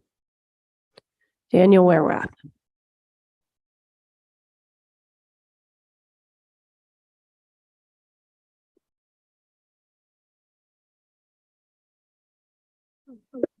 Mr. Werwath asked maybe you could come back to him towards the end. He's putting his daughter to sleep. Oh, he's on. Is he there? She's a quick sleeper, I guess. Okay, good. I wish. I was just lucky tonight.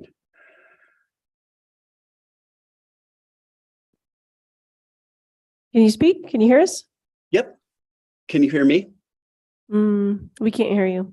Oh, boy. Oh, there you go. Can you hear me now? Yes, yes. Thank you.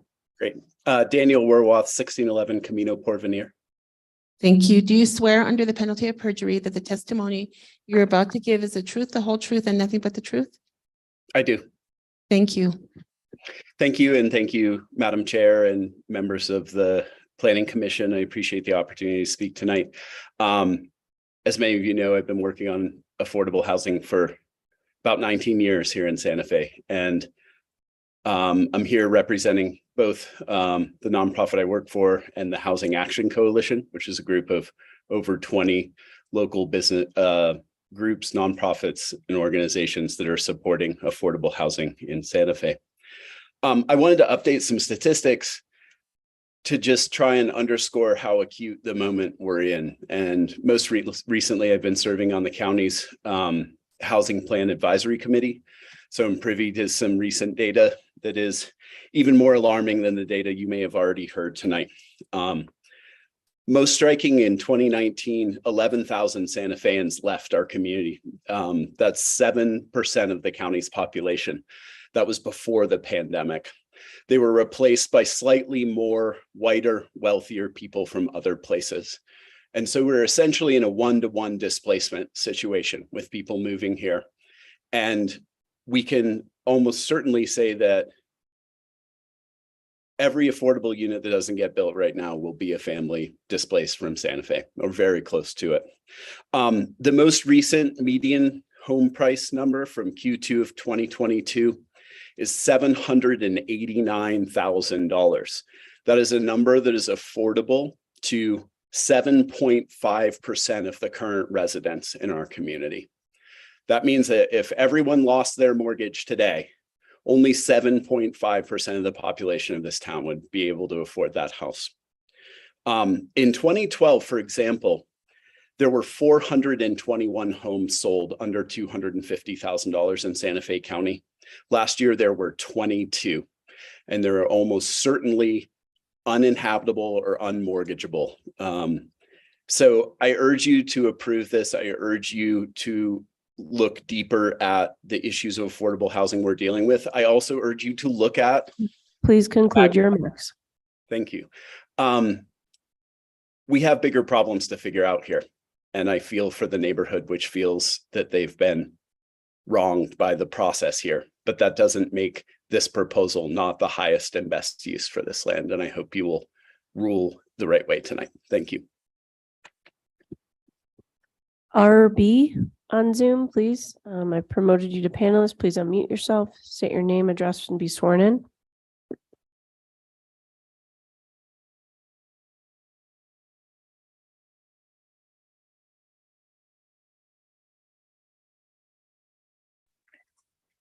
Hello. Ruth Blazer, 1151 Morning Drive in Santa Fe. Thank you. Do you swear under the penalty of perjury that the testimony you're about to give is the truth, the whole truth, and nothing but the truth? I do. Thank you. I want to start off by saying we live in Tiempo Lindos, and the property of South Meadow Park open space is going to be a huge problem ecologically, because when we get flash floods, we get mud in our kitchen. They're going to have to level or put up some kind of a barrier to keep the impervious surfaces that they're now going to have from making the flooding problem even worse than it is. But on to my remarks. At a previous meeting, HomesWise said that they had completed 5 or 6 of these projects in the immediate area. And I frankly feel that is a sufficient exercise of their mission in this area. HomeWise's project isn't giving us 5 acres of park, it's taking 22 acres of park open space. The beacon of betrayal of decades of current resident taxpayers' trust relied on the representations by Santa Fe that the South Meadow property would remain open space. There will always be more people, but once open space is developed, it's gone. I really hope you do not rezone, do not approve this project. Thank you.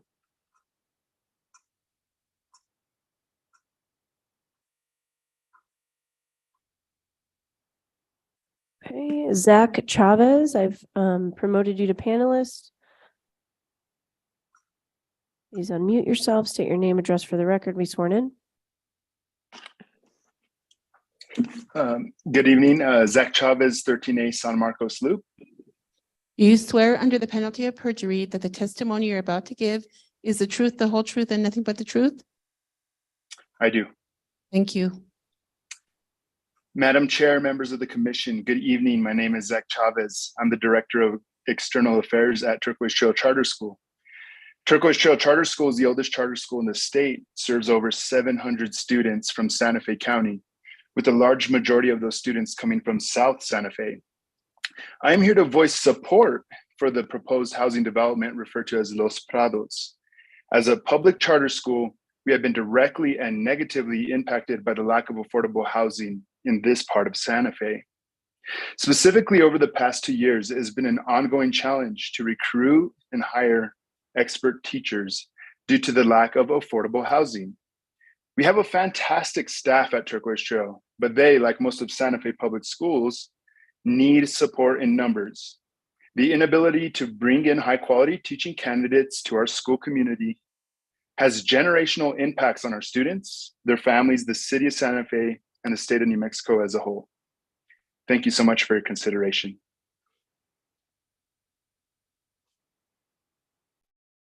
Krista Brenning, please promote yourself, panelist, and unmute. State your name, address, and record, and be sworn in.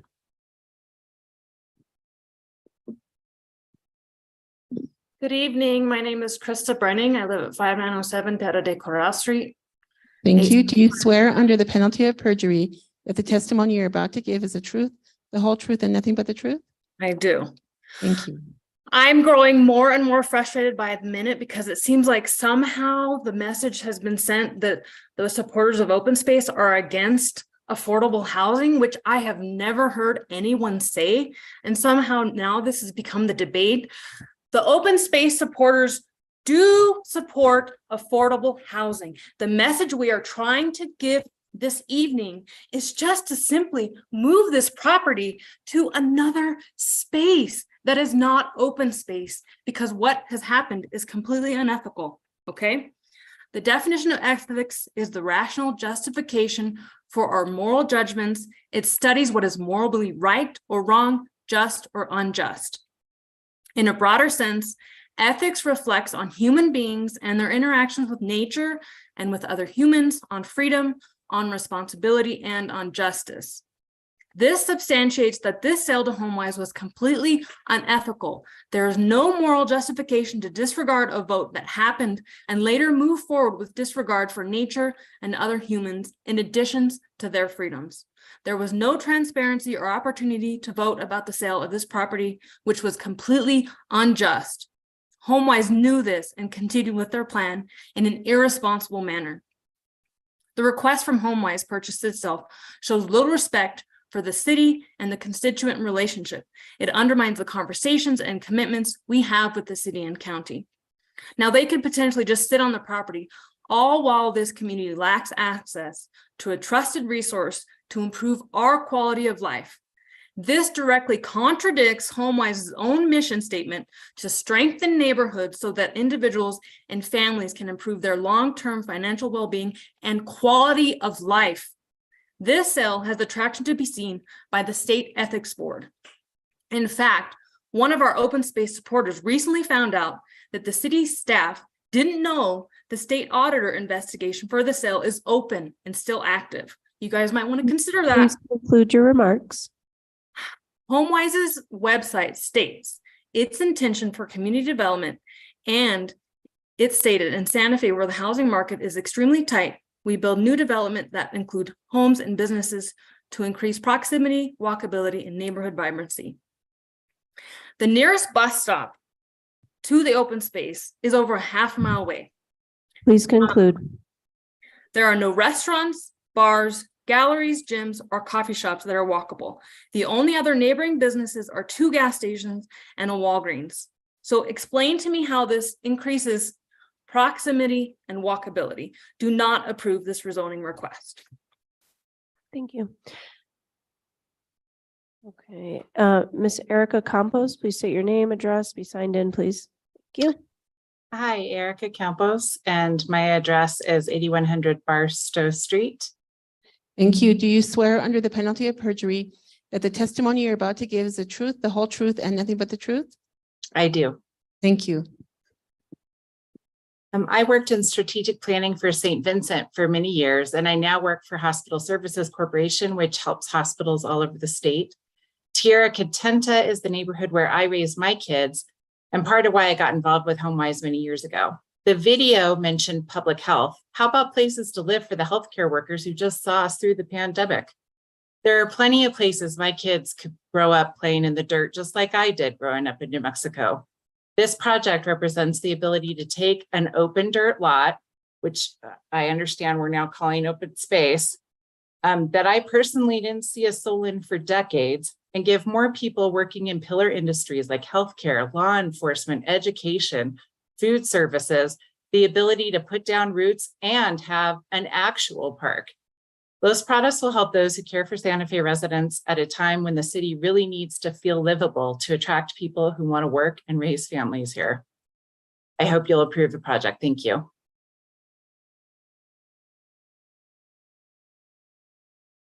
Marcela Diaz.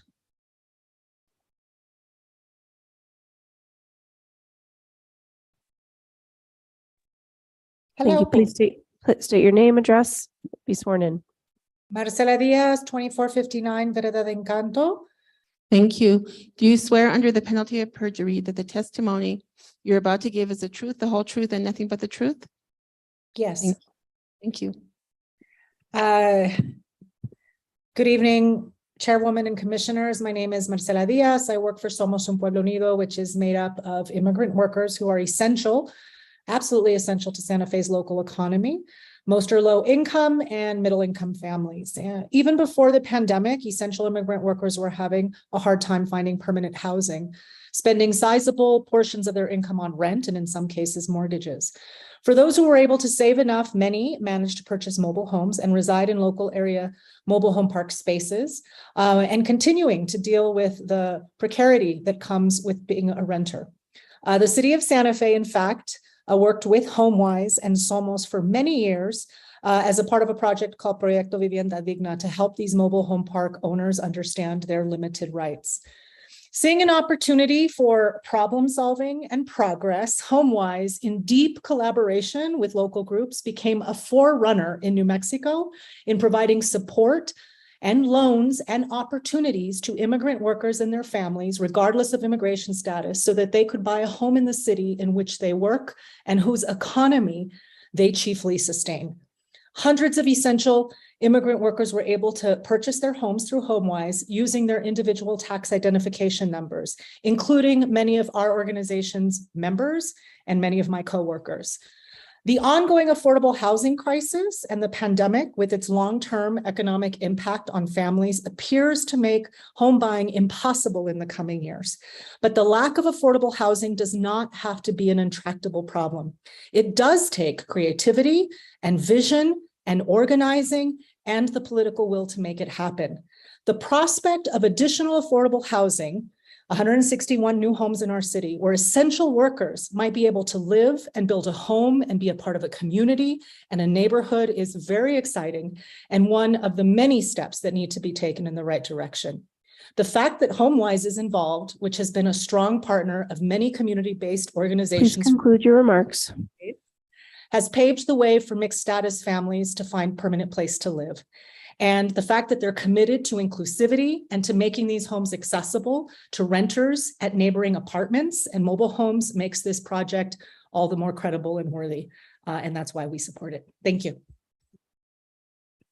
Miguel Gomez, or I'm sorry. Yeah, Miguel Acosta, please unmute and state your name, address, and be sworn in, please. Miguel Acosta, 6128 Monteverde Place. Do you swear under the penalty of perjury that the testimony you're about to give is the truth, the whole truth, and nothing but the truth? I do. Thank you. Thank you, Madam Chair and members of the commissioner. Members of the commission, I'd like to thank Commissioner Faulkner for your comment about how the communities, several communities, all of whom are represented in the room, have been jerked around by this process, by the county, and even by the city. I also want to thank Carlos for the outreach and engagement around the parks conversation. Had we started with that kind of approach, I think we could have avoided lots of animosity and possibly gotten solutions a lot sooner. I also want to thank, though, those that have participated on one side or the other of this debate, because we have through that opposition and through those conversations, many things have been accomplished. One, we were able to remove a school privatization effort from the project. There has been an expansion of the park from the original plan and access to the surrounding neighborhoods. There is a commitment to give first right of refusal to local residents already living in the area. And there's been an increase in the amount of affordable housing in the entire project. We also now have an interesting proposal that's been presented tonight that could warrant some consideration. Whichever way you move forward, whether the full proposal or some kind of negotiation that we've been invited to participate in, there are some things that we're still going to have to figure out. As Daniel mentioned, this is important contribution to affordable housing, but the amount of affordable housing that we need is much, much greater. Potentially 3 or 4 projects like this, or 3 or 4 projects like the proposed alternative. And there's plenty of space on the south side and in other areas of the city where that could be done. But here's some of the things that we still have to look at. The open space that we're losing, the park space, will have to be replaced in the immediate vicinity. That's something that has to be. Thank you. There has to be something that has to be addressed. We need a city parks and open space plan for the area. There are not amenities in the area that people keep speaking about. They just don't exist. We need a community-based, community-driven development. This process has shown that community has to be involved right from the beginning. The long-range plan, the general updates to the plan, all these things need to be community-focused and community-driven. There needs to be a fully staffed and functioning Office of Neighborhood Planning and Development. And as has been made very apparent tonight, we need language access and justice to be fully funded so that we don't have the kinds of situations that we had tonight. Thank you. I forgot to mention I'm with Earth Care. Sure. Thank you, sir. Antoinette Shook, please state your name, address, and be sworn in, please.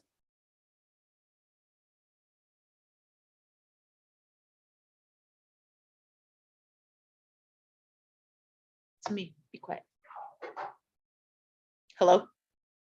Yes, please state your name, address, and be sworn in before you give your comments. Thank you. Antoinette Shook, 2120 Condoletto Street. Thank you. Yes. Do you go ahead. swear under the penalty of perjury that the testimony you're about to give is the truth, the whole truth, and nothing but the truth? Yes. Thank you. I, as Rick Martinez, do not live in the area, and by me not speaking would say that I consent to this project, and I do not. I'm in agreement with Marlo Morrison and the presentation that no decision should be made tonight. Parkland is not infill space. Open space does not constitute infill. Land is sovereign, and once it's gone, it's gone. The developers and applicants use a lot of word magic and spell casting. And in the past, it's been seen what they say is not what they mean. Commissioners, you were voted in because you appeared to care for the city and the people, the safety, health, and welfare. The reason a lot of people work 2 or 3 jobs, all races and genders, is because that's the way the system is set up. It's to keep us slaves. So I say no to this development project. Keep the open space. It's for the children. We need the dirt and we need the rocks. We need to get grounded and stop building concrete cities. Yes, affordable housing is needed for everybody, but not in this open space. Thank you very much. Thank you, Jonathan Baca. Please unmute. How was that? Can you guys see me and hear me? Well, they're over here saying that all these, they bring in the Mexicans. The Mexicans are working 2 and 3 jobs. They all live together. Some of us don't even know who they are. Wow. Unmute. Trying to mute her. I'm sorry, Jonathan. Please state your name, address, and be sworn in before you give your comments. Thank you. Okay, Jonathan Sidibaca, 2600 West Zero Road, Santa Fe, New Mexico, 87505. Thank you. Do you swear under the penalty of perjury that the testimony you're about to give is the truth, the whole truth, and nothing but the truth? I do. Thank you. All right, thank you, Madam Chairman and the Commission for having us. My last name is Sidibaca, but it's original Cabeza de Vaca. My grandmother was Reyes Aragon, who was part of the City Planning and Land Use Committee. My grandpa Felipe Cabeza de Vaca was actually a judge as well. And we're one of the founding families of New Mexico. Being part of the city different, that means being inclusive, not exclusive. And I'm here to be the voice of the voiceless. A lot of these folks that are opposed to what we're trying to do here speak about the dense population, access to affordable housing, and quality of life. But the majority of the folks that are speaking about quality of life, for them, it means open space. For the folks that are for it, it's a place to live. I've been a member of the Country Club for a very long time, and I've driven past this property for multiple years in which it's been vacant and nobody's cared about it. But now that people want to develop and offer affordable housing, all of a sudden it's an open space and a place to where they desire, to have, public freedom or what have you. And my question to everybody is, are we doing the right thing by the community, the county, the city, and the majority of people who deserve a fair chance at the American dream that we want? Or are we thinking about our own interests and how our property value can be effective? People are talking about, protecting open space, but they're the ones who can afford to purchase it. And the biggest sticking point to me is, outside of talking about open space, the one line that stuck with me was somebody mentioned the opportunity for equity lost in their own property investment. To me, shows where their mind is at. Thank you for your time. Thank you for having me. And I hope that you do the right thing by the city, by the people, and by our community. Thank you. Sarah Daniels, please unmute yourself. State your name, address for the record. Thank you. Be sworn in. Sarah Daniels, 2752 Herradura Road, 87505.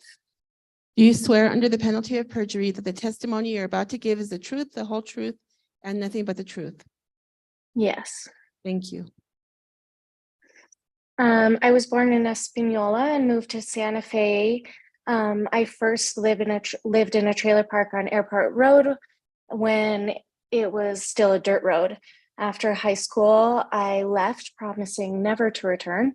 And just like many of us, I was stopping in to visit family 16 years ago. Now I own my business, Children's Adventure Company, and I've actually seen several former families that have attended CAC tonight. We provide after school and summer camp, and our philosophy is to have kiddos outside as much as possible. I also have 2 kiddos of my own and a sweet husband. We love living in Santa Fe because of all of our outdoor opportunities. Over the last 38 years, Santa Fe has changed drastically, and so has my involvement in the community. Over the years, I've worked with many families and children in our lovely city. I get a lot of feedback on what kids and families would love in Santa Fe. A lot of time, it's more variety and activities to do with their kiddos. A lot of times the response is, I think they have one of those in Albuquerque. The parks have greatly improved since I was a kid. Good job, City of Santa Fe. But I feel there's always room for improvement. Although I am speaking on behalf of the parks, that are up for conversation. A little side note addressing the affordable housing. I taught kindergarten for 6 years in Santa Fe, and I'm so proud and relieved that Santa Fe is taking everyone into consideration when addressing affordable housing. It sounds like this proposal could work for everybody. This park could be a huge benefit for many reasons. More variety of parks on this side of town. New neighborhoods need wonderful parks to bring the community together. It's a wonderful way to meet your neighbors. People will travel from other parts of the town to enjoy, and in turn will also expand the community. For personal reasons, Children's Adventure Company and my family would love somewhere new to add to our repertoire. The hard work, the planning and thought that has gone into this park has really addressed some of the needs and wants that will only improve our city. And last but not least, there's always room for more fun in Santa Fe. Thank you. Okay, Diana Woods, please state your name, address, and be sworn in. My name's Diana Woods. I live at 121 Moore Street, Santa Fe. Do you swear under the penalty of perjury that the testimony you're about to give is the truth, the whole truth, and nothing but the truth? I do. Thank you. Madam Chair and members of the Planning Commission and the public, thank you for allowing me to speak here tonight. My name is Diana Woods, and I urge you to approve this project to provide desperately needed, truly affordable housing in Santa Fe. We are in a crisis here. I moved to Santa Fe in '79, and I am a retired special ed teacher from Santa Fe Public Schools. Santa Fe is my home, where I belong, where I raised my children. I have many friends who have lived here all their lives, worked here as teachers, therapists, artists, and caregivers. Many of my elderly friends also live in terror of the next rent raise. They don't know where they will go. Santa Fe is their home too, where they belong. They don't really want to leave or live in their car or in a tent. I have seen also so many of my neighbors' children have to leave Santa Fe where they grew up. Many are from families who've been in Santa Fe for hundreds of years. They still work here, but they have to drive back and forth every day from somewhere else. They work here, but they can't afford to live here. 1/3 to 1/2 of our workers in Santa Fe cannot afford to live where they work. That's our teachers, police, healthcare workers, wait staff, city employees. How do they manage it? Their kids are in another school district, the gas, the driving time. How much more carbon is our workforce adding to the climate? Wow. What a lot of things have changed since 2007. Open space is really great, but we are in a crisis. When you consider this project, please balance the desire for open space with this crisis of inequity and loss of place for so many Santa Fe people. There's a housing crisis where the median home price is $607,000. What kind of city will Santa Fe be if only the wealthy can afford to buy houses here? HomeWise has helped. Diana, so please conclude your remarks. Okay, I'm just going to say, I know this is a big change from the original plan, but think what this change will mean to so many hardworking local people. Thank you. Yes, Jack Hyatt, please unmute yourself, state your name, address, and be sworn in for the record. Thank you. Thank you, Jack Hyatt, 3117 Pueblo, Sapawe, Santa Fe, 87507. Thank you. Do you swear under the penalty of perjury that the testimony you're about to give is the truth, the whole truth, and nothing but the truth? I do. Thank you. Thank you.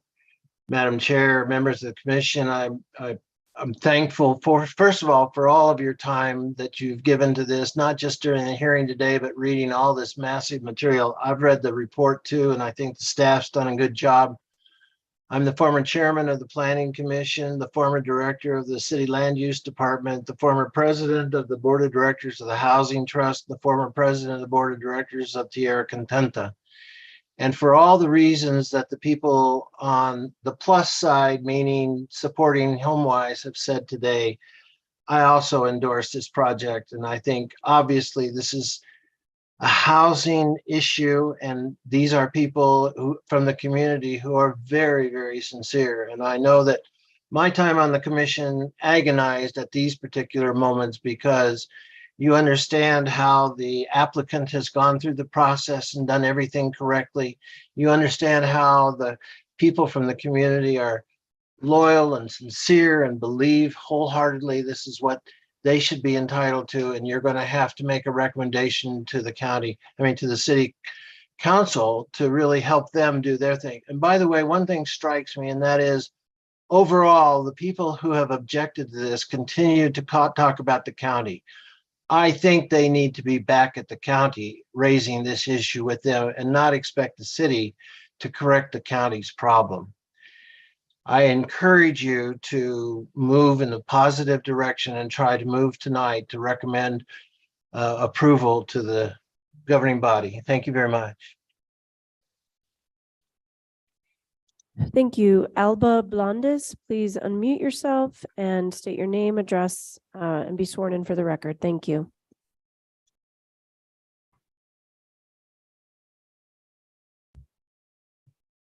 My name is Alba Blondes. I live at 7042 Valentine Loop in Tierra Contenta in the southwest area of the city. Thank you. Do you swear under the penalty of perjury that the testimony you're about to give is the truth, the whole truth, and nothing but the truth? I do. Thank you. Madam Chair, Commissioners, I thank you for the opportunity for your community to speak tonight. I've been sitting and listening to the very heartfelt and sincere testimonies that have come to you this evening, and I don't envy you your decision. I was approached by former Councilor Abeyta and by Councilor Rivera concerning the situations some time ago. And I sat with this group in Tiempos Lindos, and I know how much they revere their open space. And I also understand, and they do as well, the incredible problem with a lack of affordable housing. The one concern I had as I saw the proposal as presented by Ms. Jenkins with the incredible prices of the homes is, will this remain very, very close to the proposal? Because if not, then what you may decide to be affordable and to choose to endorse could very quickly become unaffordable. So I commend you for listening. I wish you luck with your decision. And I would also ask you to consider what was very thoughtfully proposed by the community of Tiempos Lindos and their supporters as a possible another option or a compromise. And thank you so much. Joseph Sanchez, please unmute yourself, state your name, address for the record, and be sworn in. Thank you. Hello, my name is Joseph Isaiah Sanchez Jr., and I live at 103 Los Pinos Road. Thank you. Do you swear under the penalty of perjury that the testimony you're about to give is the truth, the whole truth, and nothing but the truth? I do. Thank you. Madam Chairman and Council, as a Santa Fe native, I just want to let you know, as my personal experience growing up in that area and on Jemez Road in multiple apartment complexes, never really being able to have stability. My mom always had to work 2 jobs.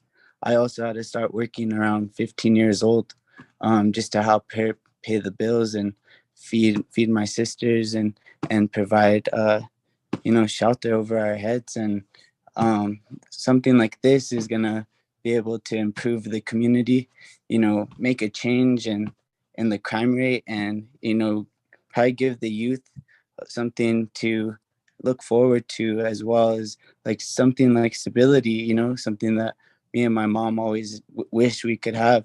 She lives in Rio Rancho now. I live out here in La Cienega, and we can't even afford to live in the city that we were born and raised. I have a 103-year-old great grandmother, that is still alive to this day, and I can barely even afford the gas to be traveling to work and be able to go visit her on a daily basis.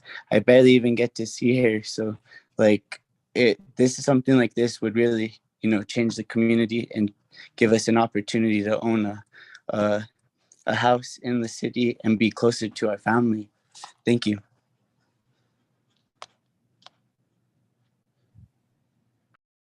Thank you, Chair Clow. I do not see any other hands up on Zoom right now.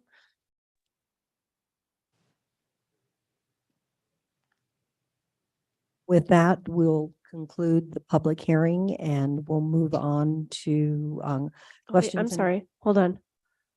There's one that finally, sorry, she just, Katrina, did you want to give Yes. comments?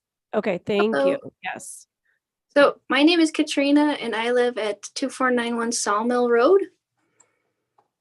And I just want to, What is your last name? Katrina Trujillo Lucero. Thank you.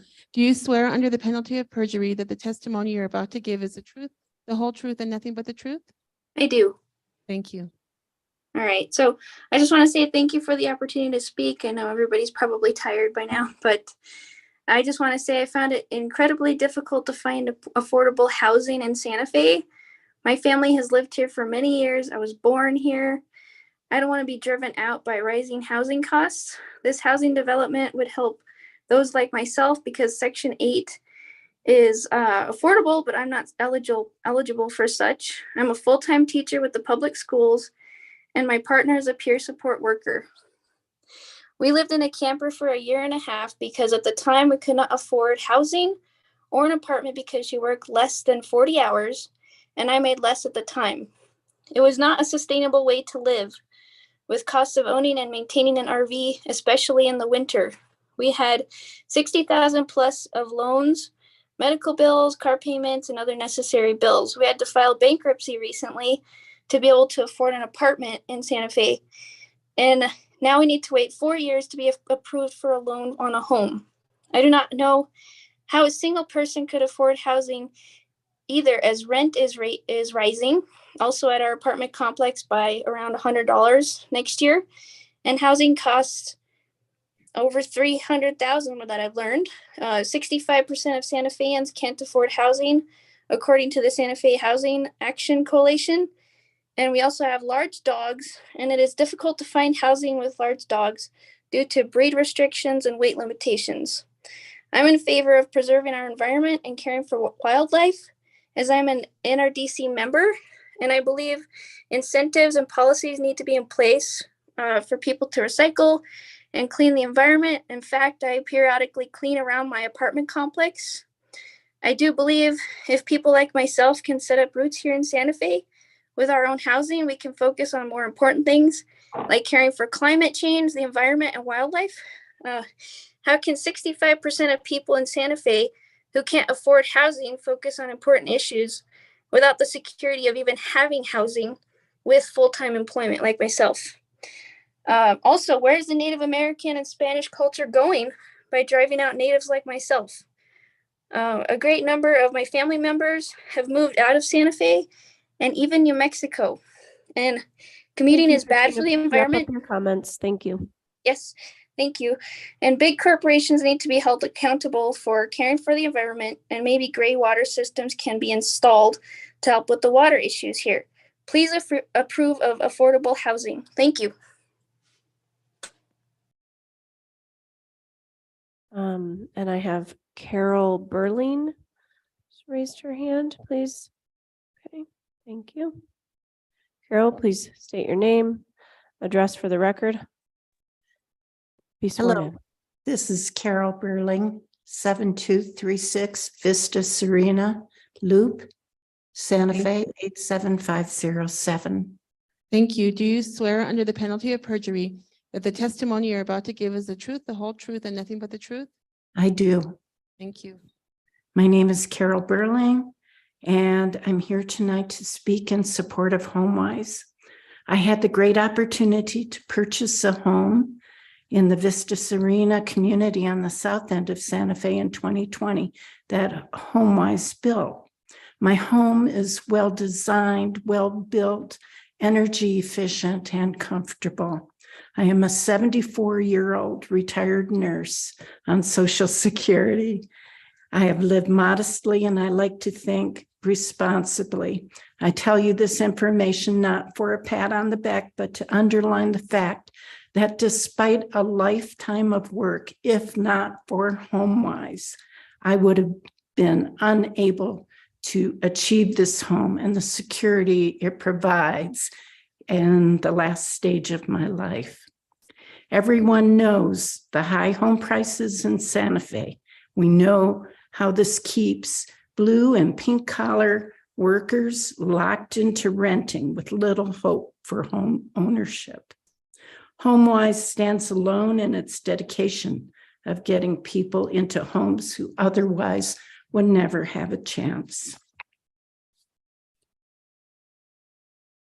Affordable housing, expansion of connecting trails, and a park that can be designed to be environmentally sensitive, beautiful, and open to all. HomeWise can do this. I believe HomeWise has shown a willingness to respectfully work with and for all the people. Los Prados can be a win-win project if we can find it within ourselves to work together. I support this project and wholeheartedly think that it should be approved. Thank you. Thank you, Carol. At this point, I do not see any other hands up on Zoom. Thank you. Thank you, everyone, for taking the time to speak. It's been a lot of thoughtful comments. We'll now close the public hearing and we'll move to questions and comments from the commission. Commissioner Faulkner. I have a question for the developer.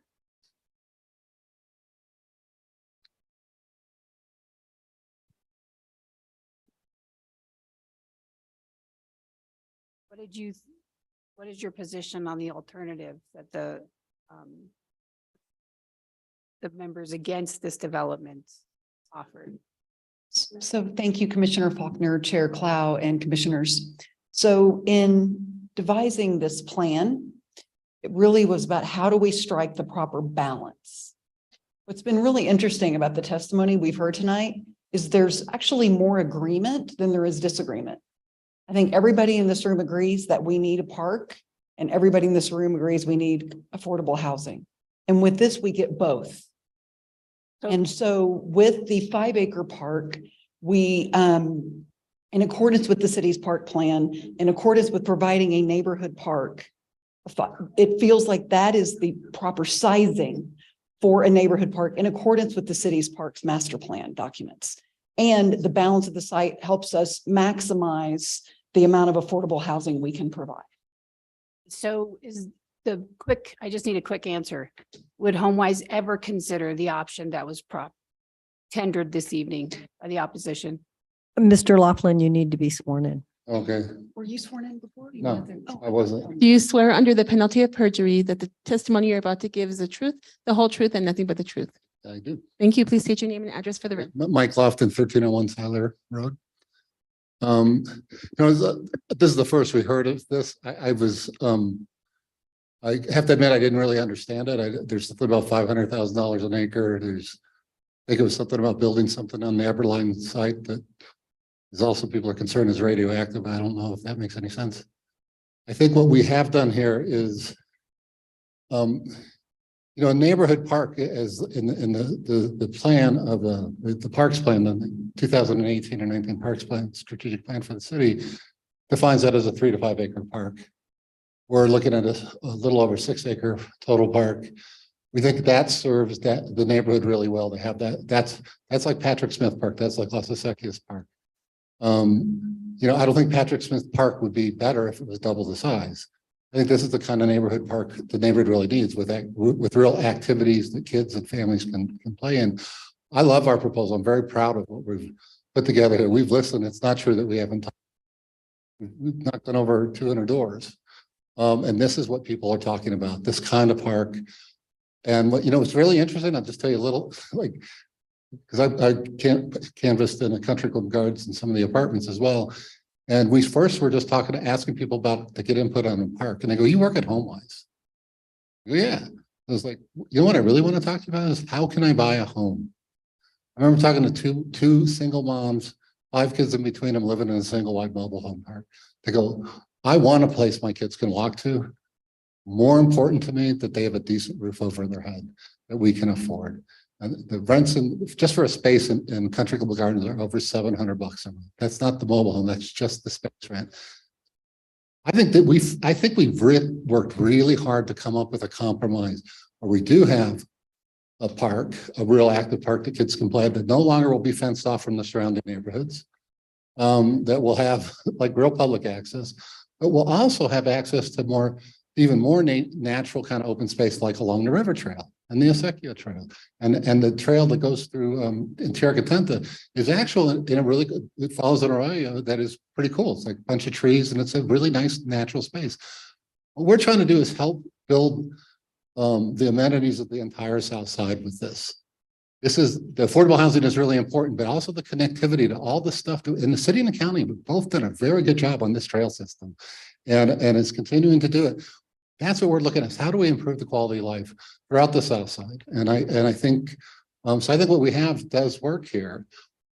This other thing of like dedicate even more land, financially, I can tell you right now, that is not going to work. The only way we're going to pay for a park is if we have enough homes. The only way we can do 50% affordable is that if we have enough homes there.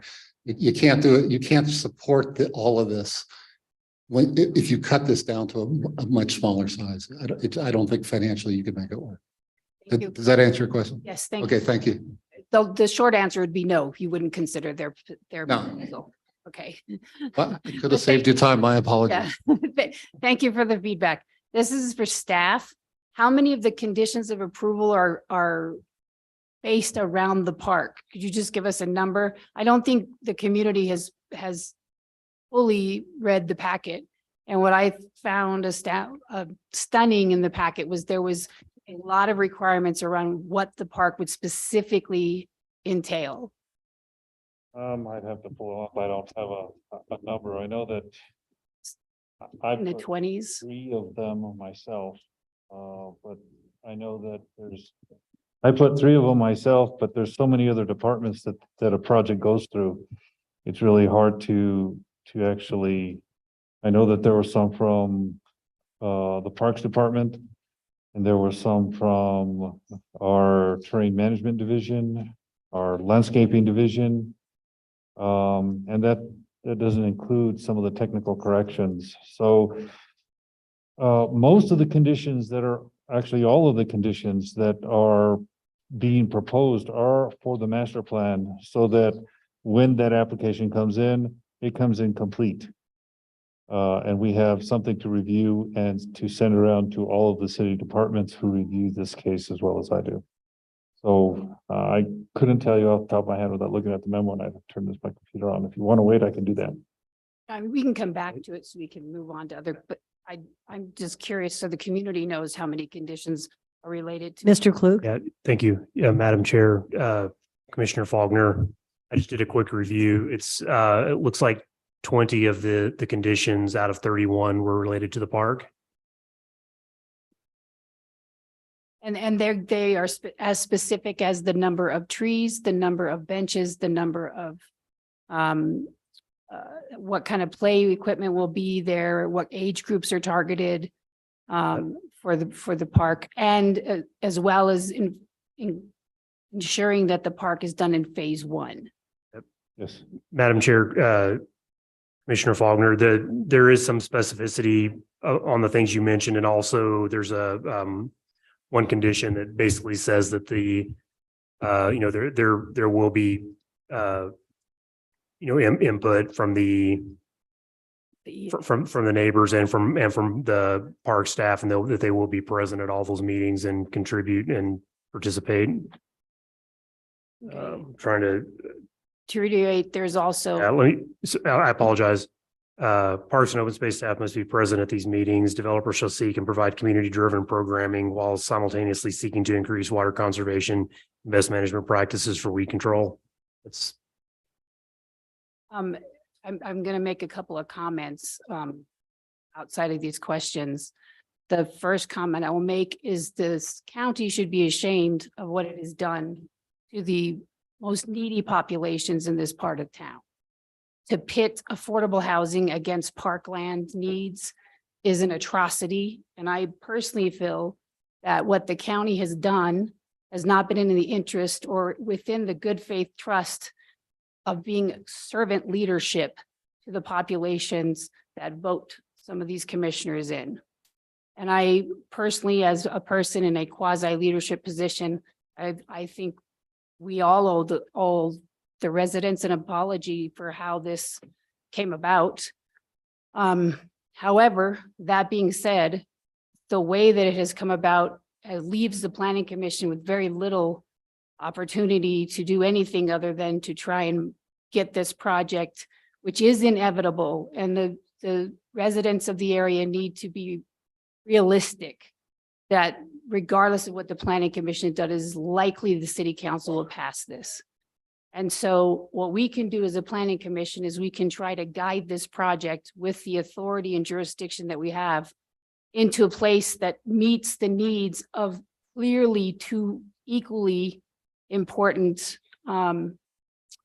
needs of the community. And so I hope the community understands that we have taken a lot of time. We postponed this case for 120 days, which is practically unheard of. We have taken the time and done the diligence, and we've worked with staff to ensure some conditions are in to the best of our ability. But the community should be realistic that there is literally not a lot more that the Planning Commission can do. It is now in the hands of the City Council after we vote. And we can only make recommendations. And further, I would urge everyone in the community to dig into the county and lean into that situation. Because even if the audit finds that there's nothing illegal about what happened with the sale of this land, it is unethical from where I sit to take the trust of the community and break it in the manner that it was broken. And so I'm going to step back a few minutes and let some other commissioners weigh in. Thank you. Any other questions or comments from the commission? Commissioner Lawrence? Thank you, Chair Clow. I would just make a comment. I think that Commissioner Faulkner said it very well. I don't think that I have much to add, but I want to echo what she said, that I think probably all of us wish that different decisions were made before we got to this point, before we heard this as a case. However, at this point, given what we have, the status of the land that we have, the time and changes that we've seen, I think that we owe it to a vote at this point and to have it move forward from here in order to let the process continue. Thank you, Commissioner Lawrence. Any other comments? I have a brief comment, and that is it's unfortunate that we're here where we are, but I think we have no choice but to move forward, and compromise is really important. And it appears that there's been a lot of compromise for a good period of time. And let's hope that based on this hearing, there can be some healing and some acceptance of what the greater need of the community is. So when you weigh the neighbors in the local vicinities desire to have open space. My heart goes out to them. But when you weigh the benefit to the whole community, it's clear that approving this project or recommending approval of this project, it really benefits a greater number of people in Santa Fe. So if there are no other comments,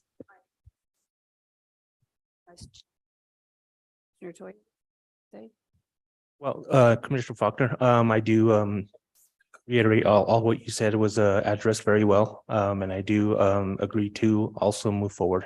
But again, I do agree with you. Madam Commissioner. Commissioner Morondo. Just very briefly, because I don't want to add much more than my fellow commissioners' eloquent words on this, but I also feel incredibly uncomfortable for all of us to be in this position. This is a situation where I personally feel HomeWise has put together just a fantastic plan. It's very well balanced, very well considered, and greatly needed. I also completely have sympathy for all the neighbors and other fellow Santa Feans that have concerns over the open space loss. I suppose the only thing I would add is I wonder if we might in any vote hold on to some amount of review of the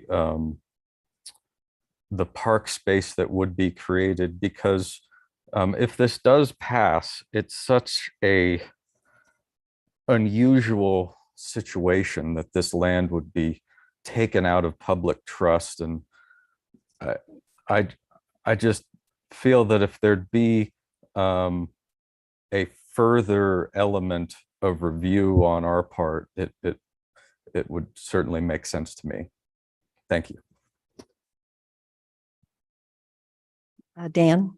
Madam Chair, members of the commission, you will be seeing the park space as it comes in, because it is going to be part of a development plan that will be proposed by the applicant. So you'll be able to see what they're proposing, what their design is.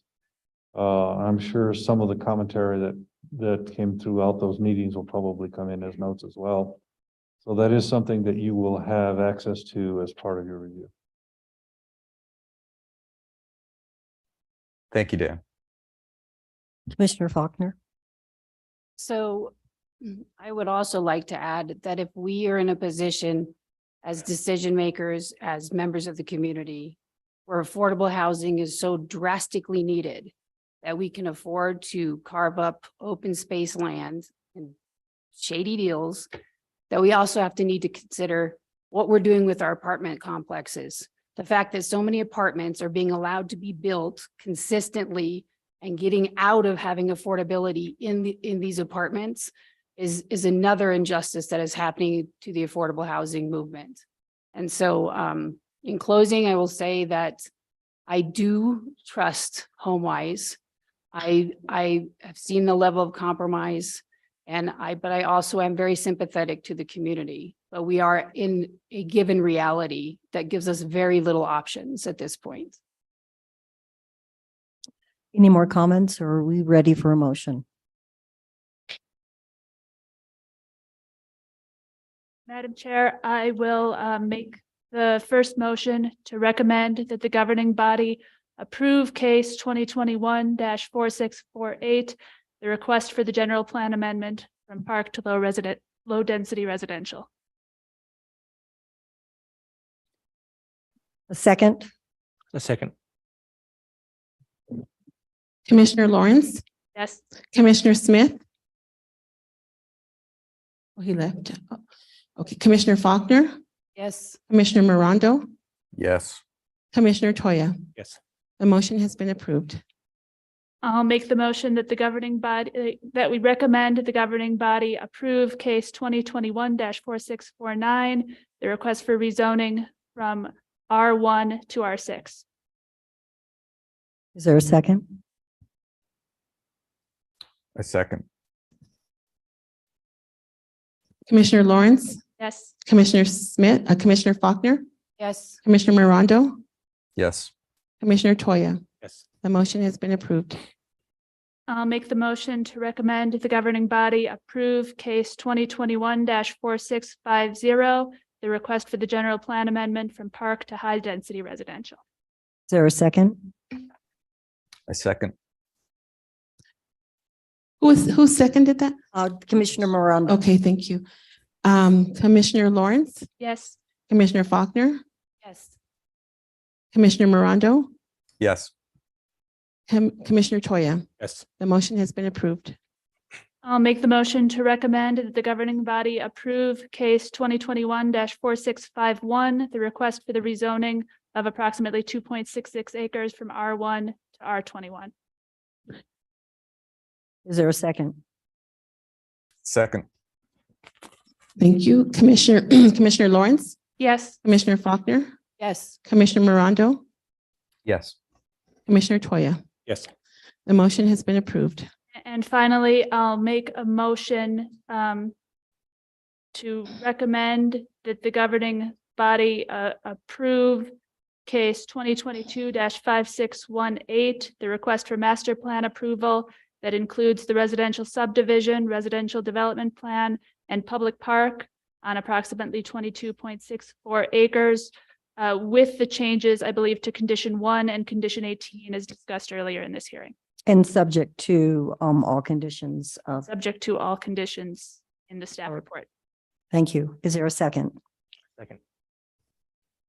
Commissioner Lawrence, Yes. Commissioner Faulkner, Yes. Commissioner Morondo, Yes.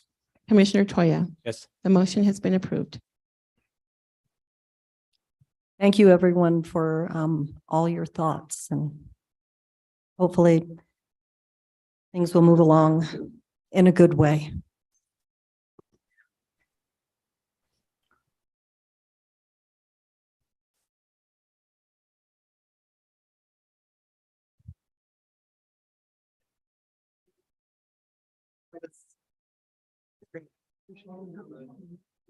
I'm going to ask that everyone try to quickly leave because we still have a couple more things we need to do. Hard one. That's a hard one. Yeah. Do we have anything else from staff? No. Anything from the commission, matters from the commission? If I can update the commission on what's going on in the policy committee. Yeah, do it loudly.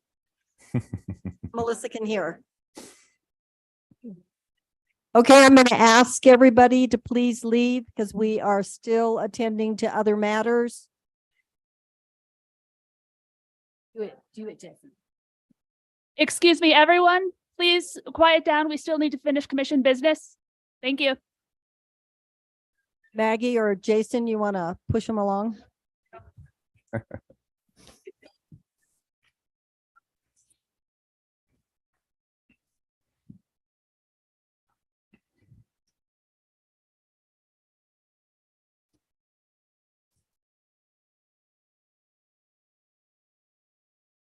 No, I don't think so. I haven't heard wind of that. You might want to talk to Mike before he leaves. Good job, Maggie. That would be the best way to talk to him directly.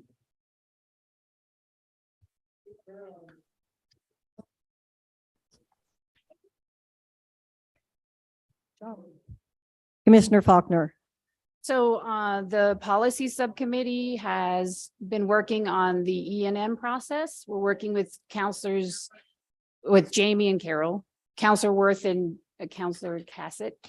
And what we've been doing is we've looked at the existing code, and we have also come up with a series of options that we would like to offer the counselors as things they could consider in drafting legislation around E&Ns. I think we're in our final approach to getting our document done. I'm hoping we'll have that done by next week, and then we will be meeting with staff to go over that document before we submit it to the city councilors for their review and consideration. And will it come to the planning commission Yes. first? Yes, okay. So we're working on it. It's just been it's taken a little longer because it's pretty meaty. It's a little meatier than we thought. That's all I have. Okay, any other matters from the commission? Madam If Chair. not- Yes, Uh, Commissioner Morondo. Thank you, Madam Chair. I just wanted to say to you and also to Maggie that I just feel this was a really well-run meeting. The amount of time you guys got through this could have taken so much more time, and I just feel like it made me feel good being part of this, that everybody was heard well and it was very respectful and moved very quickly. So just wanted to add that. Thank you. We'll see who's in the paper. Anything else? If not, we don't need a motion to adjourn, right? We can just adjourn. Okay. Time to go home. Thanks.